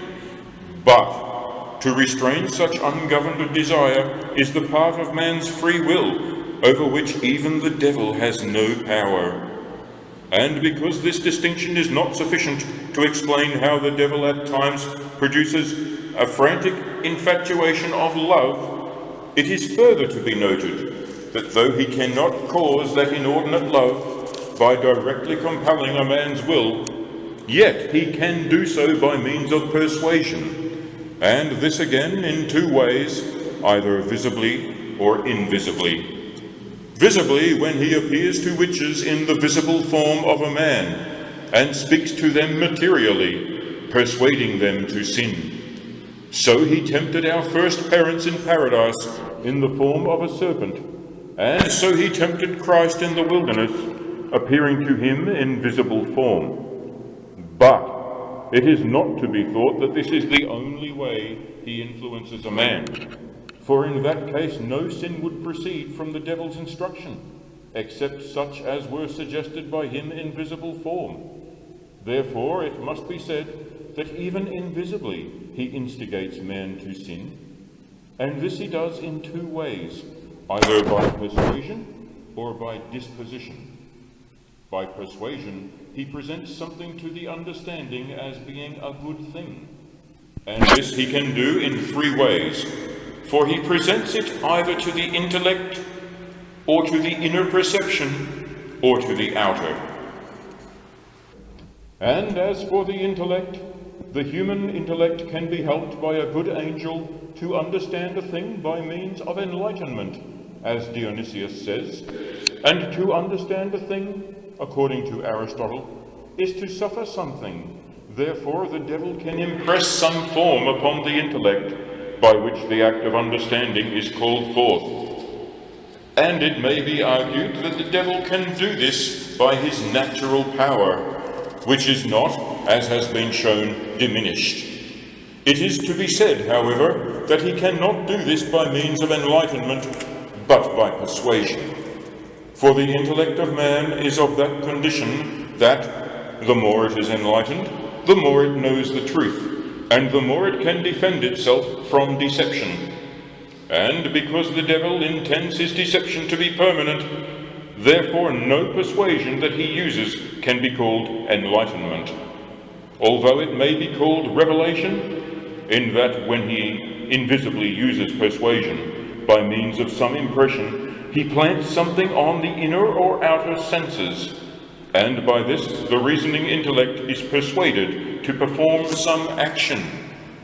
But as to how he is enabled to create an impression on the inner senses, it is to be noted that the bodily nature is naturally born to be moved locally by the spiritual, which is clear from the case of our own bodies, which are moved by our souls, and the same is the case with the stars. But it is not by nature adapted to be directly subject to influences, by which we mean outside influences, nor those with which it is informed.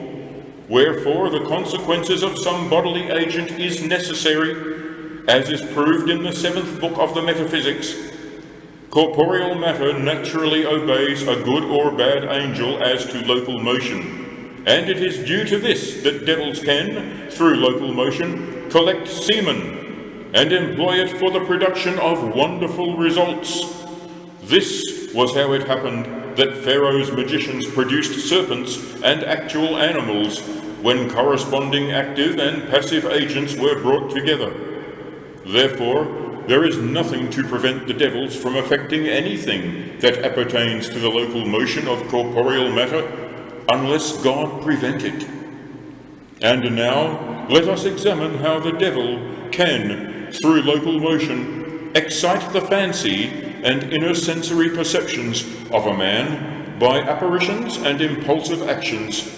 It is to be noted that Aristotle, De Somno et Vigilia, assigns the fact that when an animal sleeps, the blood flows to the inmost seat of the senses, from which descend motions or impressions which remain from past impressions preserved in the mind or inner perception, and these are fancy or imagination, which are the same thing according to St. Thomas, as will be shown. For fancy or imagination is, as it were, the treasury of ideas received through the senses, and through this it happens that devils so stir up the inner perceptions that it is the power of conserving images that they appear to be a new impression at that moment received from exterior things. It is true that all do not agree to this, but if anyone wishes to occupy himself with this question, he must consider the number and the office of the inner perceptions. According to Avicenna, in his book On the Mind, these are 5, namely common sense, fancy, imagination, thought, and memory. But St. Thomas, in the first part of question 79, says that they are only 4, since fancy and imagination are the same thing. For fear of prolixity, I omit much more than has variously been said on this subject. Only this must be said, that fancy is the treasure of ideas. But memory appears to be something different, For fancy is the treasury or repository of ideas received through the senses, but memory is the treasury of instincts, which are not received through the senses. For when a man sees a wolf, he runs away, not because of its ugly colour or appearance, which are ideas received through the outer senses and conserved in his fancy, but he runs away because the wolf is his natural enemy, and this he knows through some instinct or fear, which is apart from thought, which recognizes the wolf as hostile, but a dog as friendly. But the repository of these instincts is memory, and reception and retention are two different things in animal nature, for those who are of a humid disposition receive readily, but retain badly, and the contrary is the case with those of a dry humour. To return to the question, the apparitions that come in dreams to sleepers proceed from the ideas retained in the repository of their mind, through a natural local motion caused by the flow of blood to the first and inmost seat of their faculties of perception. And we speak of an intrinsic local motion in the head and the cells of the brain. And this can also happen through a similar local motion created by devils. Also, such things happen not only to the sleeping, but even to those who are awake. For in these also the devils can sit up and excite the inner perceptions and humours, so that ideas retained in the repositories of their minds are drawn out and made apparent to the faculties of fancy and imagination, so that such men imagine these things to be true. And it is no wonder that the devil can do this by his own natural power, since any man by himself, being awake and having the use of his reason, can voluntarily draw from his repositories the images he has retained in them, in such a way that he can summon to himself the images of whatsoever things he pleases. And this being granted, it is easy to understand the matter of excessive infatuation in love. Now, there are two ways in which devils can, as has been said, raise up this kind of images. Sometimes they work without enchaining the human reason, as has been said at the matter of temptation, and the example of voluntary imagination. But sometimes the use of reason is entirely chained up, and this may be exemplified by certain naturally defective persons, and by madmen and drunkards. Therefore it is no wonder that devils can, with God's permission, chain up the reason, and such men are called delirious, because their senses have been snatched away by the devil, and this they do in two ways, either with or without the help of witches. For Aristotle, in the work we have quoted, says that anyone who lives in passion is moved by only a little thing, as a lover by the remotest likeness of his love, and similarly with one who feels hatred. Therefore devils, who have learned from men's acts to which passions they are chiefly subject, incite them to this sort of inordinate love or hatred, impressing their purpose on men's imagination the more strongly and effectively, as they can do the more easily. And this is the more easy for them, just as it is more easy for a lover to summon up the image of his love from his memory and retain it pleasurably in his thoughts. But they work by witchcraft when they do these things through and at the instance of witches, by reason of a pact entered into with them. But it is not possible to treat of such matters in detail, on account of the great number of instances, both among the clergy and among the laity.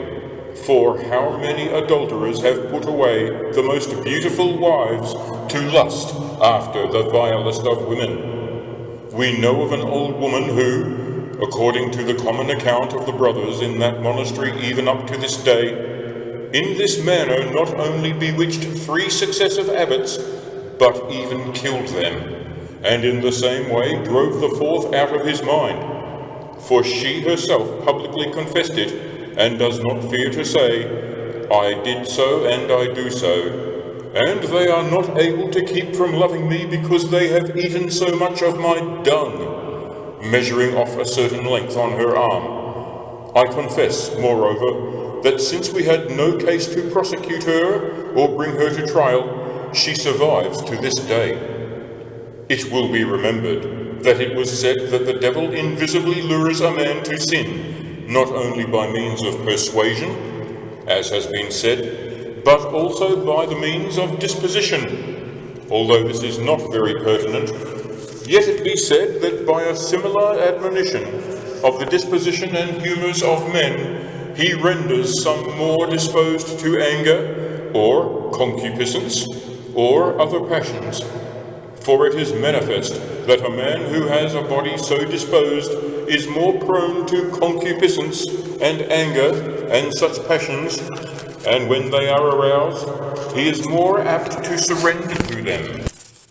But because it is difficult to quote precedents, therefore an easier method must be found of declaring them for the admonition of the people. And in the second part of this book, we treat of the remedies by which men so bewitched can be set free. The method of preaching to the people about infatuate love. Concerning what has been said above, a preacher asks this question: is it a Catholic view to maintain that witches can infect the minds of men with an inordinate love of strange women, and so inflame their hearts that by no shame or punishment, by no words or actions, can they be forced to desist from such love?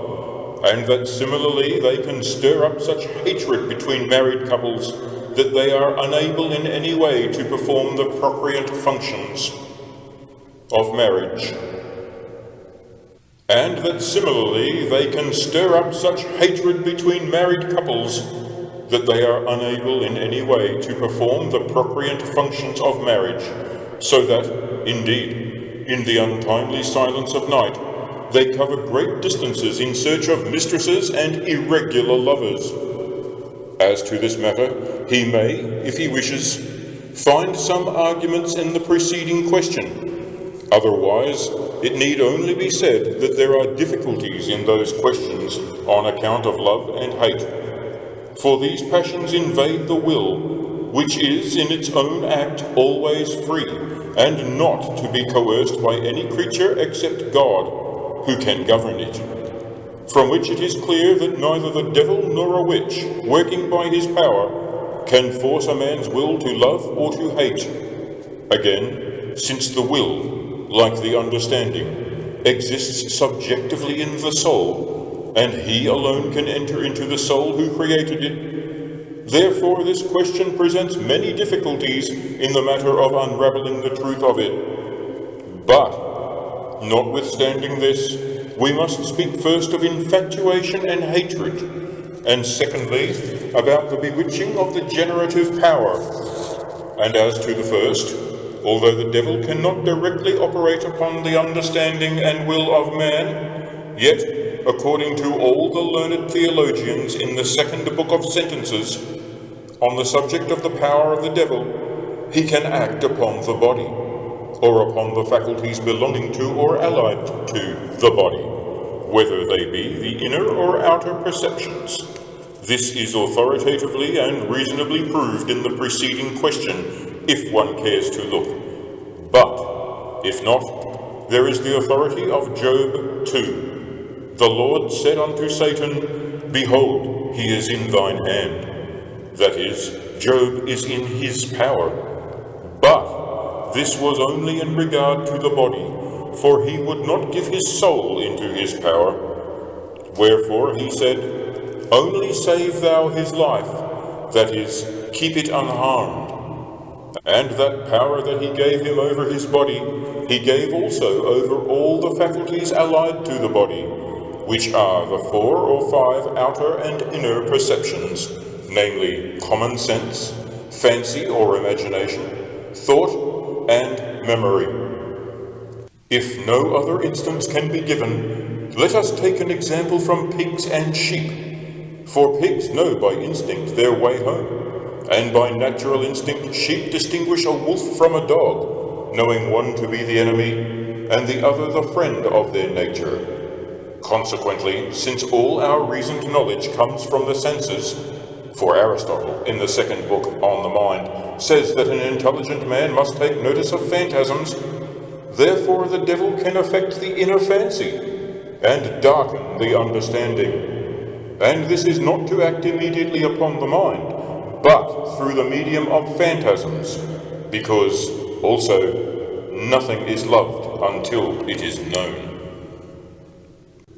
As many examples as are needed could be taken from gold, which the miser loves because he knows its power, etc. Therefore, when the understanding is darkened, the will also is darkened in its affections.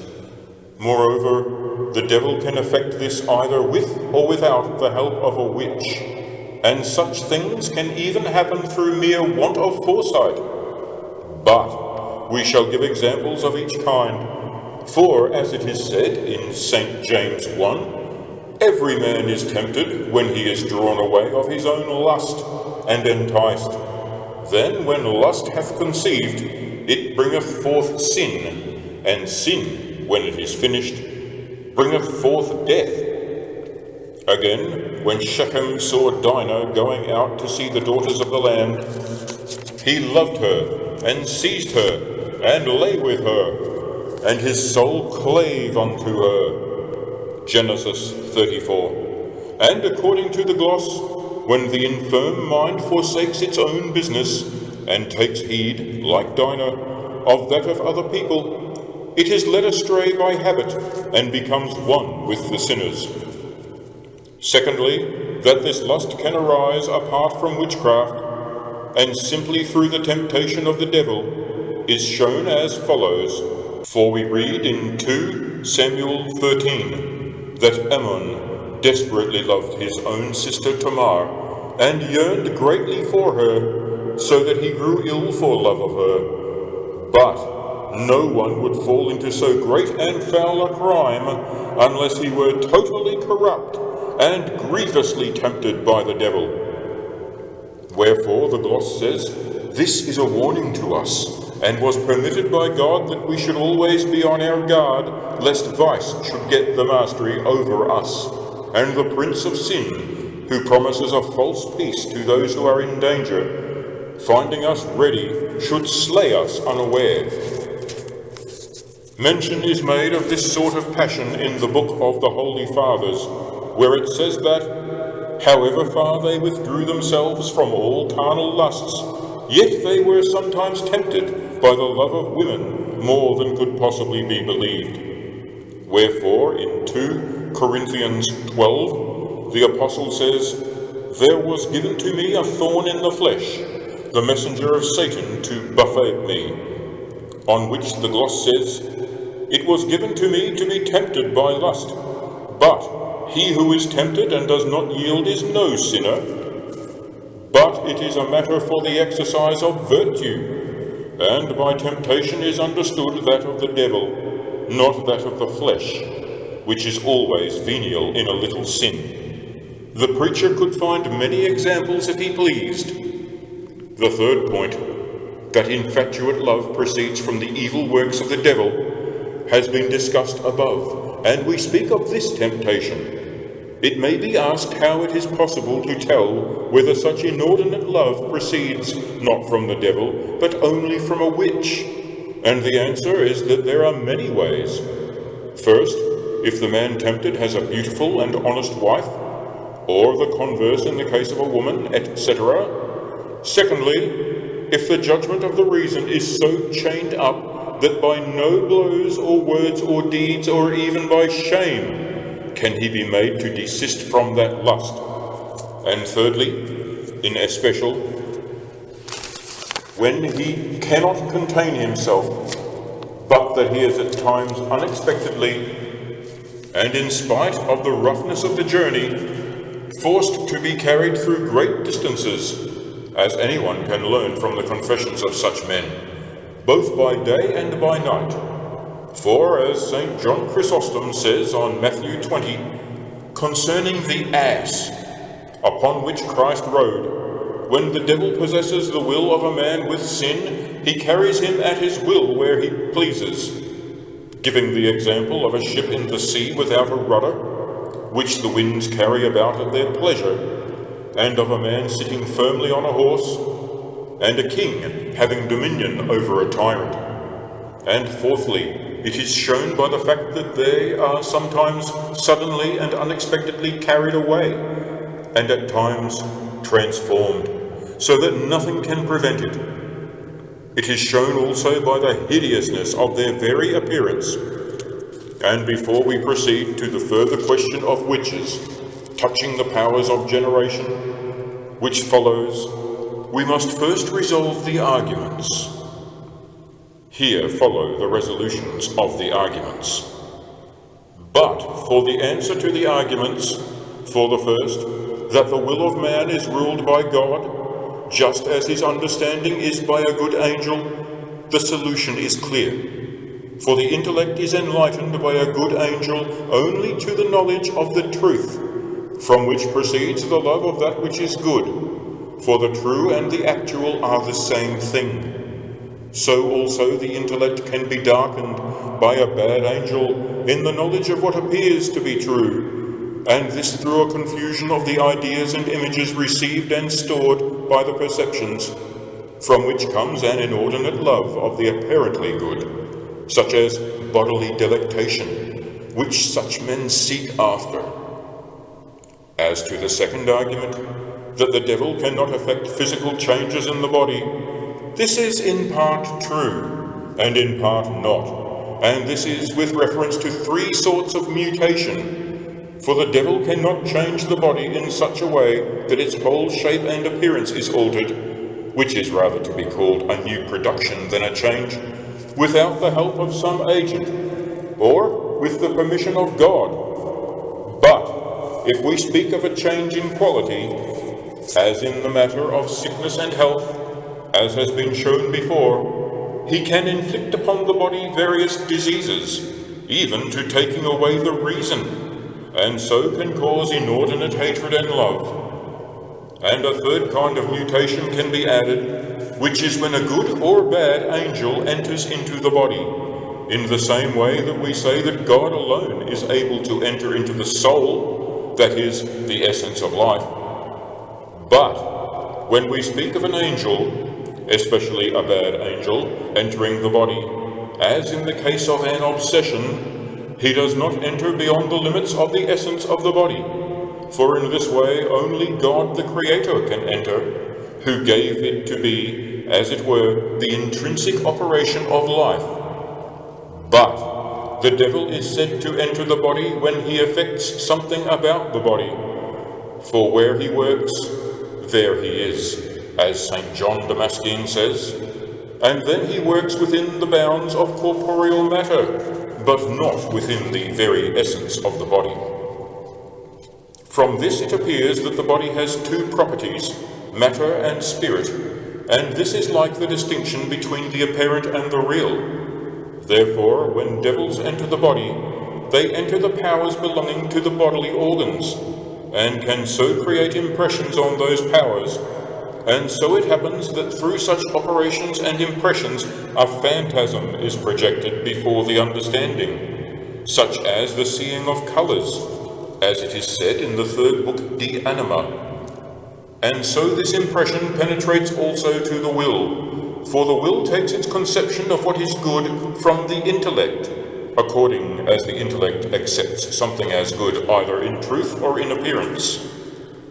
As for the third argument, a knowledge of the thoughts of the heart may come about in two ways, either from seeing their effects, or by reading them actually in the intellect. In the first way, they can be known not only by an angel, but even by man, although it will be shown that an angel has more skill in this matter. For sometimes the thoughts are made evident, not only by some external action, but even by a change in the countenance, and doctors also can discern some affections of the mind through the pulse.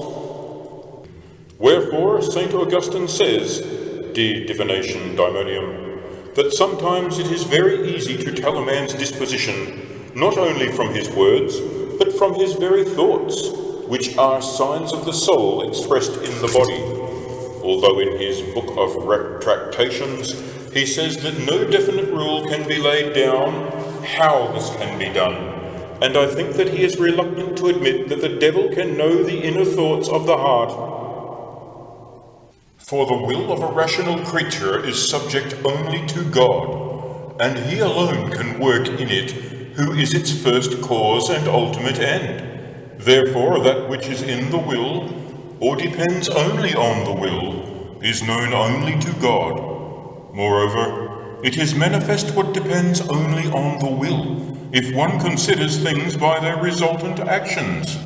For when a man has the quality of knowledge, and the understanding that comes from it, he uses it when he wills. It is proved then, from what has been said, that a spirit cannot enter the soul.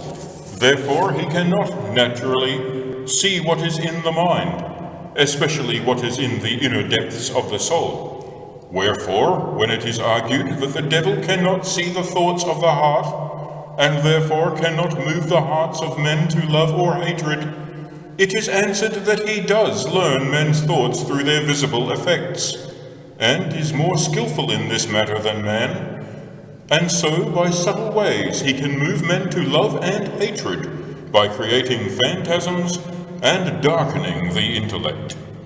And this must be said by way of comfort to relieve the apprehensions of the virtuous, that when the sensible exterior and bodily change which accompanied men's thoughts is so vague and indeterminate that the devil cannot by it arrive at any certain knowledge of the thoughts, especially when the virtuous at times take a little leisure from study and good works, he molests them then chiefly in dreams, as is known by experience. But when the physical effect of thought is strong and determinate, the devil can know by a man's appearance whether his thoughts are turned towards envy or luxury. But we find that it must be left an open question whether he can, by this means, have certain knowledge in respect of all circumstances, as such and such, although it is true that he can know such circumstances from their subsequent results.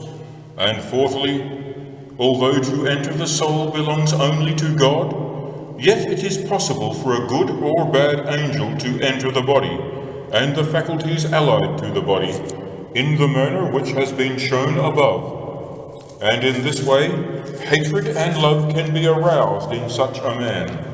For the other argument, that the powers of the spirit are greater than the physical powers, which themselves cannot be changed by the devil, it is answered that the physical powers can be altered by the devil, insofar as they can be hastened or retarded in the flesh and bone. But he does this not for the sake of impeding or stimulating the inner and outer perceptions, but for his own gain, since he derives his chief benefit by the deception of the senses and the delusion of the intellect.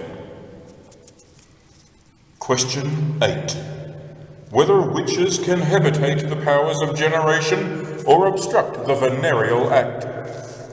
Now, the fact that adulterous drabs and whores are chiefly given to witchcraft is substantiated by the spells which are cast by witches upon the act of generation. And to make the truth more clear, we will consider the arguments of those who are in disagreement with us on this matter. And first it is argued that such a bewitching is not possible, because if it were, it would equally apply to those who are married. And if this were conceded, then, since matrimony is God's work and witchcraft is the devil's work would be stronger than God's. But if it is allowed that it can only affect fornicators and the unmarried, this involves a return to the opinion that witchcraft does not really exist, but only in men's imagination, and this was refuted in the first question. Or else some reason will be found why it should affect the unmarried and not the married, and the only possible reason is that matrimony is God's work, and since, according to the theologians, this reason is not valid, there still remains the argument that it would make the devil's work stronger than God's, and since it would seem unseemly to make such an assertion, it is also unseemly to maintain that the venereal act can be obstructed by witchcraft. Again, the devil cannot obstruct the other natural actions, such as eating, walking, and standing, as is apparent from the fact that, if he could destroy the whole world. Besides, since the venereal act is common to all women, if it were obstructed, it would be so with reference to all women. But this is not so, and therefore the first argument is good, for the facts prove that it is not so. For when a man says that he has been bewitched, he is still quite capable as regards other women, although not with her, with whom he is unable to copulate, and the reason for this is that he does not wish to, and therefore cannot effect anything in the matter. On the contrary, and true side, is the chapter in the Decretals, if by sortilege, etc., as is also the opinion of all the theologians and canonists, where they treat of the obstruction to marriage caused by witchcraft. There is also another reason, that since the devil is more powerful than man, and a man can obstruct the generative powers by means of frigid herbs or anything else that can be thought of, therefore much more can the devil do this, since he has greater knowledge and cunning. Answer: the truth is sufficiently evident from two matters which have already been argued, although the method of obstruction has not been specifically declared. For it has been shown that witchcraft does not exist only in men's imaginations, and not in fact, but that truly and actually innumerable bewitchments can happen with the permission of God. It has been shown too that God permits it more in the case of the generative powers, because of their greater corruption, than in the case of other human actions. But concerning the method by which such obstruction is procured, it is to be noted that it does not affect only the generative powers, but also the powers of the imagination or fancy. And as to this, Peter of Palud, 3:34, notes 5 methods, for he says that the devil, being a spirit, has power over a corporeal creature to cause or prevent a local motion.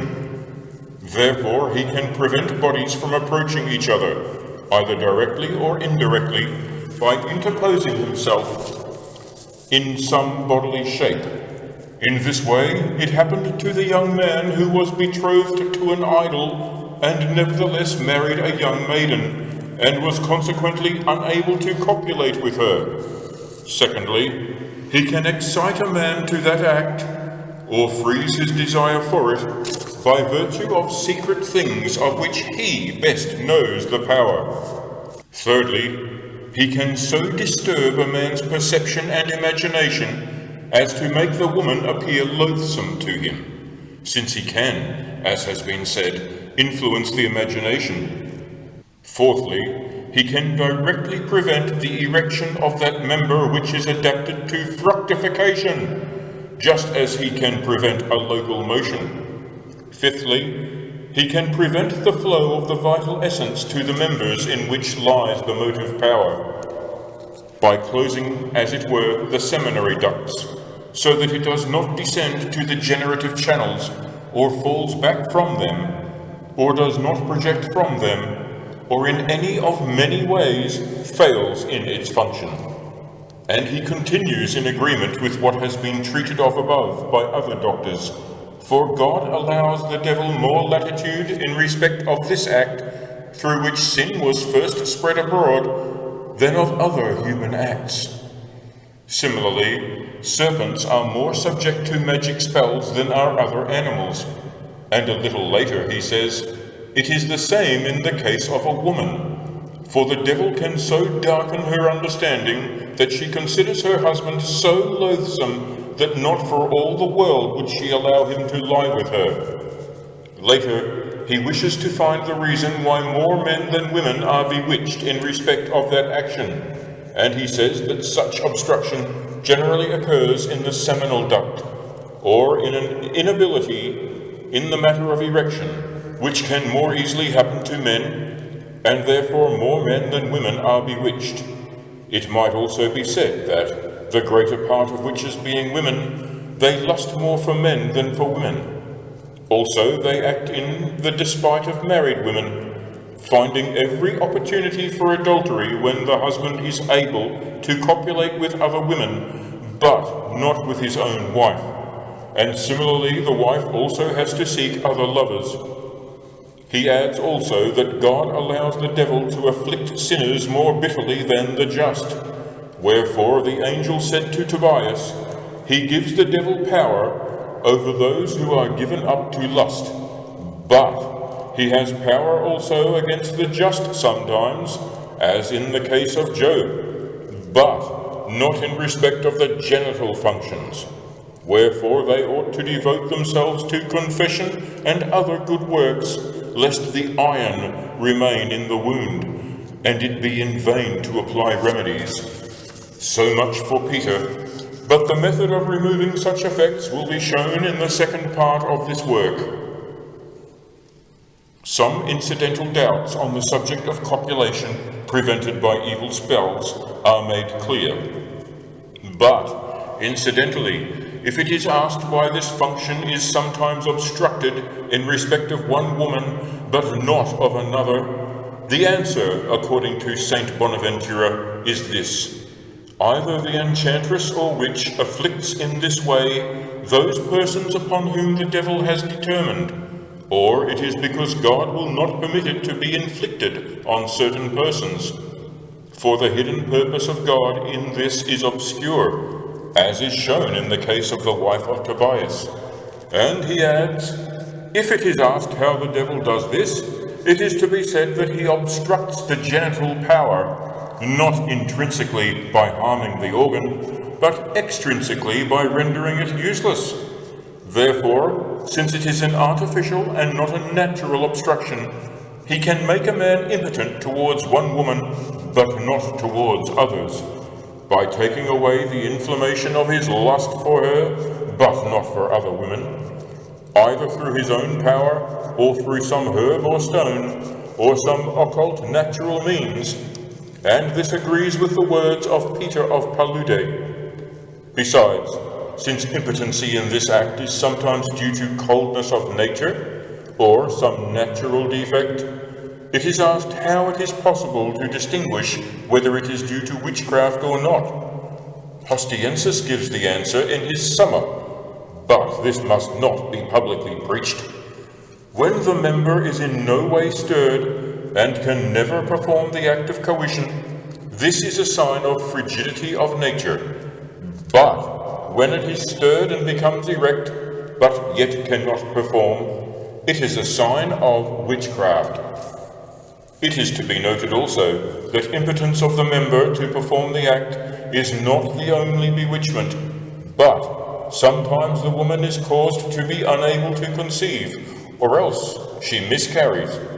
Note, moreover, that according to what is laid down by the canons, whoever through desire of vengeance or for hatred does anything to a man or a woman to prevent them from begetting or conceiving must be considered a homicide.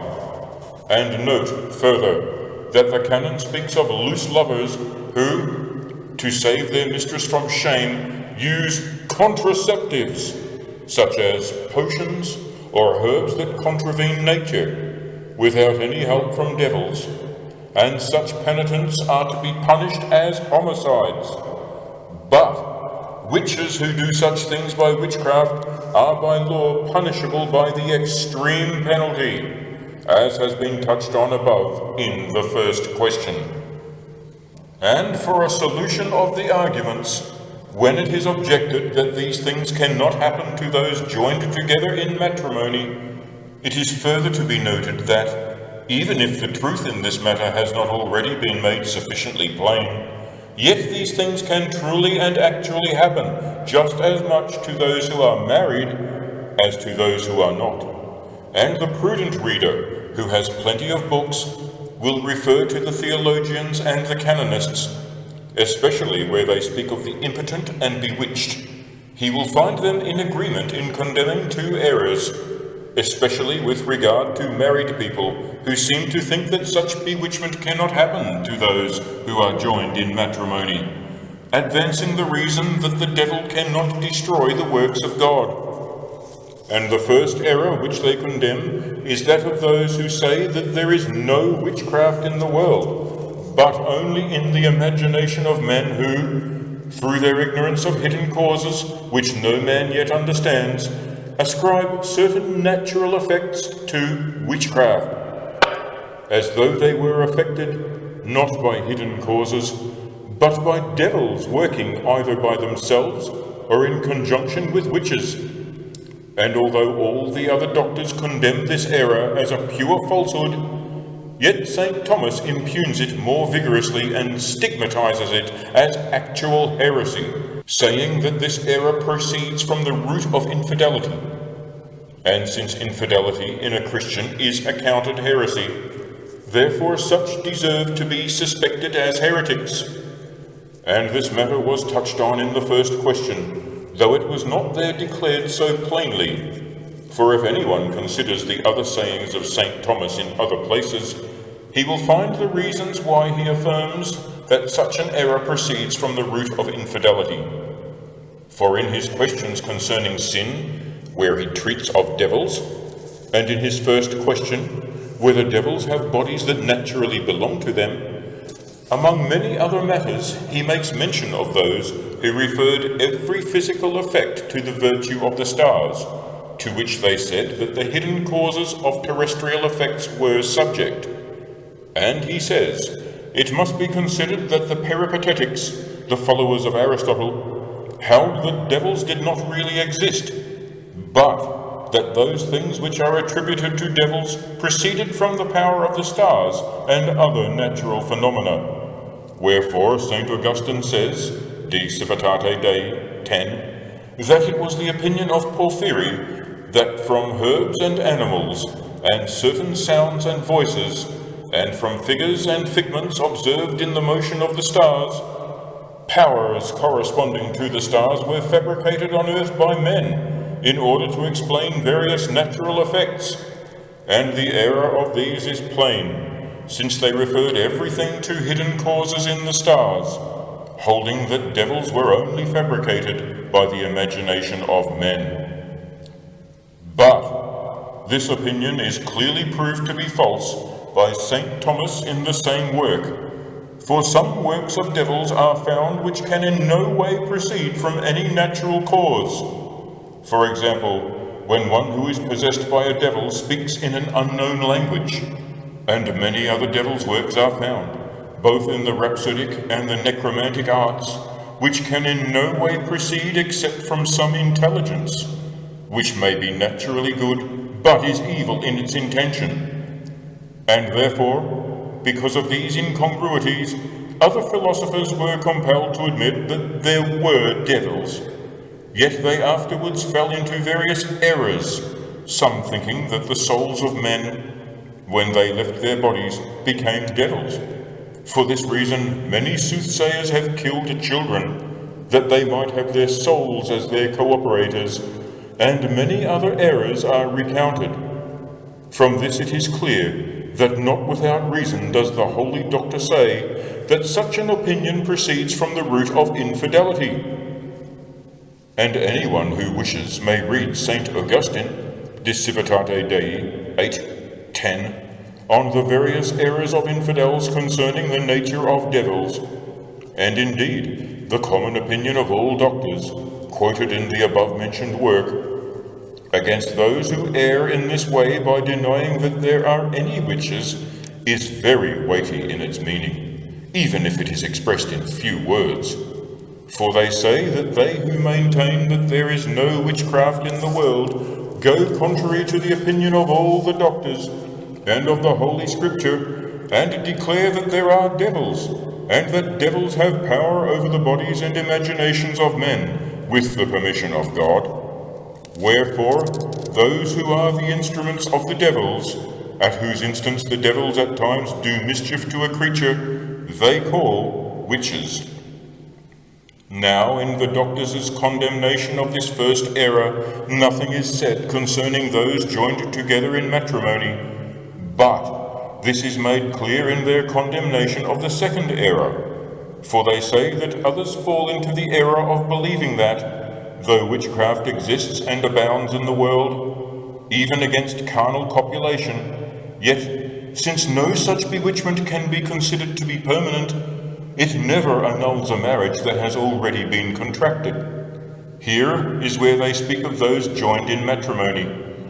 Now, in refuting this error, for we do so, even though it is little to the point, for the sake of those who have not many books, it is to be noted that they refute it by maintaining that it is against all precedent, and contrary to all laws, both ancient and modern. Wherefore the Catholic doctors make the following distinction: that impotence caused by witchcraft is either temporary or permanent, and if it is temporary, then it does not annul the marriage.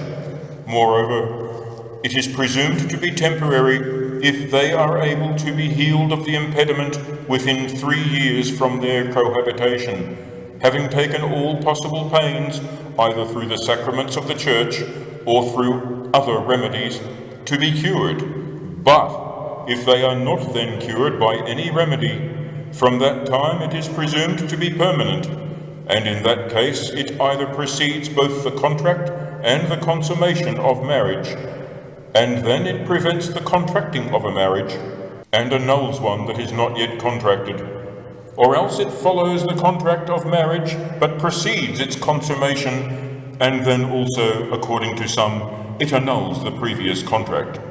For it is said in Book 33, Question 1, Cap 1, that the confirmation of a marriage consists in its carnal office, or else it is subsequent to the consummation of the marriage, and then the matrimonial bond is not annulled. Much is noted there concerning impotence by Hostiensis and Godfrey and the doctors and theologians. To the arguments. As to the first, it is made sufficiently clear from what has been said. For, as to the argument that God's works can be destroyed by the devil's works, if witchcraft has power against those who are married, it has no force. Rather does the opposite appear, since the devil can do nothing without God's permission. For he does not destroy by main force like a tyrant, but through some extrinsic art, as is proved above. And the second argument is also made quite clear, why God allows this obstruction more in the case of the venereal act than of other acts. But the devil has power also over other acts, when God permits. Wherefore it is not sound to argue that he could destroy the whole world, and the third objection is similarly answered by what has been said. Question 9. Whether witches may work some prestidigitatory illusion so that the male organ appears to be entirely removed and separate from the body. Here is declared the truth about diabolic operations with regard to the male organ.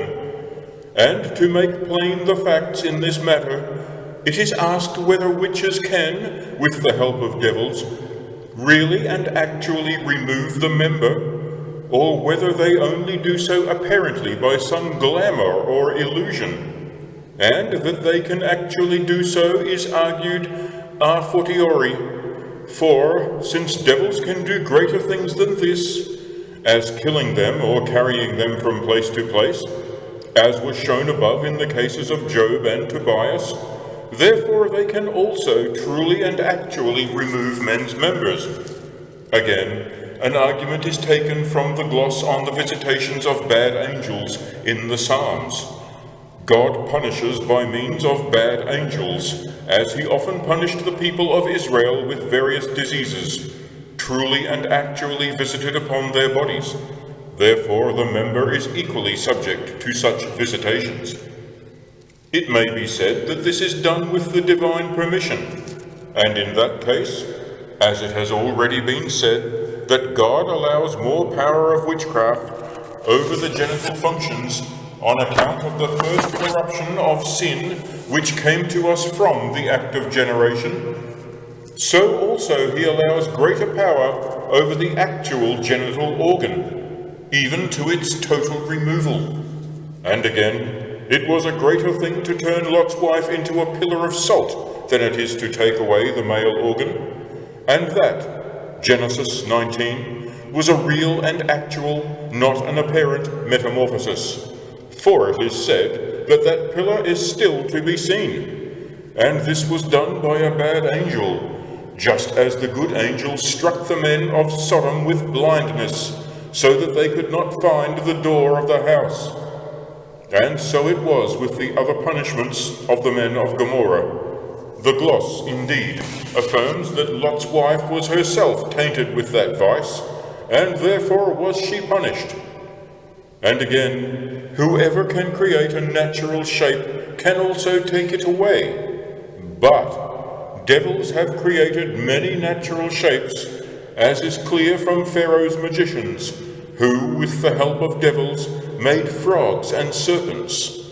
Also, St. Augustine, in Book 83, says that those things which are visibly done by the lower powers of the air cannot be considered to be mere illusions, but even men are able, by some skillful incision, to remove the male organ. Therefore devils can do invisibly what others do visibly. But, on the contrary side, St. Augustine, De Civitate Dei, 18, says, "It is not to be believed that, through the art or power of devils, man's body can be changed into the likeness of a beast. Therefore it is equally impossible that should be removed which is essential to the truth of the human body." Also he says, De Trinitate 3, "It must not be thought that this substance of visible matter is subject to the will of those fallen angels, for it is subject only to God." Answer: there is no doubt that certain witches can do marvelous things with regard to male organs, for this agrees with what has been said and heard by many, and with the general account of what has been known concerning that member through the senses of sight and touch. And so to how this thing is possible, it is to be said that it can be done in two ways, either actually and in fact, as the first arguments have said, or through some prestige or glamour. But when it is performed by witches, it is only a matter of glamour, although it is no illusion in the opinion of the sufferer. For his imagination can really and actually believe that something is not present, since by none of his exterior senses, such as sight or touch, can he perceive that it is present. From this it may be said that there is a true abstraction of the member in imagination, although not in fact. And several things are to be noted as to how this happens. And first, as to two methods by which it can be done. It is no wonder that the devil can deceive the outer human senses, since, as has been treated of above, he can elude the inner senses by bringing to actual perception ideas that are stored in the imagination. Moreover, he deceives men in their natural functions, causing that which is visible to be invisible to them, and that which is tangible to be intangible, and the audible inaudible, and so with the other senses. But such things are not true in actual fact, since they are caused through some defect introduced in the senses, such as the eyes or the ears or the touch, by reason of which defect a man's judgment is deceived. And we can illustrate this from certain natural phenomena. For sweet wine appears bitter on the tongue of the fevered, his taste being deceived not by the actual fact, but through his disease. So also in the case under consideration, the deception is not due to fact, since the member is still actually in its place, but it is an illusion of the senses with regard to it. Again, as has been said above concerning the generative powers, the devil can obstruct that action by imposing some other body of the same color and appearance, in such a way that some smoothly fashioned body in the color of flesh is interposed between the sight and touch, and between the true body of the sufferer, so that it seems to him that he can see and feel nothing but a smooth body, with its surface interrupted by no genital organ. See the sayings of St. Thomas, 2 Dist.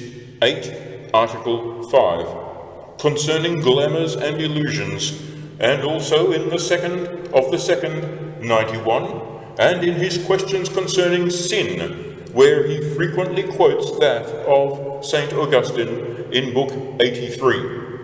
This evil of the devil creeps in through all the sensual approaches. He gives himself to figures. He adapts himself to colours. He abides in sounds. He lurks in smells. He infuses himself into flavours. Besides, it is to be considered that such an illusion of the sight and touch can be caused not only by the interposition of some smooth unmembered body, but also by the summoning to the fancy or imagination of certain forms and ideas latent in the mind, in such a way that a thing is imagined as being perceived then for the first time. For, as was shown in the preceding question, devils can by their own power change bodies locally, and just as the disposition or humour can be affected in this way, so can the natural functions. I speak of things which appear natural to the imagination or senses, for Aristotle in the De Somno et Vigilia says, assigning the cause of apparitions in dreams, that when an animal sleeps much blood flows to the inner consciousness, and thence come ideas or impressions derived from actual previous experiences stored in the mind. It has already been defined how thus certain appearances convey the impression of new experiences, and since this can happen naturally, much more can the devil call to the imagination the appearance of a smooth body, unprovided with the virile member, in such a way that the senses believe it to be an actual fact. Secondly, some other methods are to be noted which are easier to understand and to explain. For, according to Saint Isidore, Etymology 8:9, a glamour is nothing but a certain delusion of the senses, and especially of the eyes. And for this reason it is also called a prestige, from prestringo, since the sight of the eyes is so fettered that things seem to be other than they are. And Alexander of Hales, Part 2, says that a prestige, properly understood, is an illusion of the devil, which is not caused by any change in matter, but only exists in the mind of him who is deluded, either as to his inner or outer perceptions.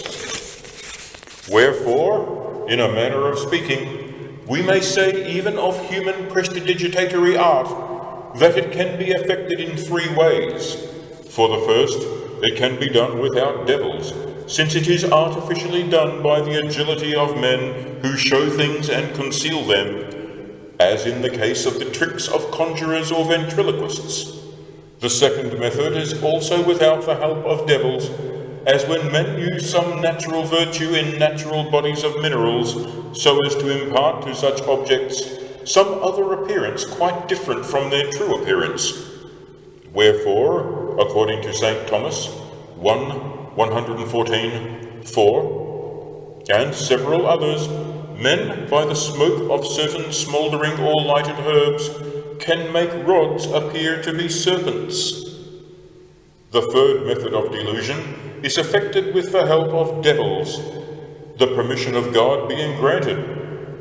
For it is clear that devils have, of their nature, some power over certain earthly matters, which they exercise upon them, when God permits, so that things appear to be other than they are. And as to this third method, it is to be noted that the devil has 5 ways in which he can delude anyone so that he thinks a thing to be other than it is. First, by an artificial trick, as has been said, for that which a man can do by art, the devil can do even better. Second, by a natural method, by the application, as has been said, and interposition of some substance so as to hide the true body, or by confusing it in man's fancy.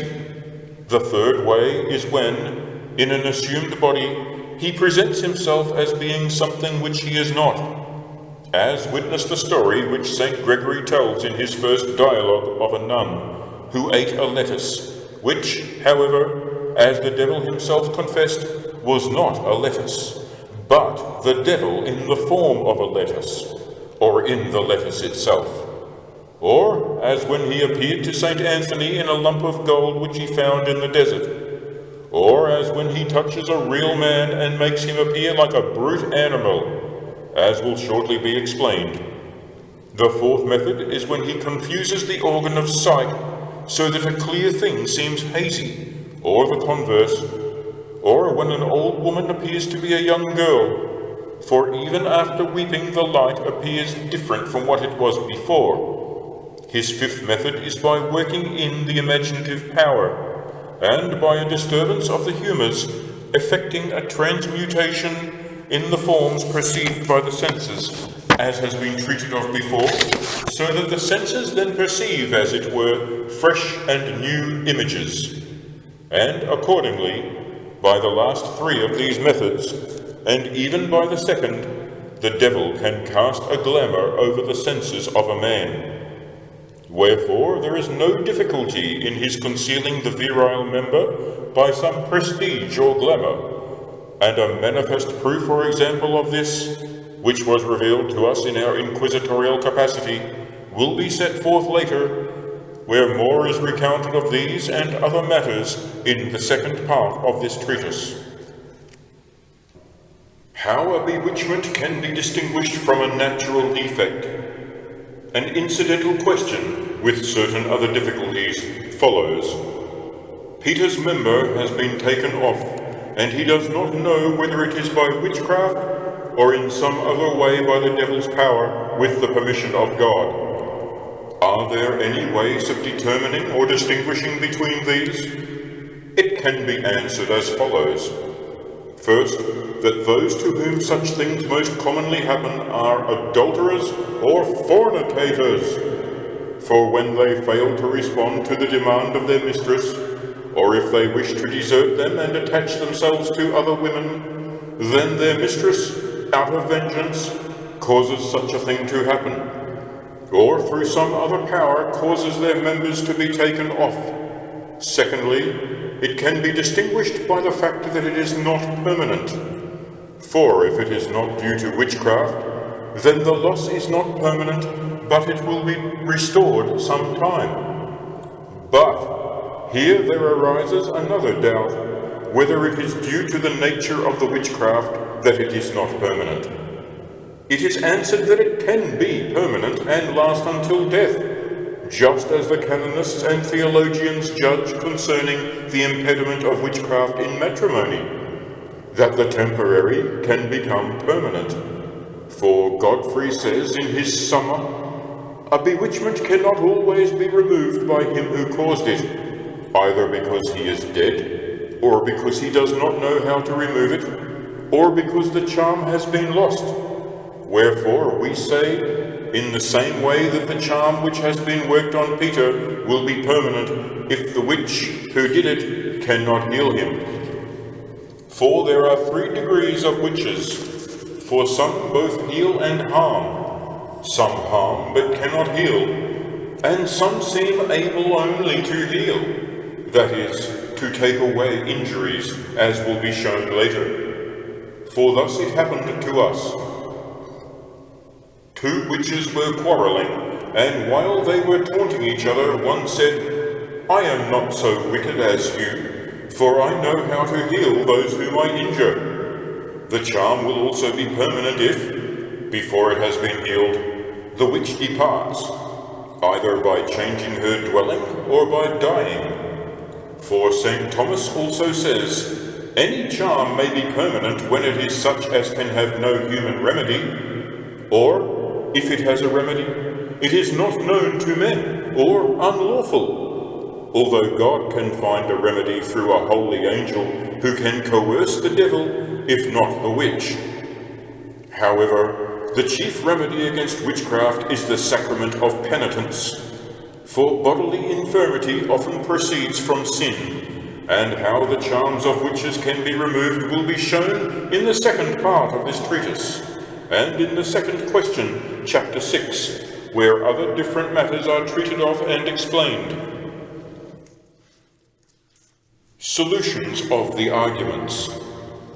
For the first, it is clear that there is no doubt but that, just as with God's permission they can kill men, so also can devils take off that member, as well as others, truly and actually. But then the devils do not work through the medium of witches, concerning which mention has already been made. And from this the answer to the second argument is also made clear. But this is to be said, that God allows more power of witchcraft over the genital forces because, etc., and therefore even allows that that member should be truly and actually taken off. But it is not valid to say that this always happens, for it would not be after the manner of witchcraft for it to happen so, and even the witches, when they do such works, do not pretend that they have not the power to restore the member when they wish to, and know how to do so, from which it is clear that it is not actually taken off, but only by a glamour. As for the third, concerning the metamorphosis of Lot's wife, we say that this was actual and not a glamour. And as to the fourth, that devils can create certain substantial shapes, and therefore can also remove them, it is to be said with regard to Pharaoh's magicians that they made true serpents, and that devils can, with the help of another agent, produce certain effects on imperfect creatures which they cannot on men, who are God's chief care. For it is said, does God care for oxen? They can, nevertheless, with the permission of God, do to men true and actual harm, as also they can create a glamour of harm, and by this the answer to the last argument is made clear.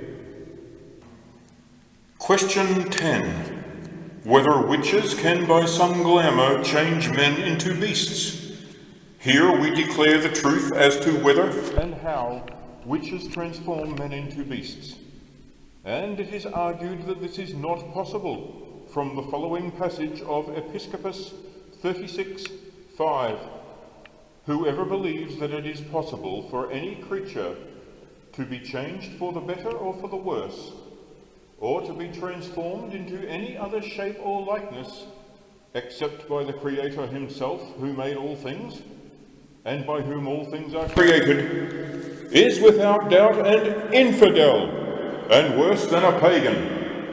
And we will quote the arguments of St. Thomas in the second book of Sentences 8. Whether devils can affect the bodily senses by the delusion of a glamour, there he argues first that they cannot.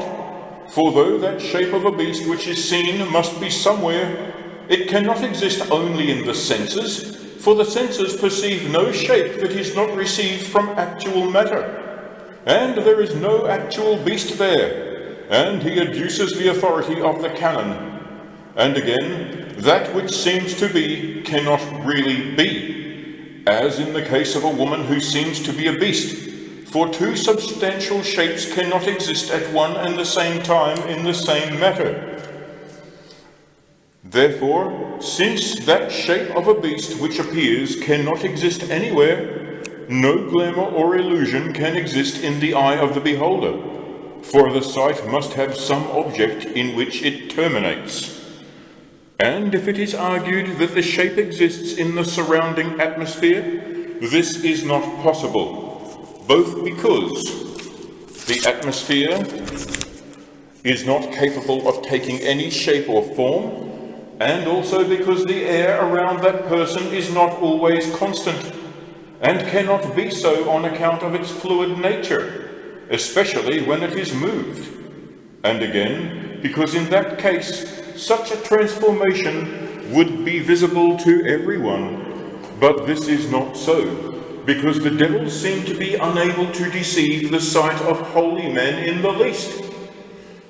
Besides, the sense of sight, or the faculty of vision, is a passive faculty, and every passive faculty is set in motion by the active agent that corresponds to it. Now, the active agent corresponding to sight is twofold.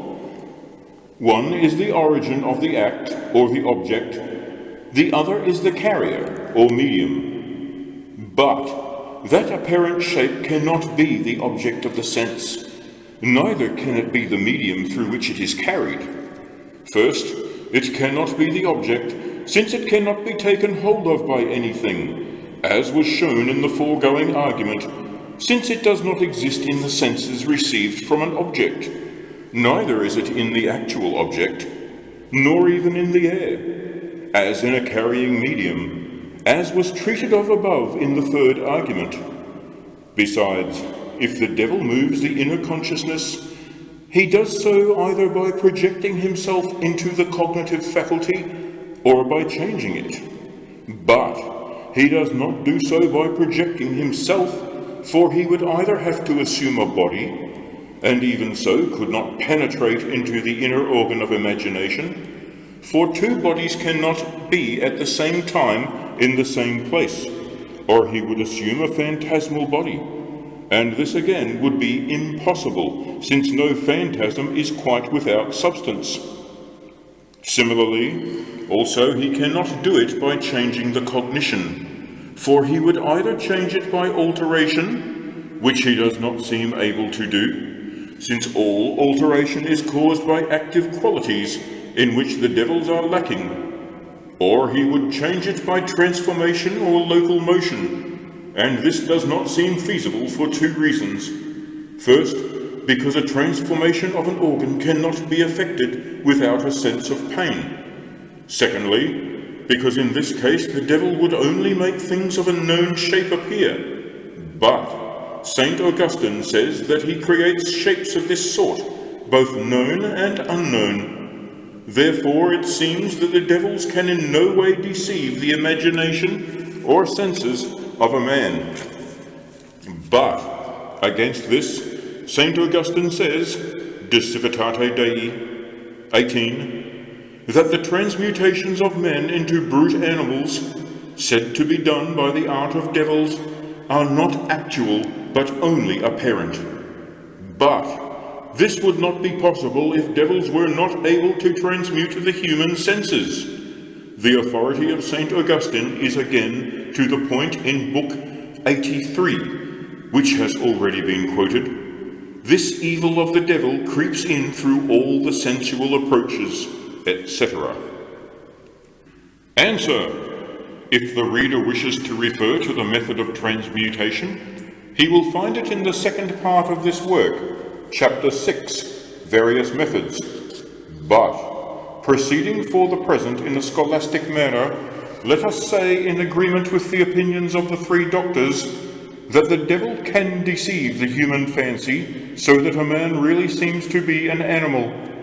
The last of those opinions, which is that of St. Thomas, is more subtle than the rest. But the first is that of St. Antoninus, in the first part of his Summa 5:5, where he declares that the devil at times works to deceive a man's fancy, especially by an illusion of the senses, and he proves this by natural reasoning, by the authority of the canon, and by a great number of examples. And at first as follows: our bodies naturally are subject to and obey the angelic nature as regards local motion, but the bad angels, although they have lost grace, have not lost their natural power, as has often been said before.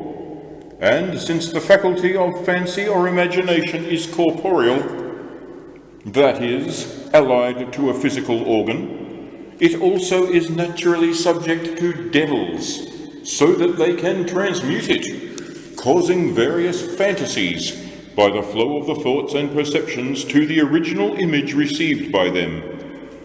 So says St. Antoninus, and adds that it is proved by the following canon, Episcopus 26:5. It must not be omitted that certain wicked women, perverted by Satan and seduced by the illusions and phantasms of devils, believe and profess that they ride in the night hours on certain beasts with Diana, the heathen goddess, or with Herodias, and with a countless number of women, and that in the untimely silence of night they travel over great distances of land. And later, wherefore priests ought to preach to the people of God that they should know this to be altogether false, and that when such phantasms afflict the minds of the faithful, it is not of God, but of an evil spirit. For Satan himself transforms into the shape and likeness of certain persons, and in dreams deluding the mind which he holds captive, leads it through devious ways.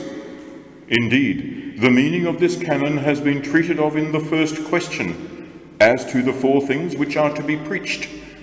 But it would be to misunderstand its meaning to maintain that witches cannot be so transported when they wish, and God does not prevent it. For very often men who are not witches are unwillingly transported bodily over great distances of land.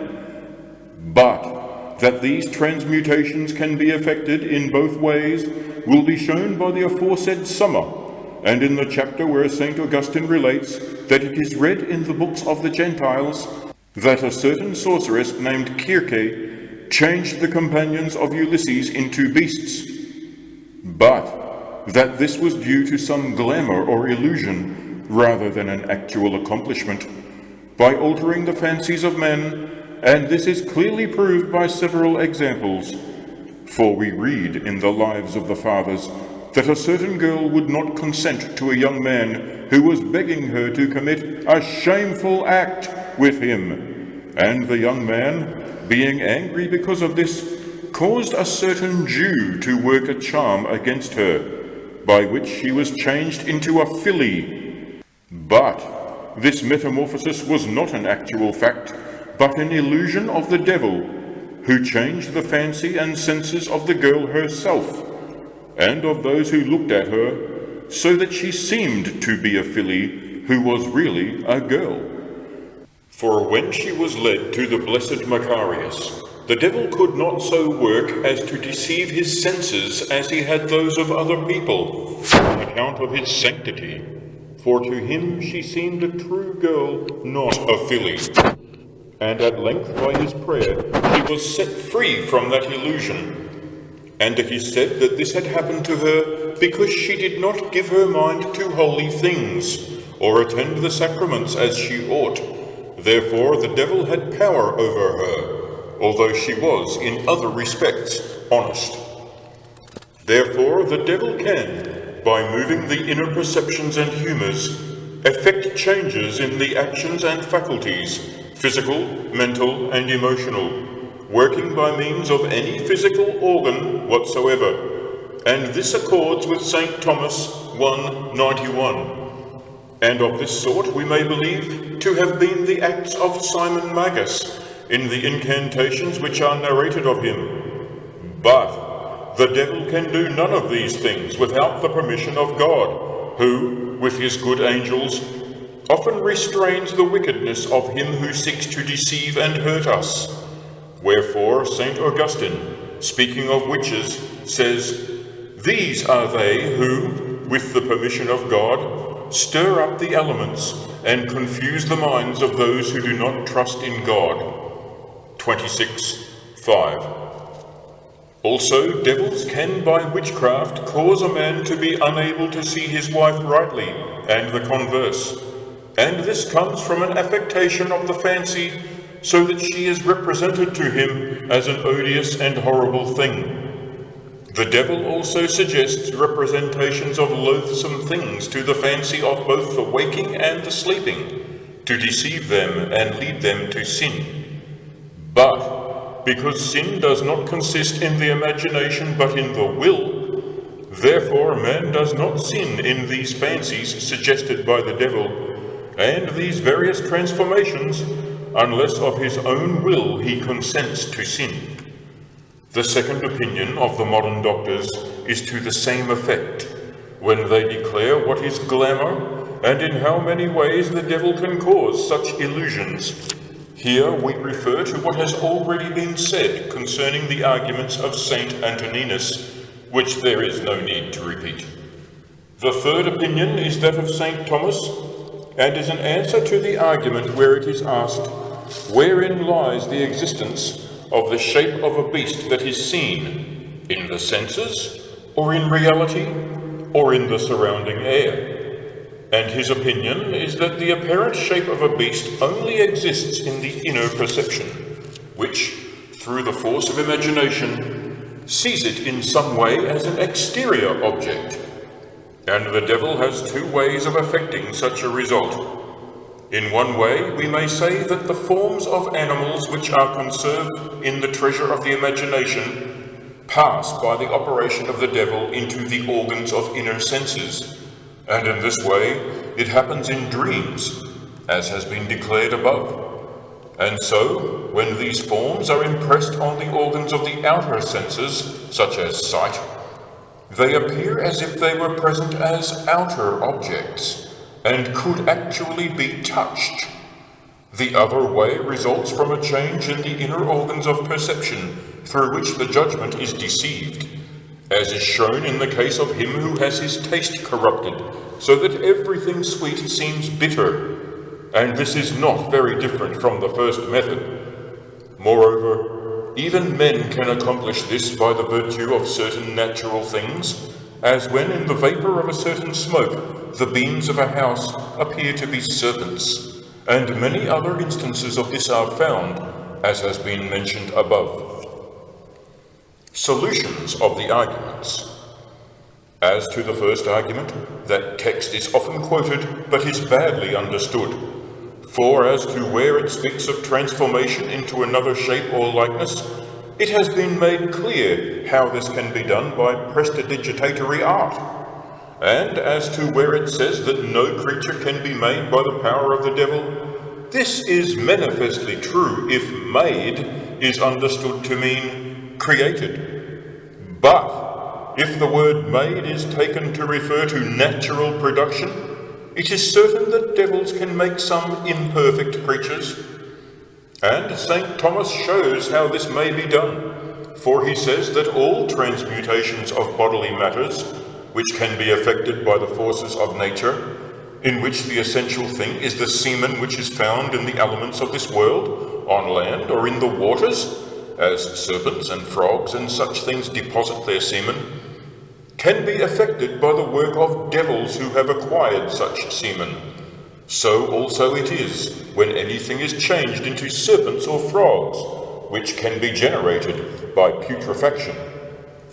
But those transmutations of bodily matters which cannot be effected by the forces of nature can in no way be truly effected by the work of devils.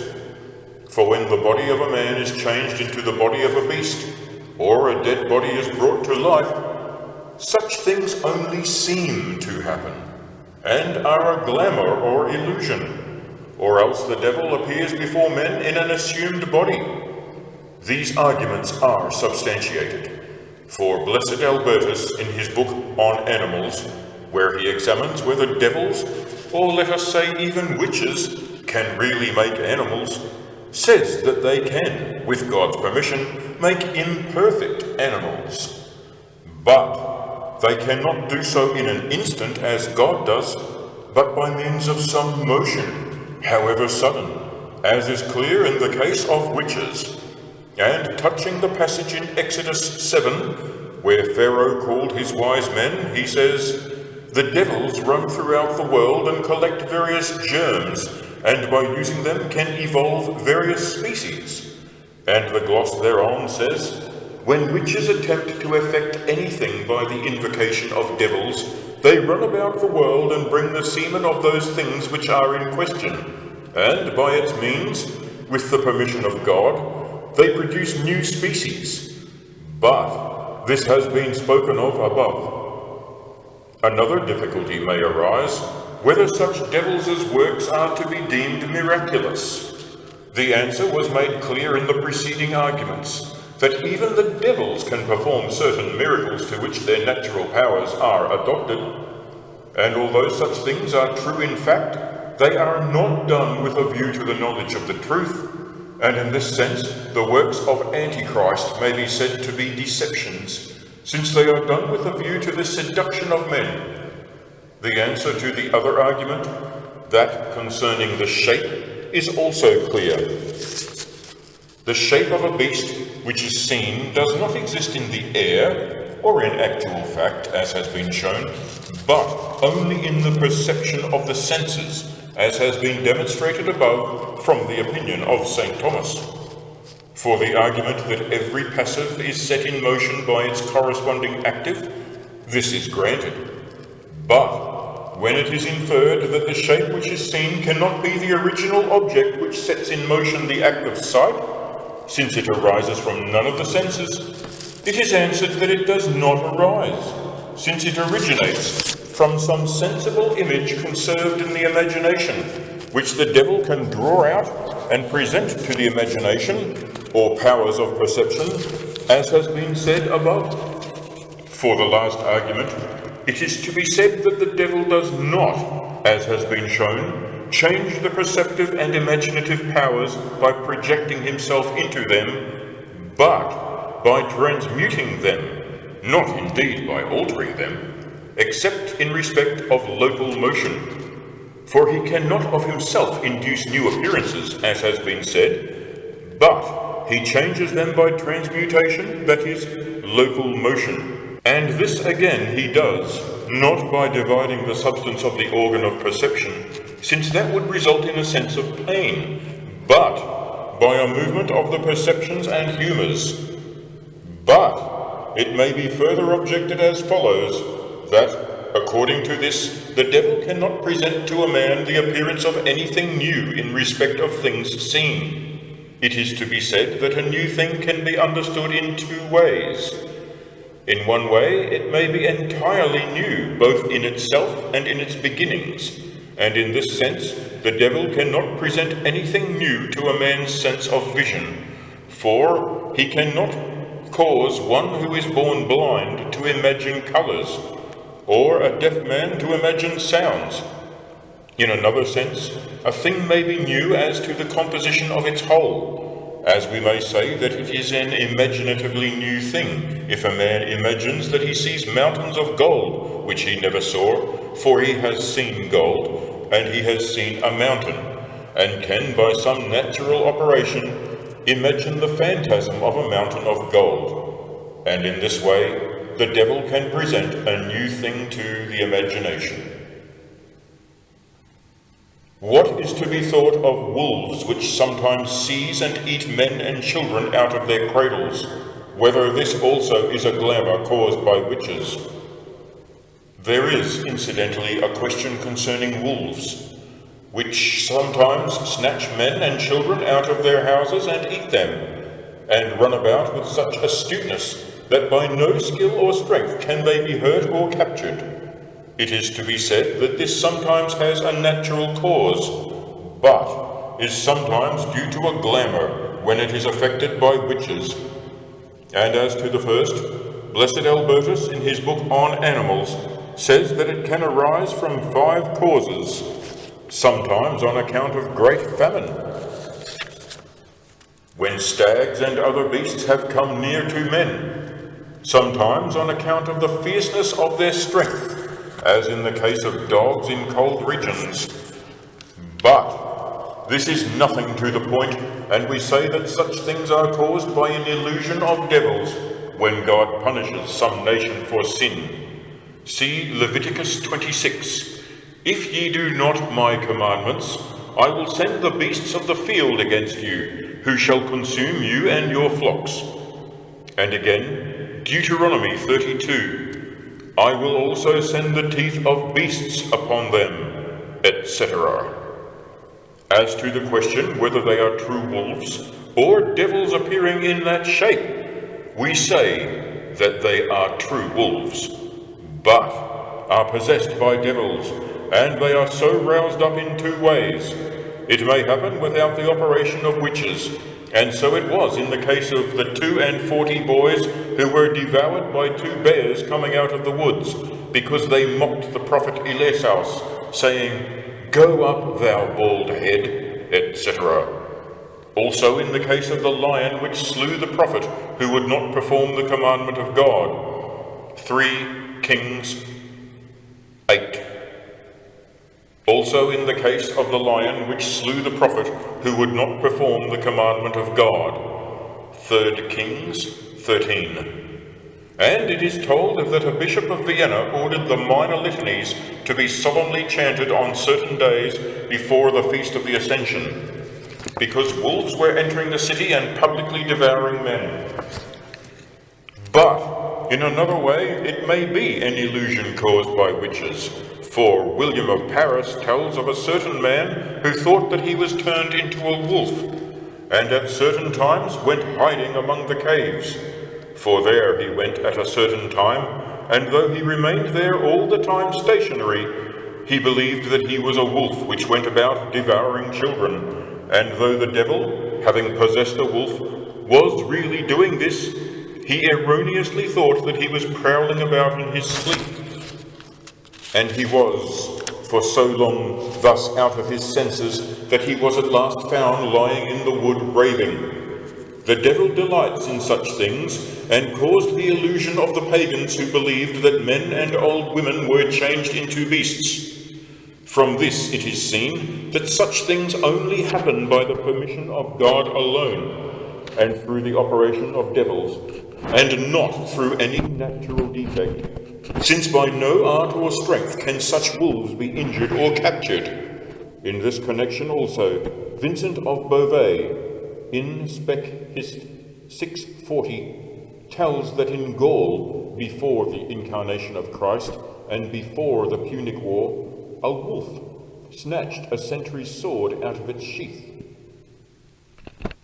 Question 11.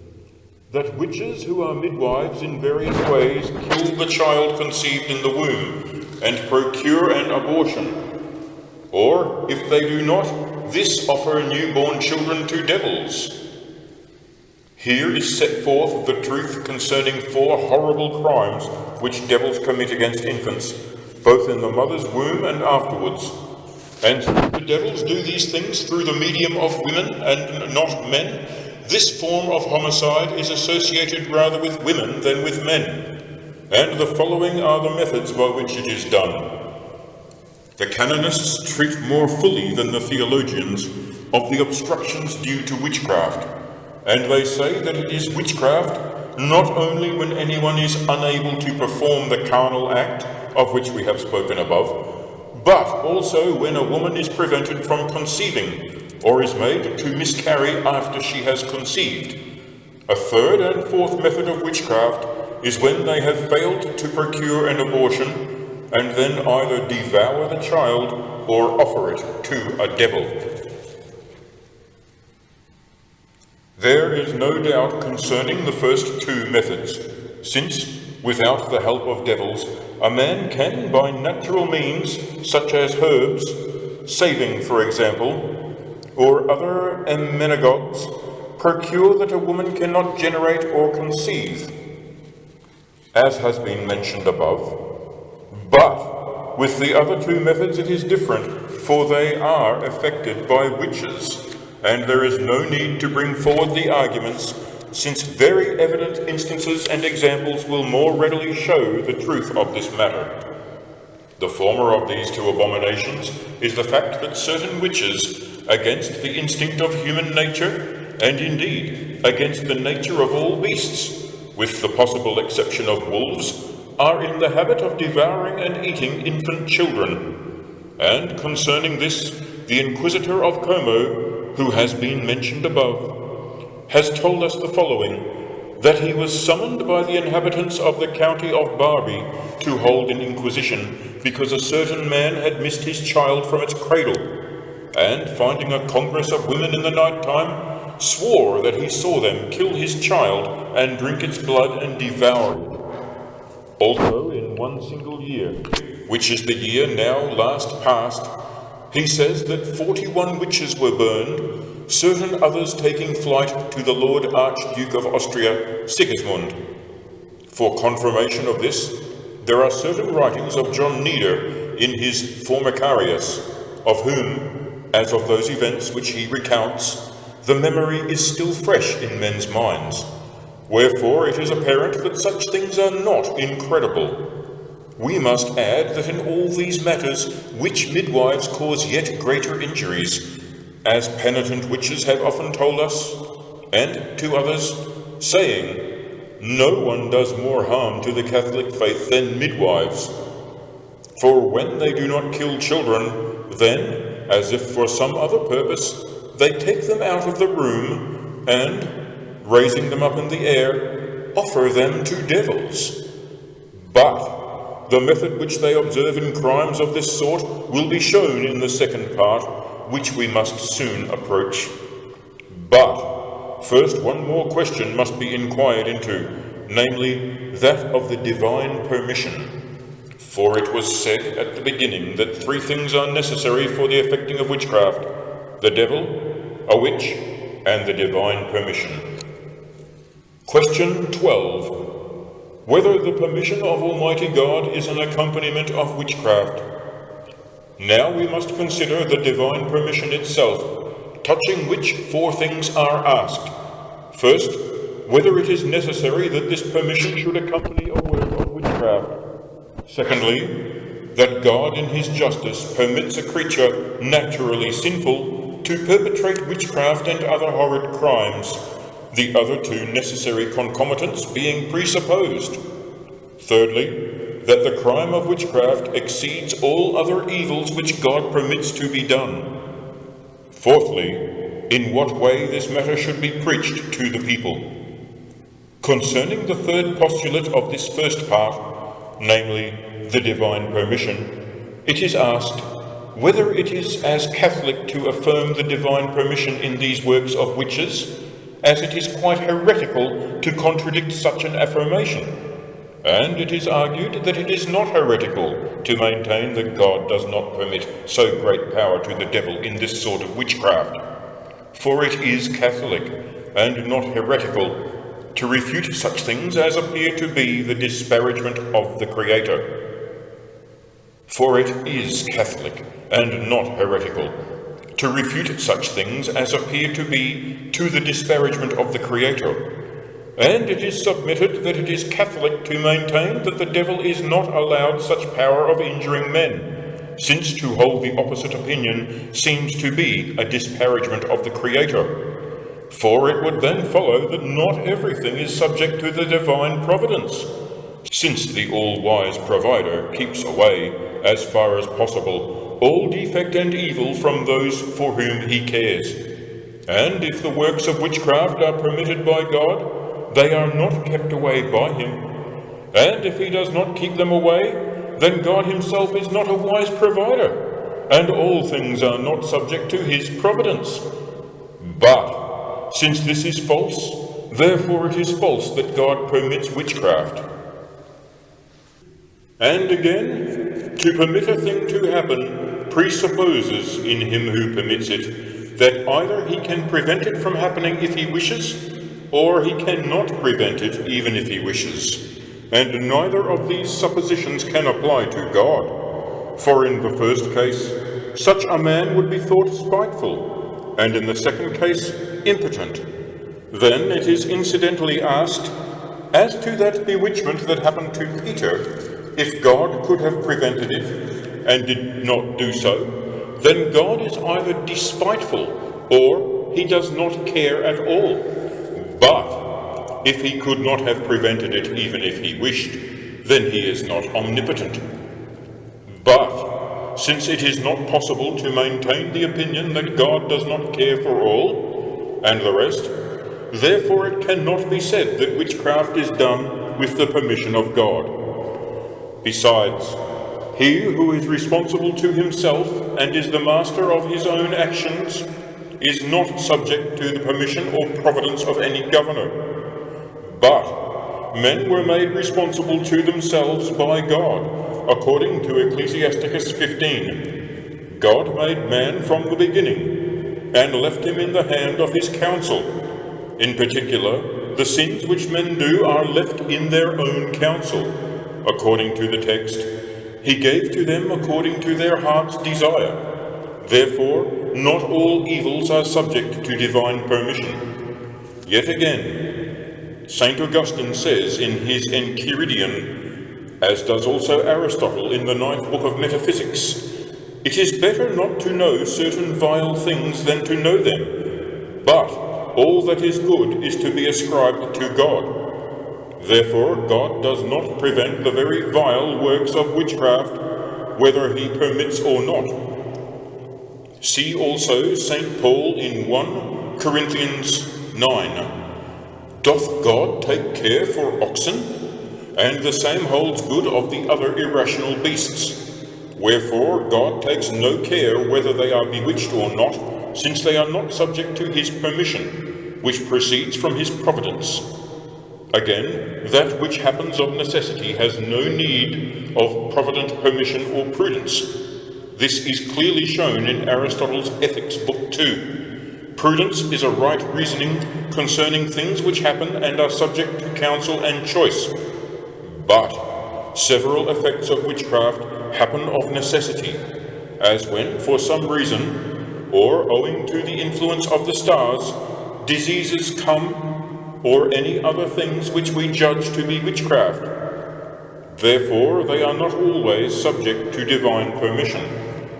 And again, if men are bewitched by divine permission, then it is asked, why does this happen to one more than to another? If it be said that it is because of sin, which abounds more in one than in another, this does not seem valid, for then the greater sinners would be the more bewitched. But this is manifestly not so, since they are less punished in this world. As it is said, well is it for the liars. But if this argument were good, they also would be bewitched.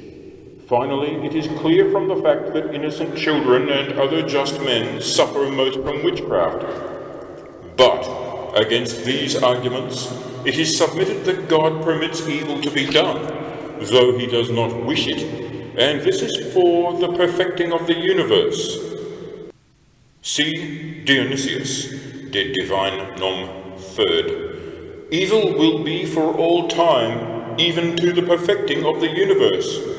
And St. Augustine, in his Enchiridion, in all things good and evil consists the admirable beauty of the universe. So that which is said to be evil is well ordained, and kept in its due place commends more highly than that which is good. So that what is said to be evil is well ordained, and kept in its due place, commends more highly that which is good. For good things are more pleasing and laudable when compared with bad. St. Thomas also refutes the opinion of those who say that, although God has no wish for evil, since no creature seeks for evil either in its natural or its animal or in its intellectual appetite, which is the will, whose object is good, yet he is willing that evil should exist and be done. This he says to be false, since God neither wishes evil to be done, nor wishes it not to be done, but is willing to allow evil to be done, and this is good for the perfecting of the universe. And why it is erroneous to say that God wishes evil to be and to be done for the good of the universe, he says is for the following reason. Nothing is to be judged good except what is good in itself and not by accident. As the virtuous man is judged good in his intellectual nature, not in his animal nature. But evil is not of itself ordained for good, but by accident. For against the intention of those who do evil, good results. In this way, against the intention of witches, or against the intention of tyrants, was it that through their persecutions the patience of the martyrs shone out clearly.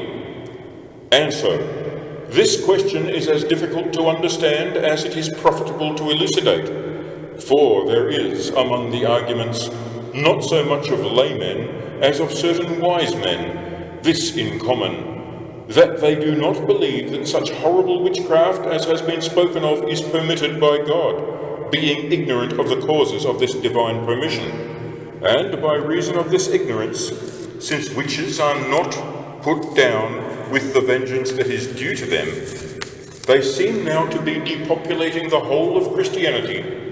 Therefore, that both learned and unlearned may be satisfied in each way, according to the opinion of the theologians, we make our answer by the discussion of two difficulties. And first, that the world is so subject to the divine providence that he himself provides for all. Secondly, that in his justice he permits the prevalence of sin, which consists of guilt, punishment, and loss, by reason of his first two permissions, namely, the fall of the angels and that of our first parents, from which also it will be clear that obstinately to disbelieve this smacks of heresy, since such a man implicates himself in the errors of the infidels. And as for the first, it is to be noted that, presupposing that which pertains to be the providence of God, see Wisdom 14, thy providence, O Father, governeth all things. We ought also to maintain that all things are subject to his providence, and that also he immediately provides for all things. And to make this clear, let us first refute a certain contrary error. For taking the text in Job 22, thick clouds are a covering to him that he seeth not us, and he walketh in the circuit of heaven. Some have thought that the doctrine of St. Thomas 1:22 means that only incorruptible things are subject to divine providence, such as the separate essences and the stars, with also the species of lower things, which are also incorruptible. But they said that the individual of the species, being corruptible, were not so subject. Wherefore they said that all lower things which are in the world are subject to divine providence in the universal, but not in the particular or individual sense. But to others this opinion did not seem tenable, since God cares for the other animals just as he does for men. Therefore the Rabbi Moses, wishing to hold a middle course, agreed with their opinion in saying that all corruptible things are not individually entirely subject to divine governance, but only in a universal sense, as has been said before. But he accepted men from the generality of corruptible things because of the splendid nature of their intellect, which is comparable with that of the separate essences. And so, according to his opinion, whatever witchcraft happens to men comes from the divine permission, but not such as happens to the animals or to the other fruits of the earth. Now, though this opinion is nearer to the truth than that which altogether denies the providence of God in worldly matters, maintaining that the world was made by chance, as did Democritus and the Epicureans, yet it is not without great fallacy. For it must be said that everything is subject to divine providence, not only in the general, but also in the particular sense, and that the bewitching not only of men, but also of animals and the fruits of the earth, comes from divine and provident permission. And this is plainly true. The providence and ordinance of things to some end extend just so far as the causality of them itself extends. To take an example from things that are subject to some master, they are so far subject to his providence as they are themselves under his control. But the causality which is of God is the original agent, and extends itself to all beings, not only in a general, but also in an individual sense, and not only to things incorruptible, Therefore, since all things must be of God, so all things are cared for by him, that is, are ordained to some end. This point is touched by St. Paul in Romans 13. All things which are from God were ordained by him, which is to say that, just as all things come from God, so also are all things ordained by him, and are consequently subject to his providence. For the providence of God is to be understood as nothing else than the reason, that is, the cause of the ordering of things to a purpose. Therefore, insofar as all things are a part of one purpose, so also are they subject to the providence of God. And God knows all things, not only in the mass generally, but also in the individual particularly. Now the knowledge which God has of things created is to be compared with a craftsman's knowledge of his work. Therefore, just as all his work is subject to the order and providence of a craftsman, so are all things subject to the order and providence of God. But this does not provide a satisfactory explanation for the fact that God in justice permits evil and witchcraft to be in the world, although he is himself the provider and governor of all things. For it would seem that, if this is conceded, he ought to keep away all evil from those for whom he cares. For we see among men that a wise provider does all that he can to keep away all defect and harm from those who are his care. Therefore, why does not God, in the same way, keep away all evil? It must be noted that a particular and an universal controller or provider are two very different matters. For the particular controller must of necessity keep away all the harm he can, since he is not able to extract good out of evil. But God is the universal controller of the whole world, and can extract much good from particular evils, as through the persecution of the tyrants came the patience of the martyrs, and through the works of witches comes the purgation or proving of the faith of the just, as will be shown. Therefore it is not God's purpose to prevent all evil, lest the universe should lack the cause of much good. Wherefore St. Augustine says in the Enchiridion, "So merciful is Almighty God, that he would not allow any evil to be in his works, unless he were so omnipotent and good that he can bring good even out of evil." And we have an example of this in the actions of natural things. For although the corruptions and defects which occur in natural things are contrary to the purpose of that particular thing, as when a thief is hanged, or when animals are killed for human food, they are yet in accordance with the universal purpose of nature, as that man's life and property should be kept intact, and thus the universal good is preserved. For it is necessary for the conservation of the species that the death of one should be the preservation of another. For lions are kept alive by the slaughter of other animals. It is explained with regard to the divine permission that God would not make a creature to be naturally without sin. Secondly, God in his justice permits the prevalence of evil, both that of sin and that of pain, and especially now that the world is cooling and declining to its end. And this we shall prove from two propositions which must be postulated.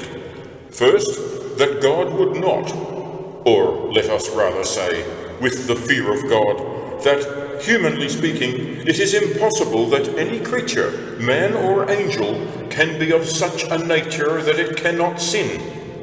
And secondly, that it is just in God to permit man to sin or to be tempted.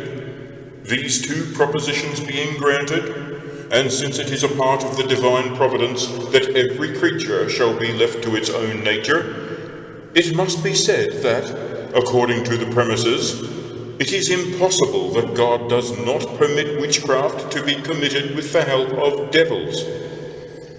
and that it was not possible to communicate to a creature a natural incapacity for sin is shown by St. Thomas, 2nd 23L, Article 1.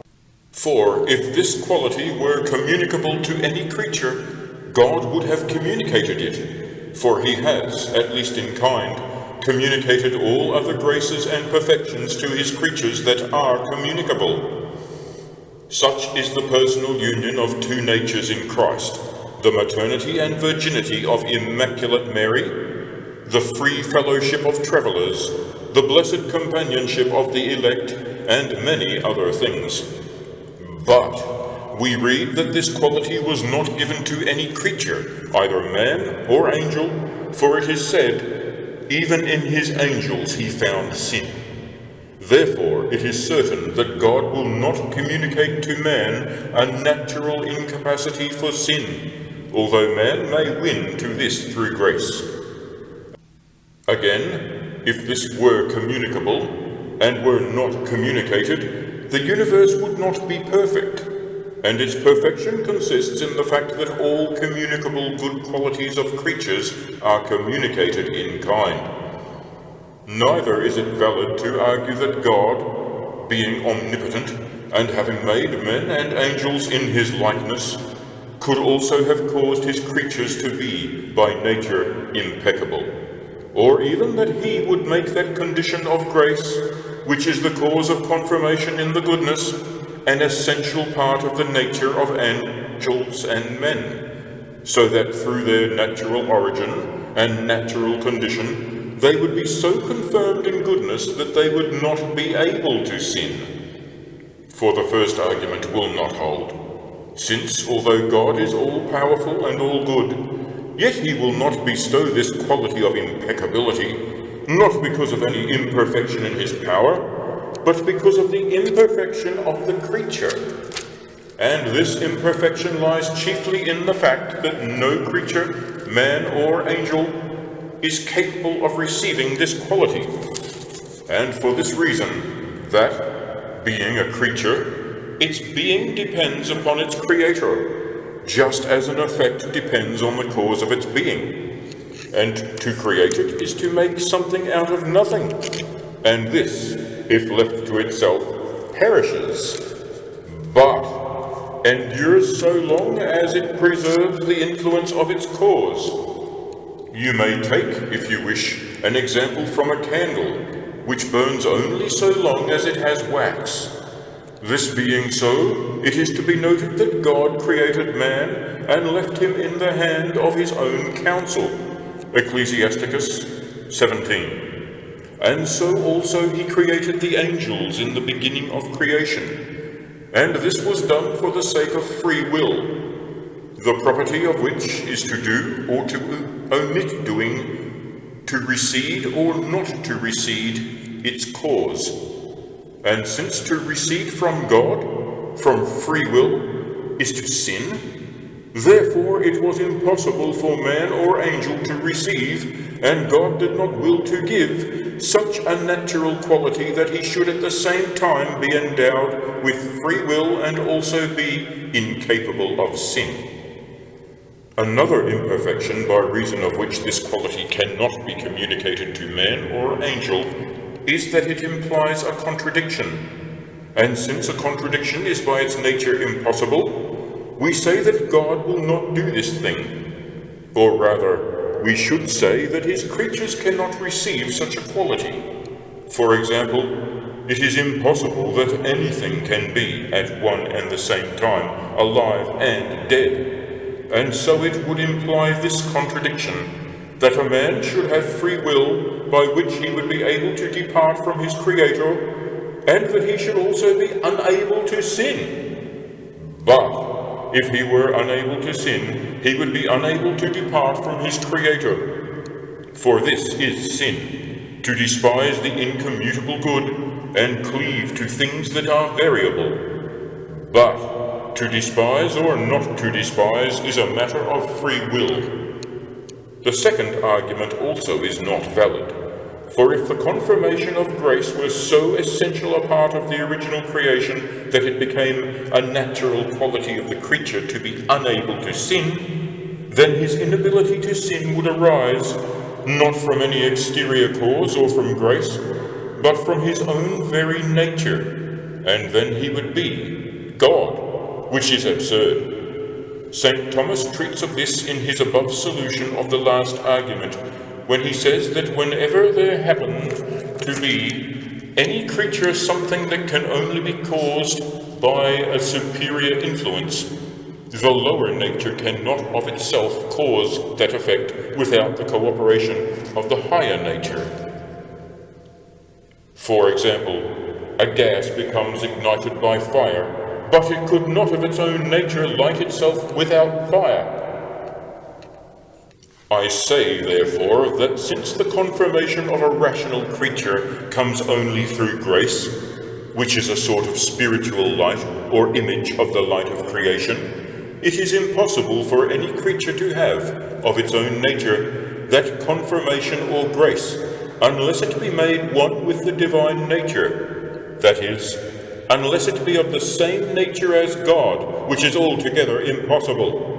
Let us conclude by saying that the inability to sin belongs by nature to God alone, for he does not depart from his nature, who gives to all things their being, neither can he depart from the righteousness of his goodness, for this belongs to him through the character of his nature. But for all others who have this quality that they cannot sin, it is conferred upon them through the confirmation in goodness by grace, by which the sons of God are made free from sin, and they who in any way consort with the divine nature. Question 13. Herein is set forth the question concerning the two divine permissions which God justly allows, namely, that the devil, the author of all evil, should sin, and that our first parents should fall, from which origins the works of witches are justly suffered to take place.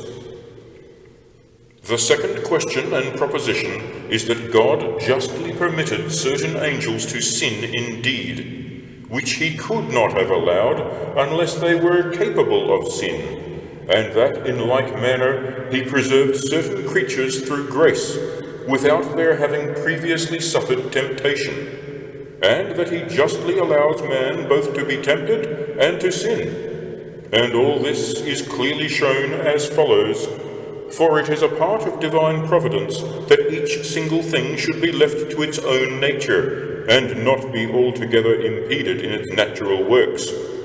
For, as Dionysius says, De Divina Noma 4, providence is not a destroyer, but a preserver of nature.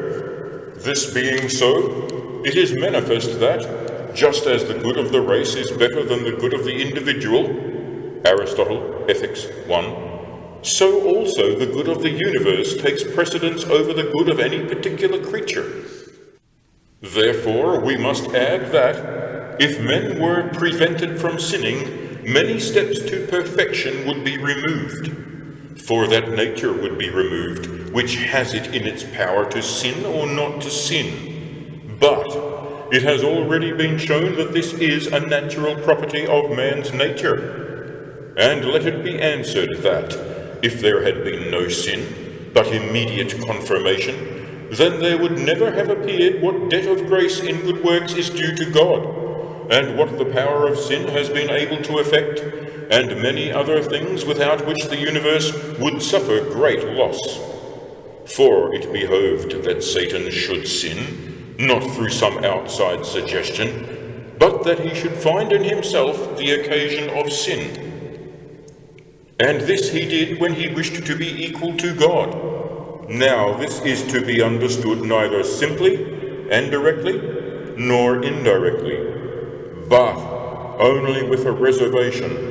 And this is declared according to the authority of Esaias 14, I will ascend above the heights of the clouds. I will be like the Most High. For it must not be understood simply and directly, because in that case he would have had a limited and erring understanding. in seeking something which was impossible for him, for he knew that he was a creature created by God, and there he knew that it was impossible for him to become equal to his Creator. Neither, again, must it be understood indirectly, for since the whole good of an angel and a creature lies in its subjection to God, just as the whole transparence of the air consists in its subjection to the sun's rays, therefore nothing which would be contrary to the good of its nature could be sought for by an angel. But he sought for equality with God, not absolutely, but with a reservation, which was as follows. The nature of God has two qualities, that of blessedness and goodness, and the fact that all the blessedness and goodness of his creatures issues from him. Therefore the angel, seeing that the dignity of his own nature transcended that of the other creatures, wished and asked that the blessedness and goodness of all the inferior creatures should be derived from him. And he sought this in his own natural capacity, that just as he was the first to be endowed in nature with these qualities, so the other creatures should receive them from the nobility of his nature. And he sought this of God, in perfect willingness to remain subject to God, so long as he had that power granted to him. Therefore he did not wish to be made equal with God absolutely, but only with a reservation. It is further to be noted that, wishing to bring his desire to the point of action, he suddenly made it known to others, and the understanding of the other angels of his desire, and their perverse consenting to it, was also sudden. Therefore the sin of the first angel exceeded and preceded the sins of the others, in respect of the magnitude of his guilt and causality, but not in respect of duration. See Apocalypse 12. The dragon falling from heaven drew with him the third part of the stars, and he lives in the form of Leviathan, and is king over all the children of pride. And, according to Aristotle, Metaphors 5, he is called King of Princes, inasmuch as he moves those who are subject to him according to his will and command. Therefore his sin was the occasion of sin in others, since he first, not having been tempted from outside, was the external temptation of others. And that all these things happened instantaneously may be exemplified by physical things, for the ignition of a gas, the sight of the flame, and the impression formed by that sight, all happen at one and the same time. I have put this matter at some length, for in the consideration of that stupendous divine permission, in the case of the most noble creatures with regard to the one sin of ambition, it will be easier to admit particular permissions in the case of the works of witches, which are in some circumstances even greater sins. For in certain circumstances the sins of witches are greater than that of the angel, or of our first parents, as will be shown in the second part. Now the fact that the providence of God permitted the first man to be tempted and to sin is sufficiently clear from what has been said concerning the transgression of the angels. For both man and the angel were created to the same end, and left with free will, in order that they might receive the reward of blessedness, not without merit. Therefore, just as the angel was not preserved from his fall, in order that the power of sin on the one side and the power of the confirmation of grace on the other side might work together for the glory of the universe, so also ought it be considered in the case of man. Wherefore St. Thomas, 2nd, 23, Article 2, says, that by which God is glorified ought not to be hindered from within, but God is glorified in sin, when he pardons in mercy and when he punishes in justice. Therefore it behoves him not to hinder sin. Let us then return to a brief recapitulation of our proposition, namely, that by the just providence of God, man is permitted to sin for many reasons. First, that the power of God may be shown, who alone is unchanging, while every creature is variable. Secondly, that the wisdom of God may be declared, who can bring good out of evil, which could not be unless God had allowed the creature to sin. Thirdly, that the mercy of God may be made manifest, by which Christ through his death liberated man who was lost. Fourthly, that the justice of God may be shown, which not only rewards the good, but also punishes the wicked. Fifthly, that the condition of man may not be worse than that of other creatures, all of whom God so governs that he allows them to act after their own nature. Wherefore it behoved him to leave man to his own judgment. Sixthly, for the glory of men, that is, the glory of the just man who could transgress but has not. And seventhly, for the adorning of the universe. For as there is a threefold evil in sin, namely, guilt, pain, and loss, so is the universe adorned by the corresponding threefold good, namely, righteousness, pleasure, and usefulness. For righteousness is adorned by guilt, pleasure by pain, and all usefulness by loss. And by this the answer to the arguments is made plain.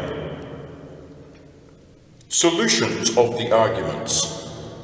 According to the first argument, it is heretical to maintain that the devil is allowed power to injure men. But the opposite appears rather to be true, for it is heretical to assert that God does not permit man, of his own free will, to sin when he wishes, and God permits such sin by reason of his power to hurt men in the punishment of the wicked for the adorning of the universe.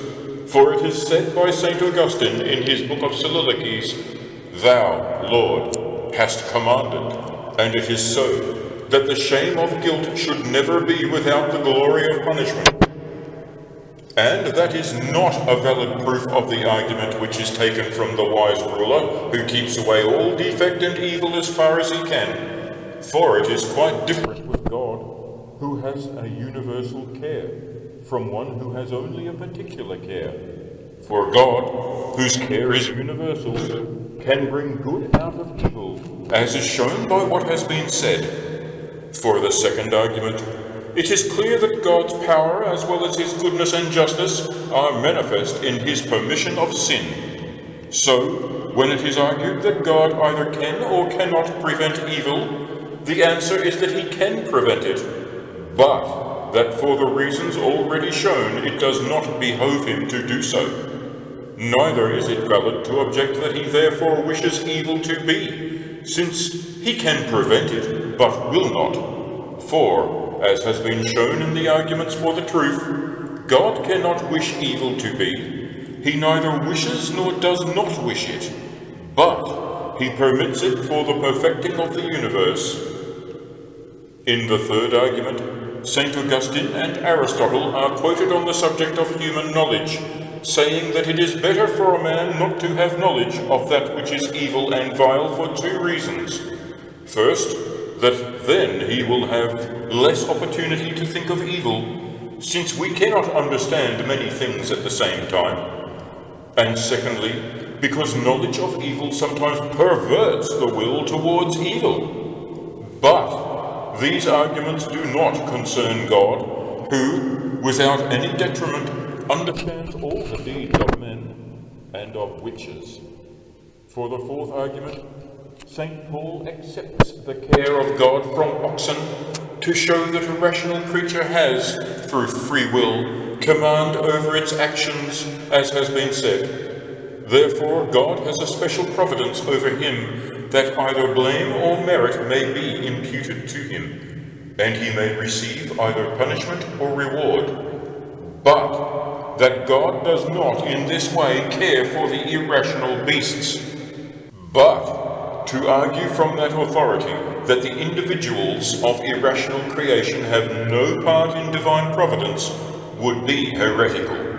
for it would be to maintain that all things are not subject to divine providence, and would be contrary to the praise which is spoken in Holy Scriptures concerning the divine wisdom, which stretches mightily from end to end and disposes all things well, and it would be the error of the Rabbi Moses, as was shown in the arguments for the truth. For the fifth argument, man did not institute nature, but puts the works of nature to the greatest use known to his skill and strength. Therefore, human providence does not extend to the inevitable phenomena of nature, as that the sun will rise tomorrow. But God's providence does extend to these things, since he is himself the author of nature. Wherefore, also defects in nature, even if they arise out of the natural course of things, are subject to divine providence. And therefore, Democritus and the other natural philosophers were in error when they ascribed whatever happened to the inferior creation to the mere chance of matter. For the last argument, although every punishment is inflicted by God for sin, yet the greatest sinners are not always afflicted with witchcraft. And this may be because the devil does not wish to afflict and tempt those whom he sees to belong to him by just title, or because he does not wish them to be turned back to God. And as it is said, their plagues were multiplied, and they turned them to God, etc. And all that punishment is inflicted by God for sin is shown by what follows. And that all punishment is inflicted by God for sin is shown by what follows. For, according to St. Jerome, whatever we suffer, we deserve for our sins. Now it is declared that the sins of witches are more grievous than those of the bad angels and our first parents. Wherefore, just as the innocent are punished for the sins of their fathers, so are many blameless people damned and bewitched for the sins of witches. Question 14. The enormity of witches is considered, and it is shown that the whole matter should be rightly set forth and declared. Concerning the enormity of crimes, it is asked whether the crimes of witches exceed, both in guilt, in pain, and in loss, all the evils which God allows and has permitted from the beginning of the world up till now. And it seems that they do not, especially as regards guilt, for the sin which a man commits when he could easily avoid it is greater than the sin which another man commits when he could not so easily avoid it. This is shown by St. Augustine, De Civitate Dei. There is great wickedness in sinning when it is so easy not to sin. But Adam and others who have sinned when in a state of perfection or even of grace could more easily, because of the help of grace, have avoided their sins, especially Adam, who was created in grace, than many witches who have not shared in such gifts. Therefore the sins of such are greater than all the crimes of witches. And again, in respect of punishment, the great punishment is due to the greater blame. But Adam's sin was the most heavily punished, as is plainly proved by the fact that both his guilt and his punishment are shown in all his posterity by the inheritance of original sin. Therefore his sin is greater than all other sins.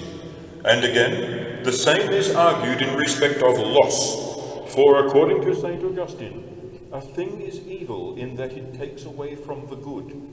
Therefore, where there is the more good lost, there the greater evil has gone before.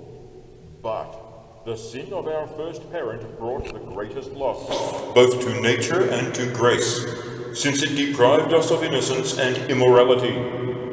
And no subsequent sin has brought such loss, therefore, etc. But, on the contrary side, that which include the most causes of evil is the greater evil, and such are the sins of witches, for they can, with God's permission, bring every evil upon that which is good by nature and in form, as is declared in the papal bull. Besides, Adam sinned only in doing that which was wrong in one of two ways, for it was forbidden, but was not wrong in itself. But witches and other sinners sin in doing that which is wrong in both ways, wrong in itself and forbidden, such as murders and many other forbidden things. Therefore their sins are heavier than other sins. Besides, sin which comes from definite malice is heavier than sin which comes from ignorance. But witches, out of great malice, despise the faith and the sacraments of the faith, as many of them have confessed. And the evils which are perpetrated by modern witches exceed all other sin which God has ever permitted to be done, as was said in the title of this question. And this can be shown in 3 ways, insofar as they are sins involving perversity of character, though it is different with the sins that contravene the other theological virtues. First, in general, by comparing their works indifferently with any other worldly crimes. Secondly, in particular, by considering the species of the superstition, and into that pact they have entered with the devil. And thirdly, by comparing their sins with the sins of the bad angels, and even with that of our first parents. And first, sin is threefold, involving guilt, punishment, and loss. Good also is correspondingly threefold, involving righteousness, felicity, and use. And righteousness corresponds with guilt, felicity with punishment, and use with loss. That the guilt of witches exceeds all other sins is apparent in this way. For according to the teaching of St. Thomas, 11:22, Article 2, there is in the matter of sin much that may be considered, whereby the gravity or lightness of the sin may be deduced. And the same sin may be found heavy in one and light in another. For example, we can say that in fornication a young man sins, but an old man is mad. Yet those sins are, simply speaking, the heavier, which are not only attended by the more extensive and more powerful circumstances, but are in their nature and quantity of a more essentially serious sort. And so we can say that, though the sin of Adam was in many respects heavier than all other sins, inasmuch as he fell to the instigation of a smaller temptation, since it came only from within, and also because he could more easily have resisted on account of the original justice in which he was created, nevertheless, in the form and quantity of sin, and in other respects which aggravate the sin the more in that it is the cause of many yet heavier sins, the sins of witches exceed all other sins. And this will be made still clearer in 2 ways. For one sin is said to be greater than another in one or other of the following respects.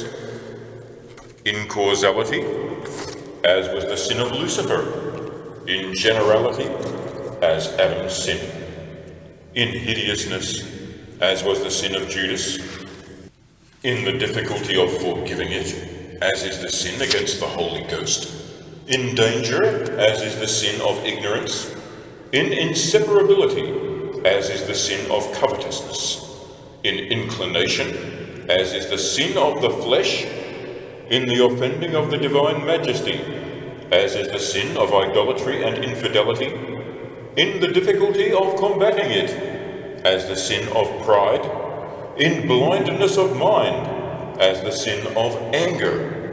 Accordingly, after the sin of Lucifer, the works of witches exceed all other sins in hideousness, since they deny him crucified, in inclination, since they commit nastiness of the flesh with devils, in blindness of mind, since in a pure spirit of malignity they rage and bring every injury upon the souls and bodies of men and beasts, as has been shown from what has been said before. And this, indeed, is indicated, according to Saint Isidore, by the word. For they are called witches, malefici, on account of the enormity of their crimes, as has been said above. Our contention is also deduced from the following. There are 2 gradations in sin, turning away and a change of heart. See our quotation from St. Augustine. Sin is to reject the incommutable good and to cleave to things that are variable.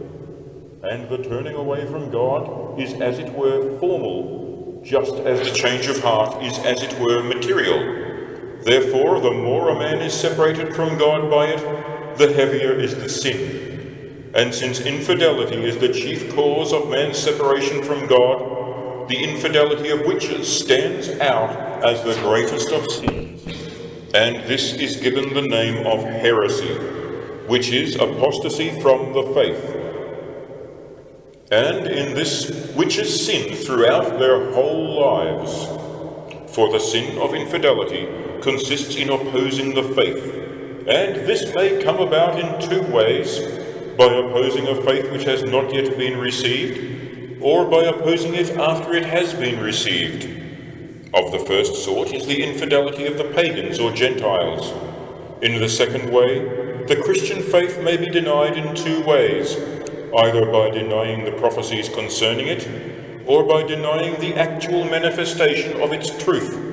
And the first of these is the infidelity of the Jews, and the second, the infidelity of heretics. It is clear from this that the heresy of witches is the most heinous of the 3 degrees of infidelity, and this fact is proved both by reason and authority. For it is said in 2 St. Peter 2, "It had been better for them not to have known the way of righteousness than, after they have known it, to turn from it.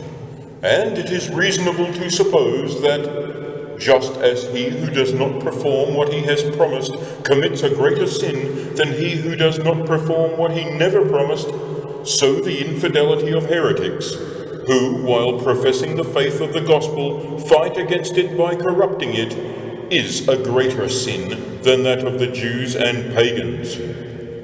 And again, the Jews sin more greatly than the pagans, for they received the prophecy of the Christian faith in the old law, which they corrupt through badly interpreting it, which is not the case with the pagans. Therefore, their infidelity is a greater sin than that of the Gentiles, who never received the faith of the gospel. But concerning apostasy, St. Thomas says in the second of the second, question 12, apostasy means a turning away from God and religion, and this may happen according to the different ways by which man is joined to God, that is, by faith, or by the subjection of the will to obedience, or by religion and holy orders. St. Raymond and Hostiensis say that apostasy is a rash departure from the state of faith or obedience or religion. Now, if that which precedes is removed, that which follows from it is also removed.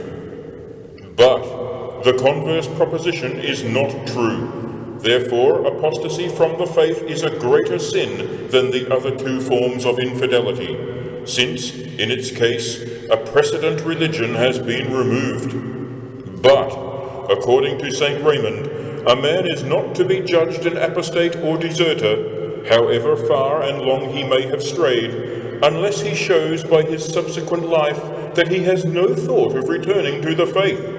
And this would be shown in the case of a cleric if he were to marry a wife, or commit some similar crime. In the same way, it is an apostasy of disobedience when a man wilfully spurns the teaching of the church and bishops, and such a man must be convicted of his infamy and be excommunicated. Now, when we speak of the apostasy of witches, we mean the apostasy of perfidy. And this is so much the more heinous, in that it springs from a pact made with the enemy of the faith and the way of salvation. For witches are bound to make this pact, which is exacted by that enemy, either in part or wholly. For we inquisitors have found some witches who have denied all the articles of faith, and others who have denied only a certain number of them. But they are all bound to deny true and sacramental confession, and so even the apostasy of Julian does not seem to have been so great, although in other respects he did more harm against the church, but we cannot speak of that here. But it may be incidentally objected that it is possible that they may keep the faith in the thoughts of their hearts, which God alone, and not even any angel, can see into, but do reverence and obedience to the devil only in outward form. The answer to this seems to be that there are 2 degrees of the apostasy of perfidy. One consists in outward acts of infidelity, without the formation of any pact with the devil, as when one lives in the lands of the infidels and conforms his life to that of the Mohammedans. The other consists in a pact made with the devil by one who lives in Christian lands. In the first case, men who keep the faith in their hearts, but deny it in their outward acts, though they are not apostates or heretics, are guilty of deadly sin. For in this way Solomon showed reverence to the gods of his wives, and no one can be excused on the ground that he did this through fear.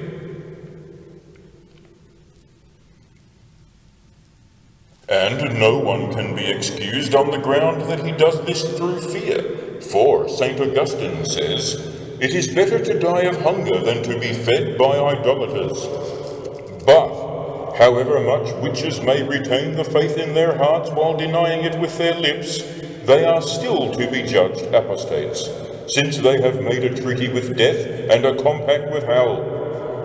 Wherefore St. Thomas, 2nd, 4, speaking of such magic works, and of those who in any way seek help from devils, says, they are all apostates from the faith, by reason of a pact made with the devil, either in word, when some invocation is used, or by some deed, even if there is no actual sacrifice, for no man can serve 2 masters. To the same effect writes Blessed Albertus Magnus, where he asks whether the sin of magicians and astrologers is an apostasy from the faith, and he answers, "In such there is always apostasy, either of word or of deed. For if invocations are made, then there is an open pact made with the devil, and it is plainly apostasy in word. But if their magic is simply a matter of action, then it is apostasy in deed. And since in all these there is abuse of the faith, seeing that they look for from the devil what they ought to look for from God, therefore they are always to be judged apostates. See how clearly they set forth 2 degrees of apostasy, understanding a 3rd, namely that of thought. And even if this last is lacking, yet witches are judged to be apostates in word and deed. Therefore, as will be shown, they must be subject to the punishment of heretics and apostates.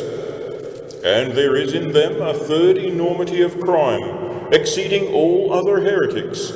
For St. Augustine, 28, 1 and 2, tells us that the whole life of infidels is a sin. And the gloss on Romans 14 says that everything which comes not of faith is sin. What then is to be thought of the whole life of witches, that is, of all their other actions which are not pleasing to the devil, such as fasting, attending church, communicating, and other things? For in all these things they commit deadly sin, as is shown as follows. So far have they fallen in sin that, although they have not lost all power of amendment, since sin does not corrupt the whole good of their nature, and a natural light yet remains in them, yet because of their homage given to the devil, and unless they be absolved from it, all their works, even when they appear to be good, are rather of an evil nature. And this is not seen to be the case with other infidels. For, according to St. Thomas, in the second of the second, question 10, whether every action of an infidel is a sin, he says that the deeds of the unfaithful, which are of themselves good, such as fasting, almsgiving, and deeds of that sort, are no merit to them because of their infidelity, which is a most grievous sin. Yet sin does not corrupt the whole good of their nature, and there remains in them a natural light.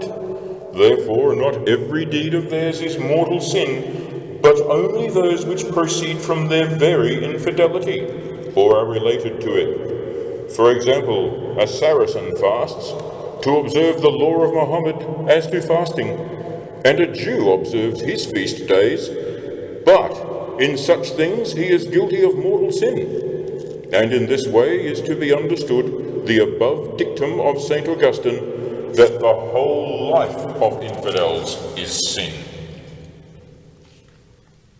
That witches deserve the heaviest punishment above all the criminals of the world. The crimes of witches, then, exceed the sins of all others, and we now declare what punishment they deserve, whether as heretics or as apostates. Now, heretics, according to St. Raymond, are punished in various ways, as by excommunication, deposition, confiscation of their goods, and death. The reader can be fully informed concerning all these by consulting the law relating to the sentence of excommunication. Indeed, even their followers, protectors, patrons, and defenders incur the heaviest penalties. For, besides the punishment of excommunication inflicted on them, heretics, together with their patrons, protectors and defenders, and with their children to the second generation on the father's side, and to the first degree on the mother's side, are admitted to no benefit or office of the Church. And if a heretic have Catholic children, for the heinousness of his crime, they are deprived of their paternal inheritance. And if a man be convicted, and refuse to be converted and abjure his heresy, he must at once be burned, if he is a layman. For if they who counterfeit money are summarily put to death, how much more must they who counterfeit the faith? But if he is a cleric, after solemn degradation, he is handed over to the secular court to be put to death. But if they return to the faith, they are to be imprisoned for life. But in practice they are treated more leniently after recantation than they should be, according to the judgment of the bishops and the Inquisition, as will be shown in the third part, where the various methods of sentencing such are treated of. That is to say, those who are arrested and convicted and have recanted their error. But to punish witches in these ways does not seem sufficient, since they are not simple heretics, but apostates. More than this, in their very apostasy they do not deny the faith for any fear of men, or for any delight of the flesh, as has been said before, but, apart from their abnegation, even give homage to the very devils, by offering them their bodies and souls. It is clear enough from this that, however much they are penitent and return to the faith, they must not be punished like other heretics and lifelong imprisonment, but must suffer the extreme penalty. And because of the temporal injury which they do to men and beasts in various ways, the laws demand this. It is even equally culpable to learn as it is to teach such iniquities, say the laws concerning soothsayers. Then how much more emphatically do they speak concerning witches, where they say that the penalty for them is the confiscation of their goods and decapitation. The laws also say much concerning those who by witchcraft provoke a woman to lust, or conversely cohabit with beasts. But these matters were touched upon in the first question. Question 15. It is shown that, on account of the sins of witches, the innocent are often bewitched, yea, sometimes even for their own sins. It is a fact that, by divine permission, many innocent people suffer loss and are punished by the aforesaid plagues, not for their own sins, but for those of witches. And lest this should seem to any a paradox, St. Thomas shows in the second of the second, question 8, that this is just in God. For he divides the punishments of this life into 3 classes. First, one man belongs to another. Therefore, if a man be punished in his possessions, it may be that another man suffers for his punishment. For, bodily speaking, sons are a property of the father, and slaves and animals are the property of their masters. And so the sons are sometimes punished for their parents. Thus the son born to David from adultery quickly died, and the animals of the Amalekites were bidden to be killed. Yet the reason for these things remains a mystery.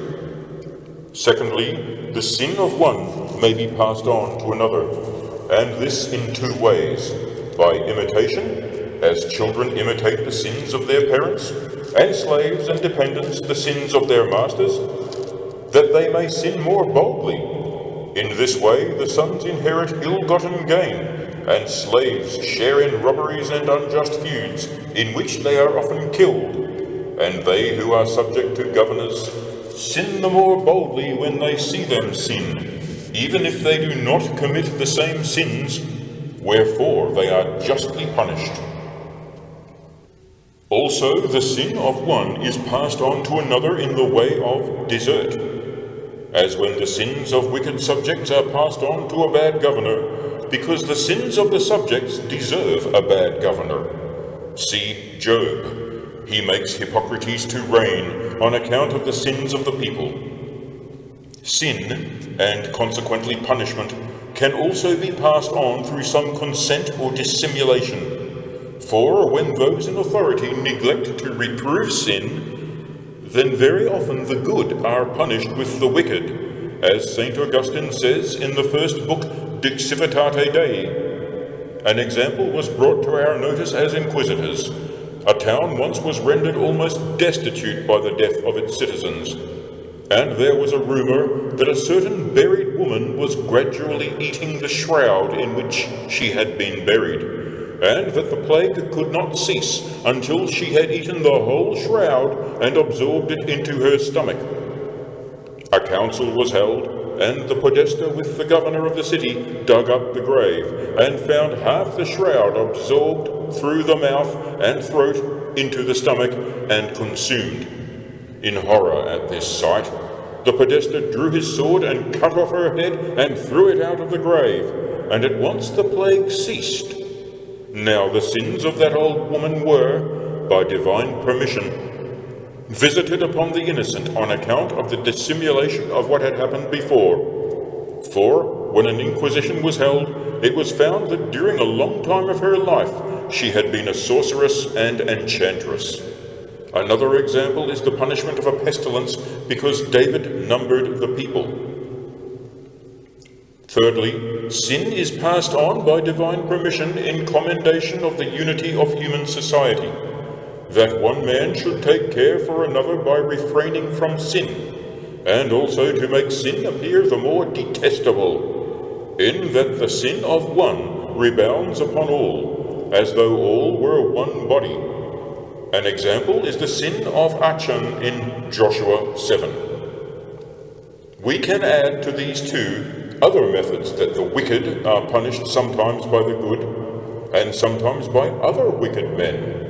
For, as Gratianus says, 23:5, sometimes God punishes the wicked through those who are exercising their legitimate power at his command, and this in 2 ways.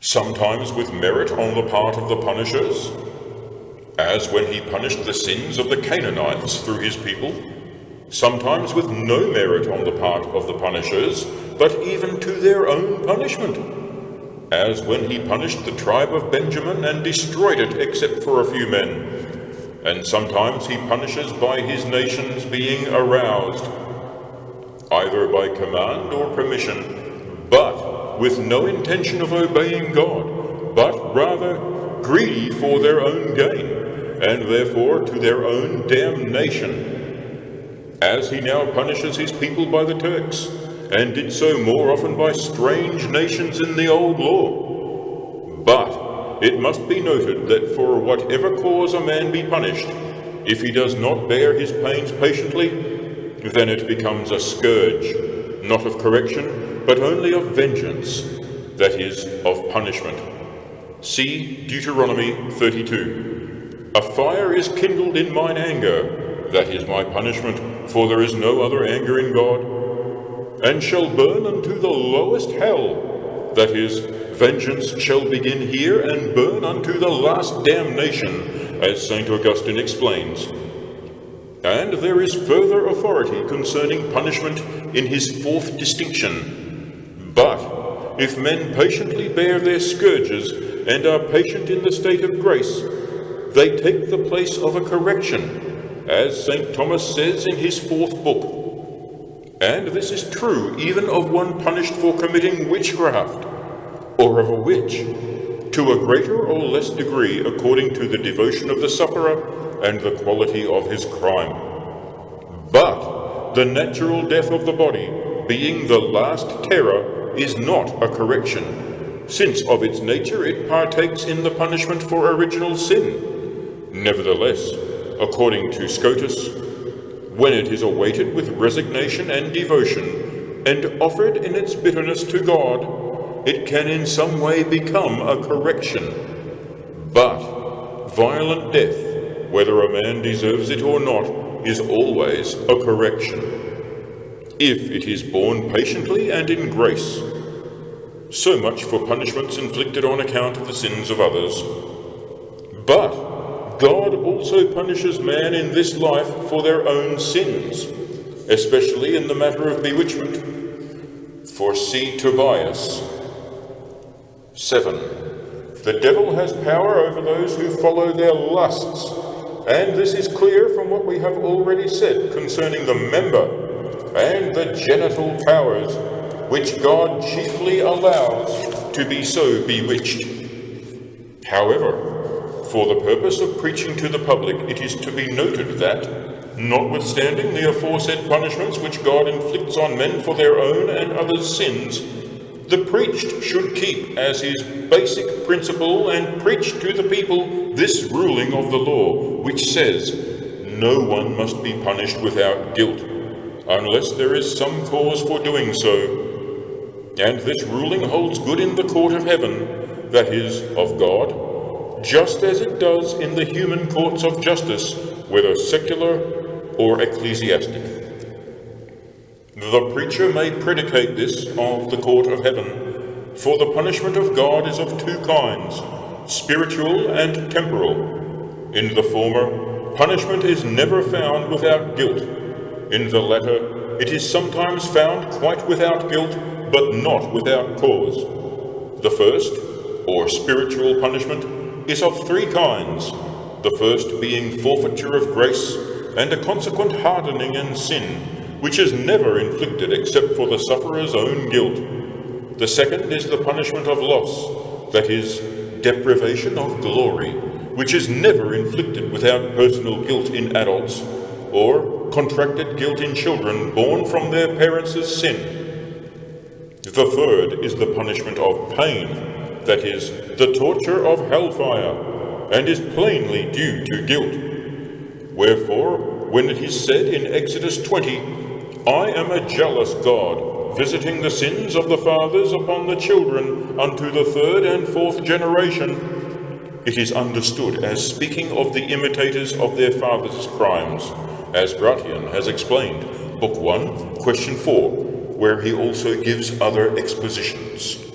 Now, with regard to God's second or temporal punishment, first, it may be, as has been said before, for the sin of another, or even without personal sin or that of another, but not without cause, or for personal guilt only, without any other's sin. But if you wish to know the causes for which God punishes, and even without any guilt of the sufferer or of another man, you may refer to the 5 methods which the Master expounds in Book 4, Dist 15, Cap 2. And you must take the 3 first causes, for the other to refer to personal guilt.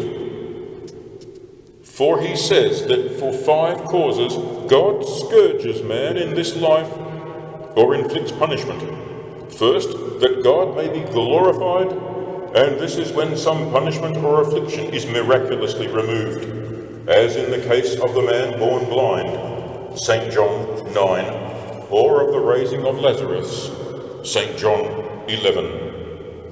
Secondly, if the first cause is absent, it is sent that merit may be acquired through the exercise of patience, and also that inner hidden virtue may be made manifest to others. Examples are Job 1 and Tobias 2.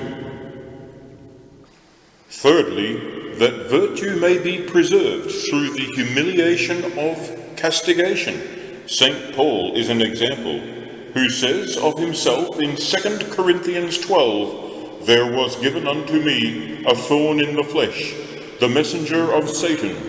And according to Remigius, this thorn was the infirmity of carnal desire." These are the causes that are without guilt in the sufferer. Fourthly, that eternal damnation should begin in this life, that it might be in some way shown what will be suffered in hell. Examples are Herod, Acts 12, and Antiochus, 2 Maccabees 9. Fifthly, that man may be purified by the expulsion and obliteration of his guilt through scourges. Examples may be taken from Miriam, Aaron's sister, who was stricken with leprosy, and from the Israelites wandering in the wilderness, according to St. Jerome 23:4. Or it may be for the correction of sin, as is exemplified by the case of David, who, after being pardoned for his adultery, was driven from his kingdom, as is shown in 2 Kings, and is commented on by St. Gregory in his discourse on sin. It may in fact be said that every punishment that we suffer proceeds from our own sin, or at least from the original sin in which we were born, which is itself the cause of all causes. But as to the punishment of loss, meaning by that eternal damnation which they will suffer in the future, no one doubts that all the damned will be tortured with grievous pains. For, just as grace is followed by the blessed vision of the kingdom of heaven, so is mortal sin followed by punishment in hell. And just as the degrees of blessedness in heaven are measured in accordance with the degrees of charity and grace in life, so the degrees of punishment in hell are measured according to the degree of crime in this life. See Deuteronomy 25. The measure of punishment will be according to the measure of sin, and this is so with all other sins, but applies especially to witches. See Hebrews 10. Of how much sorer punishment shall he be thought worthy, who hath trodden under foot the Son of God, and hath counted the blood of the covenant, wherewith he was sanctified, an unholy thing? And such are the sins of witches, who deny the faith, and work many evil bewitchments through the most holy sacrament, as will be shown in the second part. Question 16. The foregoing truths are set out in particular by a comparison of the works of witches with other baleful superstitions. Now the foregoing truths concerning the enormity of witches as crimes is proved by comparing them with the other practices of magicians and diviners. For there are 14 species of magic, springing from the 3 kinds of divination. The first of these is open invocation of devils. The second is no more than a silent consideration of the disposition and movement of some thing, as of the stars, or the days, or the hours, and such things. The third is the consideration of some human act for the purpose of finding out something that is hidden, and is called by the name of sortilege.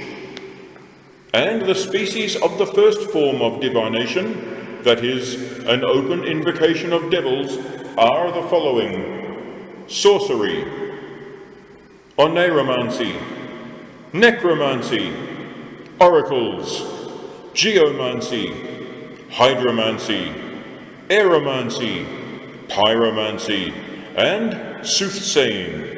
See St. Thomas, 2nd of the 2nd, question 95, 26, and 5.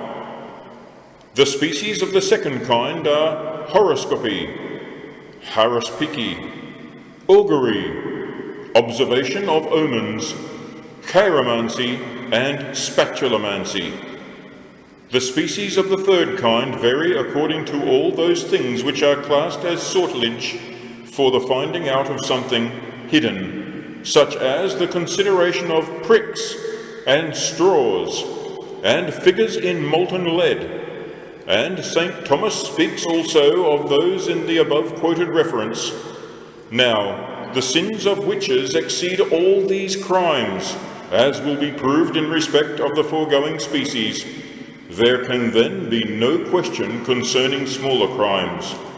For let us consider the first species, in which those who are skilled in sorcery and glamour deceive the human senses with certain apparitions, so that corporeal matter seems to become different to the sight and the touch, as was treated of above in the matter of the methods of creating illusions.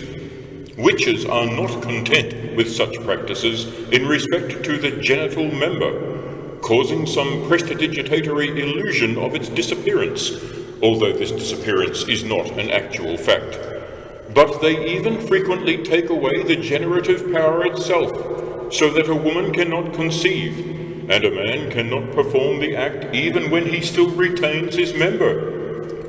And without any illusion, they also cause abortion after conception, often accompanied with many other ills, and they even appear in various forms of beasts, as has been shown above. Necromancy is the summoning of and speech with the dead, as is shown by its etymology, for it is derived from the Greek word nekros, meaning a corpse, and manteia, meaning divination. And they accomplish this by working some spell over the blood of a man or some animal, knowing that the devil delights in such sin, and loves blood and the pouring out of blood. Wherefore, when they think that they call the devil from hell to answer their questions, it is the devils in the likeness of the dead who appear and give such answers. And of this sort was the art of that great Pythoness spoken of in 1 Kings 28, who raised up Samuel at the instance of Saul. But let no one think that such practices are lawful, because the scripture records that the soul of the just prophet, summoned from Hades to predict the event of Saul's coming war, appeared through the means of a woman who was a witch. For, as St. Augustine says to Simplicianus, it is not absurd to believe that it was permitted by some dispensation, not by the potency of any magic art, but by some hidden dispensation unknown to the Pythoness or to Saul, that the spirit of that just man should appear before the sight of the king, to deliver the divine sentence against him. Or else it was not really the spirit of Samuel aroused from its rest, but some phantasm and imaginary illusion of devils caused by the machinations of the devil. And the scripture calls that phantasm by the name of Samuel, just as the images of things are called by the names of the things they represent. This, he says in his answer to the question whether divination by the invocation of devils is lawful. In the same Summa, the reader will find the answer to the question whether there are degrees of prophecy among the blessed, and he may refer to St. Augustine 26:5. But this has little to do with the deeds of witches, which retain in themselves no vestige of piety, as is apparent from a consideration of their works, for they do not cease to shed innocent blood, to bring hidden things to light under the guidance of devils, and by destroying the soul with the body, spare neither the living nor the dead. Oneiromancy may be practiced in two ways. The first is when a person uses dreams so that he may dip into the occult with the help of the revelation of devils invoked by him. with whom he has entered into an open pact. The second is when a man uses dreams for knowing the future, insofar as there is such virtue in dreams proceeding from divine revelation, from a natural intrinsic or extrinsic cause, and such divination would not be unlawful. So says St. Thomas. And that preachers may have at least the nucleus of an understanding of this matter, we must first speak about the angels. An angel is of limited power and can more effectively reveal the future when the mind is adapted to such revelations than when it is not. Now the mind is chiefly so adapted after the relaxation of exterior and interior movement, as when nights are silent and the fumes of motion are quieted.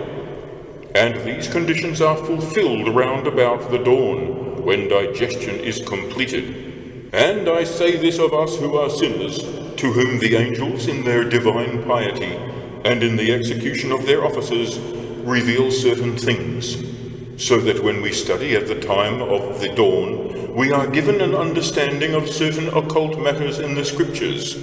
For a good angel presides over our understanding, just as God does over our will, and the stars over our bodies. But to certain more perfect men, the angel can, at any hour, reveal things, whether they are awake or asleep. However, according to Aristotle, De somno et vigilia, such men are more apt to receive revelations at one time than at another, and this is the case in all matters of magic. Secondly, it is to be noted that it happens through nature's care for and regulation of the body, that certain future events have their natural cause in a man's dreams, and then those dreams or visions are not causes, as was said in the case of angels, but only signs of that which is coming to a man in the future, such as health or sickness or danger. And this is the opinion of Aristotle. For in the dreams of the spirit, nature images the disposition of the heart, by which sickness or some other thing naturally comes to a man in the future. For if a man dreams of fires, it is a sign of a choleric disposition. If of flying or some such thing, it is a sign of a sanguine disposition. If he dreams of water or some other liquid, it is a sign of a phlegmatic, and if he dreams of terrene matters, it is a sign of a melancholy disposition. And therefore doctors are very often helped by dreams in their diagnosis, as Aristotle says in the same book. But these are slight matters in comparison with the unholy dreams of witches. For when they do not wish, as has been mentioned above, to be bodily transferred to a place, but desire to see what their fellow witches are doing, it is their practice to lie down on their left side in the name of their own and of all devils, and these things are revealed to their vision in images. And if they seek to know some secret, either for themselves or for others, they learn it in dreams from the devil, by reason of an open, not a tacit, pact entered into with him. And this pact, again, is not a symbolic one, accomplished by the sacrifice of some animal, or some act of sacrilege, or by embracing the worship of some strange cult, but it is an actual offering of themselves, body and soul, to the devil, by a sacrilegiously uttered and inwardly purposed abnegation of the faith. And not content with this, they even kill or offer to devils their own and others' children. Another species of divination is practiced by Pythons, so called from Pythian Apollo, who is said to have been the originator of this kind of divination. According to Saint Isidore, this is not effected by dreams or by converse with the dead, but by means of living men, as in the case of those who are lashed into a frenzy by the devil, either willingly or unwillingly, only for the purpose of foretelling the future, and not for the perpetration of any other monstrosities.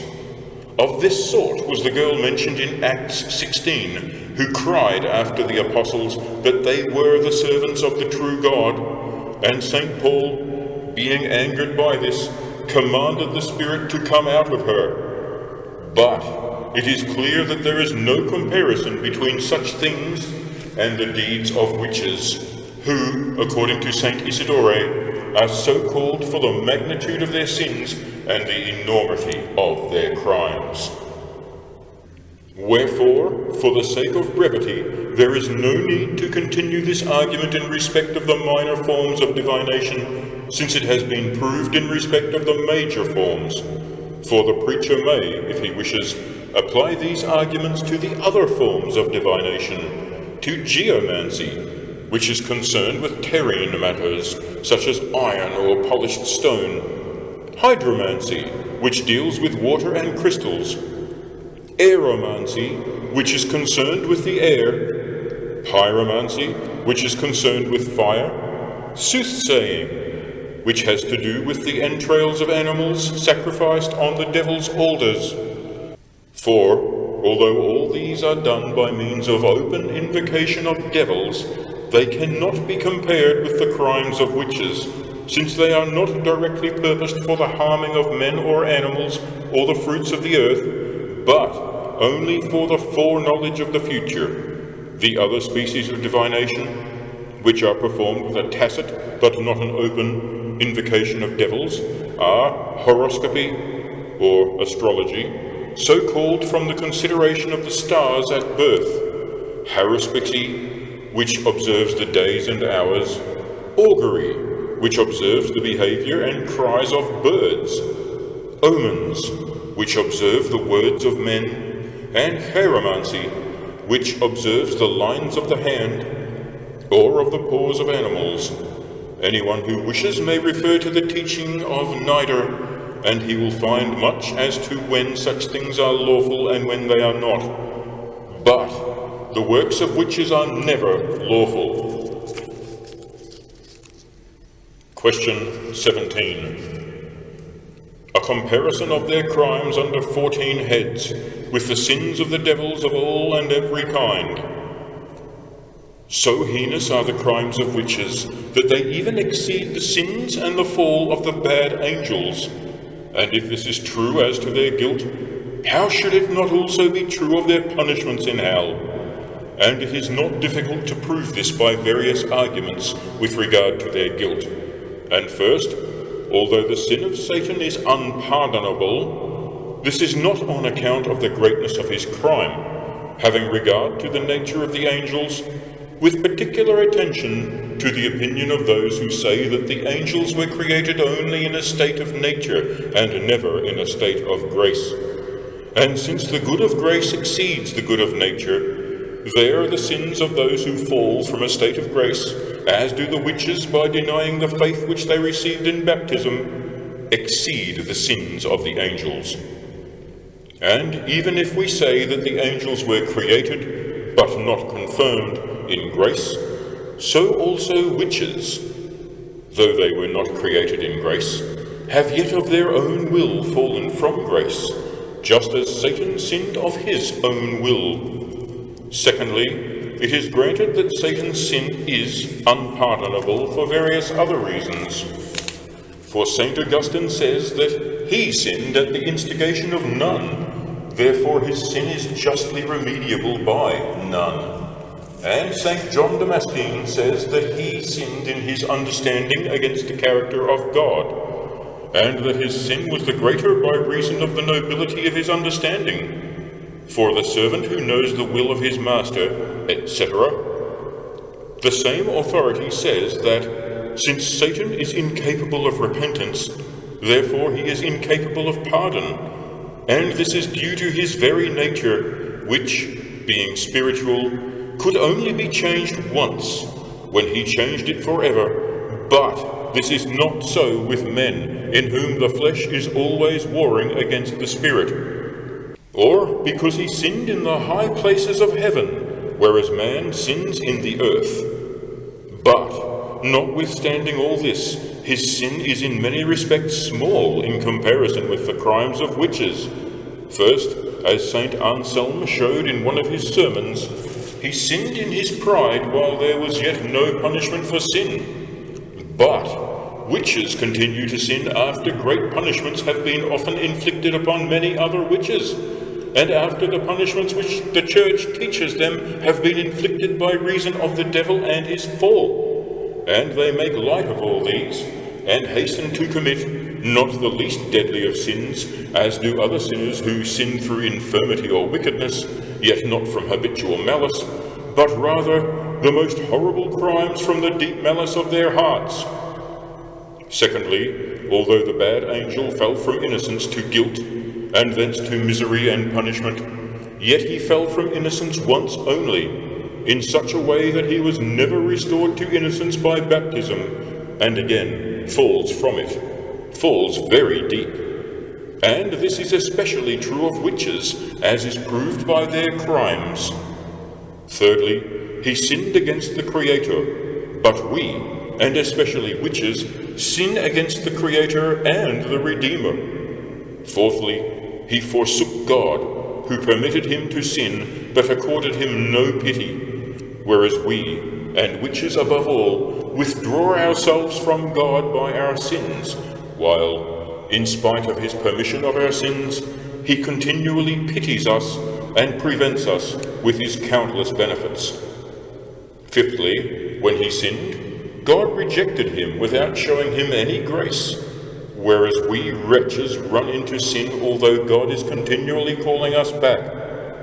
Sixthly, he keeps his heart hardened against a punisher, but we against a merciful persuader. Both sin against God, but he against a commanding God, and we against one who dies for us, whom, as we have said, wicked witches offend above all. The solutions of the arguments again declare the truth by comparison. To the arguments.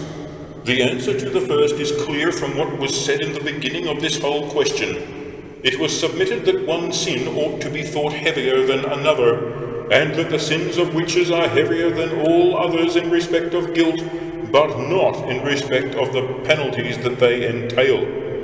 To this it must be said that the punishment of Adam, just as his guilt, may be considered in two ways, either as touching him personally, or as touching the whole of nature, that is, the posterity which came after him. As to the first, greater sins have been committed after Adam, for he sinned only in doing that which was evil, not in itself, but because it was forbidden. But fornication, adultery, and murder are in both senses sins in themselves, and because they are forbidden. Therefore such sins deserve the heavier punishment. As to the second, it is true that the greatest punishment resulted from the first sin, but this is only indirectly true, in that through Adam all posterity was infected with original sin, and he was the first father of all those for whom the only Son of God was able to atone by the power which was ordained. Moreover, Adam in his own person, with the mediation of divine grace, repented, and was afterwards saved through the sacrifice of Christ. But the sins of witches are incomparably greater, since they are not content with their own sins and perdition, but ever draw countless others after them. And thirdly, it follows from what has been said that it was by accident that Adam's sin involved the greater injury, for he found nature uncorrupted, and it was inevitable, and not of his own will, that he left it defiled. Therefore it does not follow that his sin was intrinsically greater than others.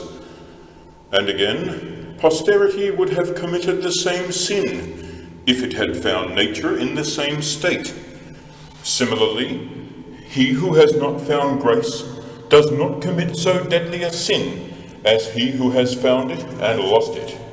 This is the solution of St. Thomas, 2nd, 21, Article 2, in his solution of the same argument. And if anyone wishes fully to understand this solution, he must consider that even if Adam had kept his original innocence, he would not have passed it down to all posterity, for, as St. Anselm says, anyone coming after him could still have sinned.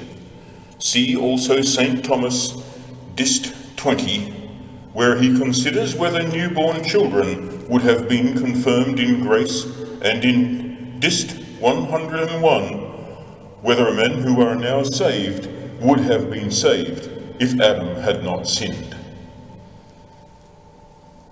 Question 18. Here follows the method of preaching against and controverting 5 arguments of laymen and lewd folk, which seem to be variously approved, that God does not allow so great power to the devil and witches as is involved in the performance of such mighty works of witchcraft. Finally, let the preacher be armed against certain arguments of laymen, and even of some learned men, who deny, up to a certain point, that there are witches. For, although they conclude the malice and power of the devil to inflict such evils at his will, they deny that the divine permission is granted to him, and will not admit that God allows such things to be done. And although they have no method in their argument, groping blindly now this way and now that, it is yet necessary to reduce their assertions to 5 arguments, from which all their cavillings proceed. And the first is, that God does not permit the devil to rage against men with such great power. The question put is whether the divine permission must always accompany an infliction caused by the devil through a witch. And 5 arguments are submitted to prove that God does not permit it, and that therefore there is no witchcraft in the world. And the first argument is taken from God, the second from the devil, the third from the witch, the fourth from the affliction ascribed to witchcraft, and the 5th from preachers and judges, on the assumption that they have so preached against and punished witches that they would have no security in life. And first as follows: God can punish men for their sins, and he punishes with the sword, famine, and pestilence, as well as with various and countless other infirmities to which human nature is subject. Wherefore, there being no need for him to add further punishments, he does not permit witchcraft. Secondly, if that which is said of the devil were true, namely that he can obstruct the generative forces so that a woman cannot conceive, or that if she does conceive, he can cause an abortion, or, if there is no abortion, he can cause the children to be killed after birth, in that case, he would be able to destroy the whole world. And it could also be said that the devil's works were stronger than God's, since the sacrament of matrimony is a work of God. Thirdly, they argue from man himself that if there were any witchcraft in the world, then some men would be more bewitched than others, and that it is a false argument to say that men are bewitched for a punishment of their sins, and therefore false to maintain that there is witchcraft in the world. And they prove that it is false by arguing that, if it were true, then the greater sinners would receive the greater punishment, and that this is not the case.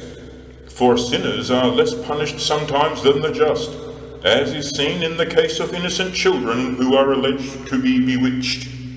Their 4th argument can be added to that which they adduce concerning God, namely, that a thing which a man can prevent and does not prevent, but allows it to be done, may be judged to proceed from his will. But, since God is all good, he cannot wish evil, and therefore cannot permit evil to be done, which he is able to prevent.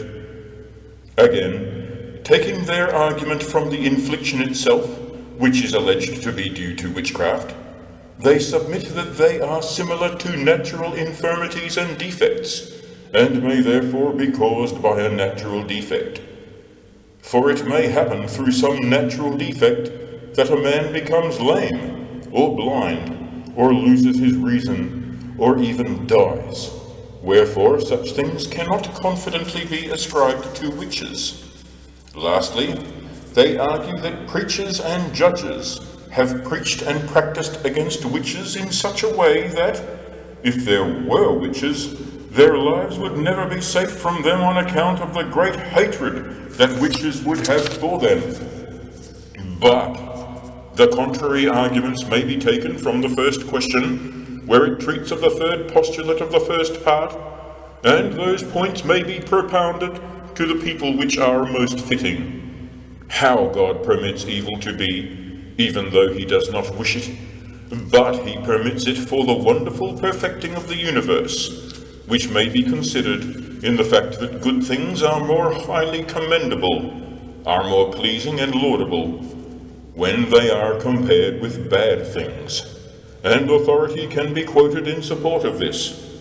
Also, that the depth of God's divine wisdom, justice, and goodness should be shown forth, whereas it would otherwise remain hidden.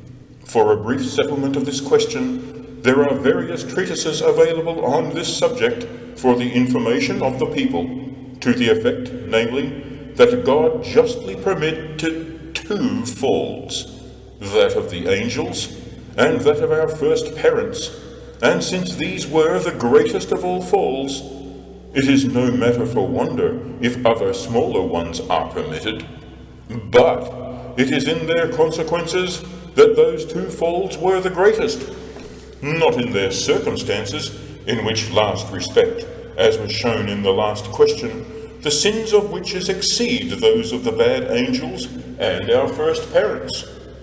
In the same place, it is shown how God justly permitted those first falls, and anyone is at liberty to collect and enlarge upon what is there said as much as he wishes. But we must answer these arguments. As to the first, that God punishes quite enough by means of natural diseases and by sword and famine, we make a threefold answer. First, that God did not limit his power to the processes of nature, or even to the influences of the stars, in such a way that he cannot go beyond those limits, for he has often exceeded them in the punishment of sins, by sending plagues and other afflictions beyond all the influence of the stars, as when he punished the sin of pride in David, when he numbered the people by sending a pestilence upon the people. Secondly, it agrees with the divine wisdom that he should so govern all things that he allows them to act at their own instigation. Consequently, it is not his purpose to prevent altogether the malice of the devil, but rather to permit it as far as he sees it to be for the ultimate good of the universe. Although it is true that the devil is continually held in check by the good angels, so that he may not do all the harm that he wishes. Similarly, he does not propose to restrain the human sins which are possible to man through his free will, such as the abnegation of the faith and the devotion of himself to the devil, which things are in the power of the human will. From these two premises, it follows that, when God is most offended, he justly permits those evils which are chiefly sought for by witches, and for which they deny the faith, up to the extent of the devil's power, and such is the ability to injure men, animals, and the fruits of the earth. Thirdly, God justly permits those evils which indirectly cause the greatest uneasiness and torment to the devil, and of such a sort are those evils which are done by witches through the power of devils. For the devil is indirectly tormented very greatly when he sees that, against his will, God uses all evil for the glory of his name, for the commendation of the faith, for the purgation of the elect, and for the acquisition of merit. For it is certain that nothing can be more galling to the pride of the devil, which he always rears up against God. As it is said, the pride of them that hate thee increases ever. Then that God should convert his evil machinations to his own glory. Therefore God justly permits all these things. Their second argument has been answered before, but there are 2 points in it which must be answered in detail. In the first place, far from its being true that the devil or his works are stronger than God, it is apparent that his power is small, since he can do nothing without the divine permission. Therefore it may be said that the devil's power is small in comparison with the divine permission, although it is very great in comparison with earthly powers, which it naturally excels. As is shown in the often quoted text in Job 11, there is no power on earth to be compared with him. In the second place, we must answer the question why God permits witchcraft to affect the generative powers more than any other human function. This has been dealt with above, under the title, How Witches Can Obstruct the Generative Powers and the Venereal Act, for it is on account of the shamefulness of that act, and because the original sin, due to the guilt of our first parents, is inherited by means of that act. It is symbolized also by the serpent, who was the first instrument of the devil. To their third argument, we answer that the devil has more intention and desire to tempt the good than the wicked, although he does in fact tempt the wicked more than the good, for the reason that the wicked have more aptitude than the good to respond to his temptation.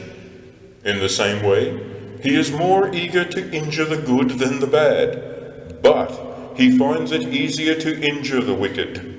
And the reason for this is, according to St. Gregory, that the more often a man gives way to the devil, the harder he makes it for himself to struggle against him.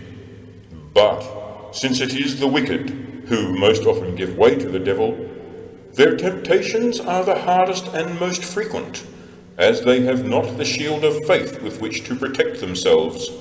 Concerning this shield, St. Paul speaks in Ephesians 6, above all, taking the shield of faith, wherewith ye shall be able to quench all the fiery darts of the wicked. But, on the other hand, he assails the good more bitterly than the wicked. And the reason for this is that he already possesses the wicked, but not the good. And therefore he tries the harder to draw into his power through tribulation the just, who are not his, than the wicked, who are already his. In the same way, an earthly prince more severely chastises those who disobey his laws or injure his kingdom than those who do not set themselves against him.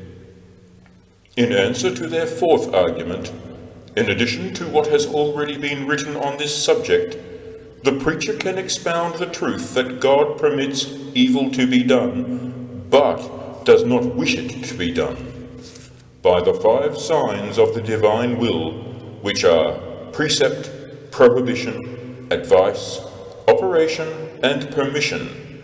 See St. Thomas, especially in his first part, question 19, article 12, where there is very plainly set forth, for although there is only one will in God, which is God himself, just as his essence is one, yet in respect of its fulfillment, his will is shown and signified to us in many ways.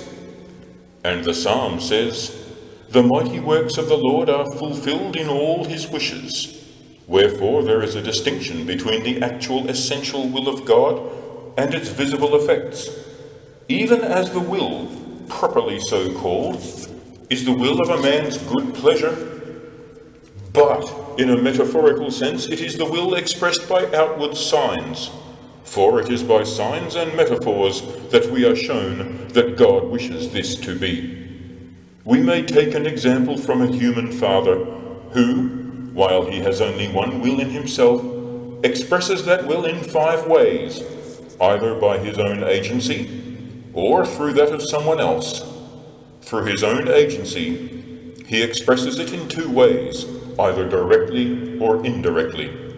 Directly, when he himself does a thing, and then it is operation. Indirectly, when he does not hinder someone else from acting. See Aristotle's Physics 4. Prohibition is indirect causation, and this is called the sign of permission. And the human father signifies his will through the agency of someone else in three ways. Either he orders someone to do something, or conversely forbids something. And these are the signs of precept and prohibition. Or he persuades and advises someone to do something, and this is the sign of advice.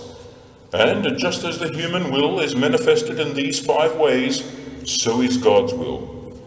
For that God's will is shown by precept, prohibition, and advice is seen in St. Matthew 6.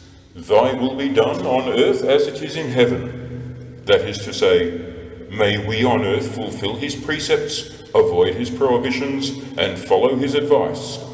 And in the same way, St. Augustine shows that permission and operation are signs of God's will, where he says in the Enchiridion, nothing is done unless Almighty God wishes it to be done, either by permitting it or by himself doing it. To return to the argument, it is perfectly true that when a man can prevent a thing and does not, that thing may be said to proceed from his will. And the inference that God, being all good, cannot wish evil to be done is also true in respect of the actual good pleasure of God's will, and also in respect of 4 of the signs of his will, for it is needless to say that he cannot operate evil, or command evil to be done, or fail to be opposed to evil, or advise evil. But he can, however, permit evil to be done. And if it is asked how it is possible to distinguish whether an illness is caused by witchcraft or by some natural physical defect, we answer that there are various methods, and the first is by means of the judgment of doctors. See the words of St. Augustine on the Christian doctrine.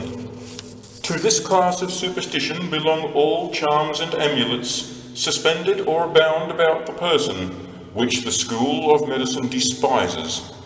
For example, doctors may perceive from the circumstances, such as the patient's age, healthy complexion, and reaction of his eyes, that his disease does not result from any defect of the blood, or the stomach, or any other infirmity, and they therefore judge that it is not due to any natural defect, but to some extrinsic cause. And since that extrinsic cause cannot be any poisonous infection which would be accompanied by ill humours in the blood and stomach, they have sufficient reason to judge that it is due to witchcraft. And secondly, when the disease is incurable, so that the patient can be relieved by no drugs, but rather seems to be aggravated by them. Thirdly, the evil may come so suddenly upon a man that it can only be ascribed to witchcraft. An example of how this happened to one man has been made known to us. A certain well-born citizen of Spears had a wife who was of such an obstinate disposition that, though he tried to please her in every way, yet she refused in nearly every way to comply with his wishes, and was always plaguing him with abusive taunts. It happened that, on going into his house one day, and his wife railing against him as usual with opprobrious words, he wished to go out of the house to escape from quarrelling. But she quickly ran before him and locked the door by which he wished to go out, and loudly swore that, unless he beat her, there was no honesty or faithfulness in him.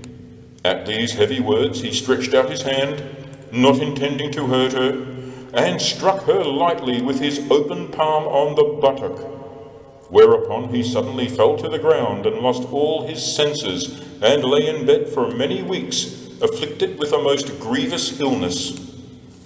Now it is obvious that this was not a natural illness, but was caused by some witchcraft of the woman, and very many similar cases have happened and been made known to many.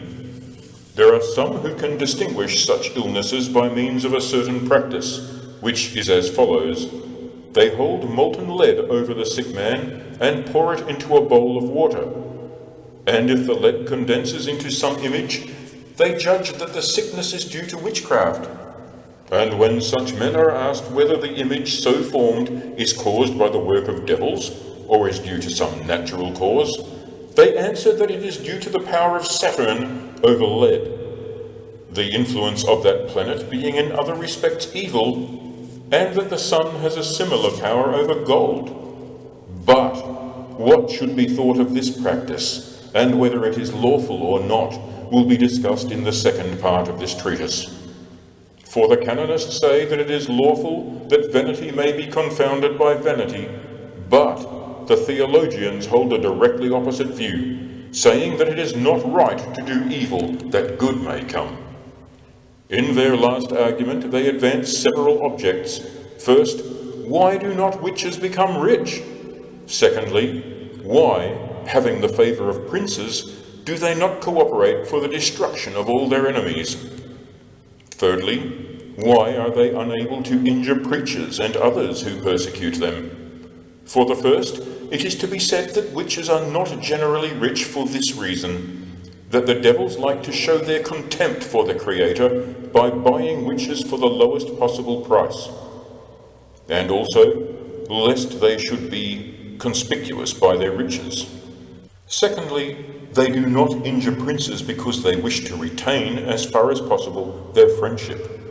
And if it is asked why they do not hurt their enemies, it is answered that a good angel, working on the other side, prevents such witchcraft. Compare the passage in Daniel, "The prince of the Persians withstood me for 21 days." See St. Thomas in the second book of Sentences, where he debates whether there is any contest among the good angels, and of what sort. Thirdly, it is said that they cannot injure inquisitors and other officials because they dispense public justice. Many examples could be adduced to prove this, but time does not permit it.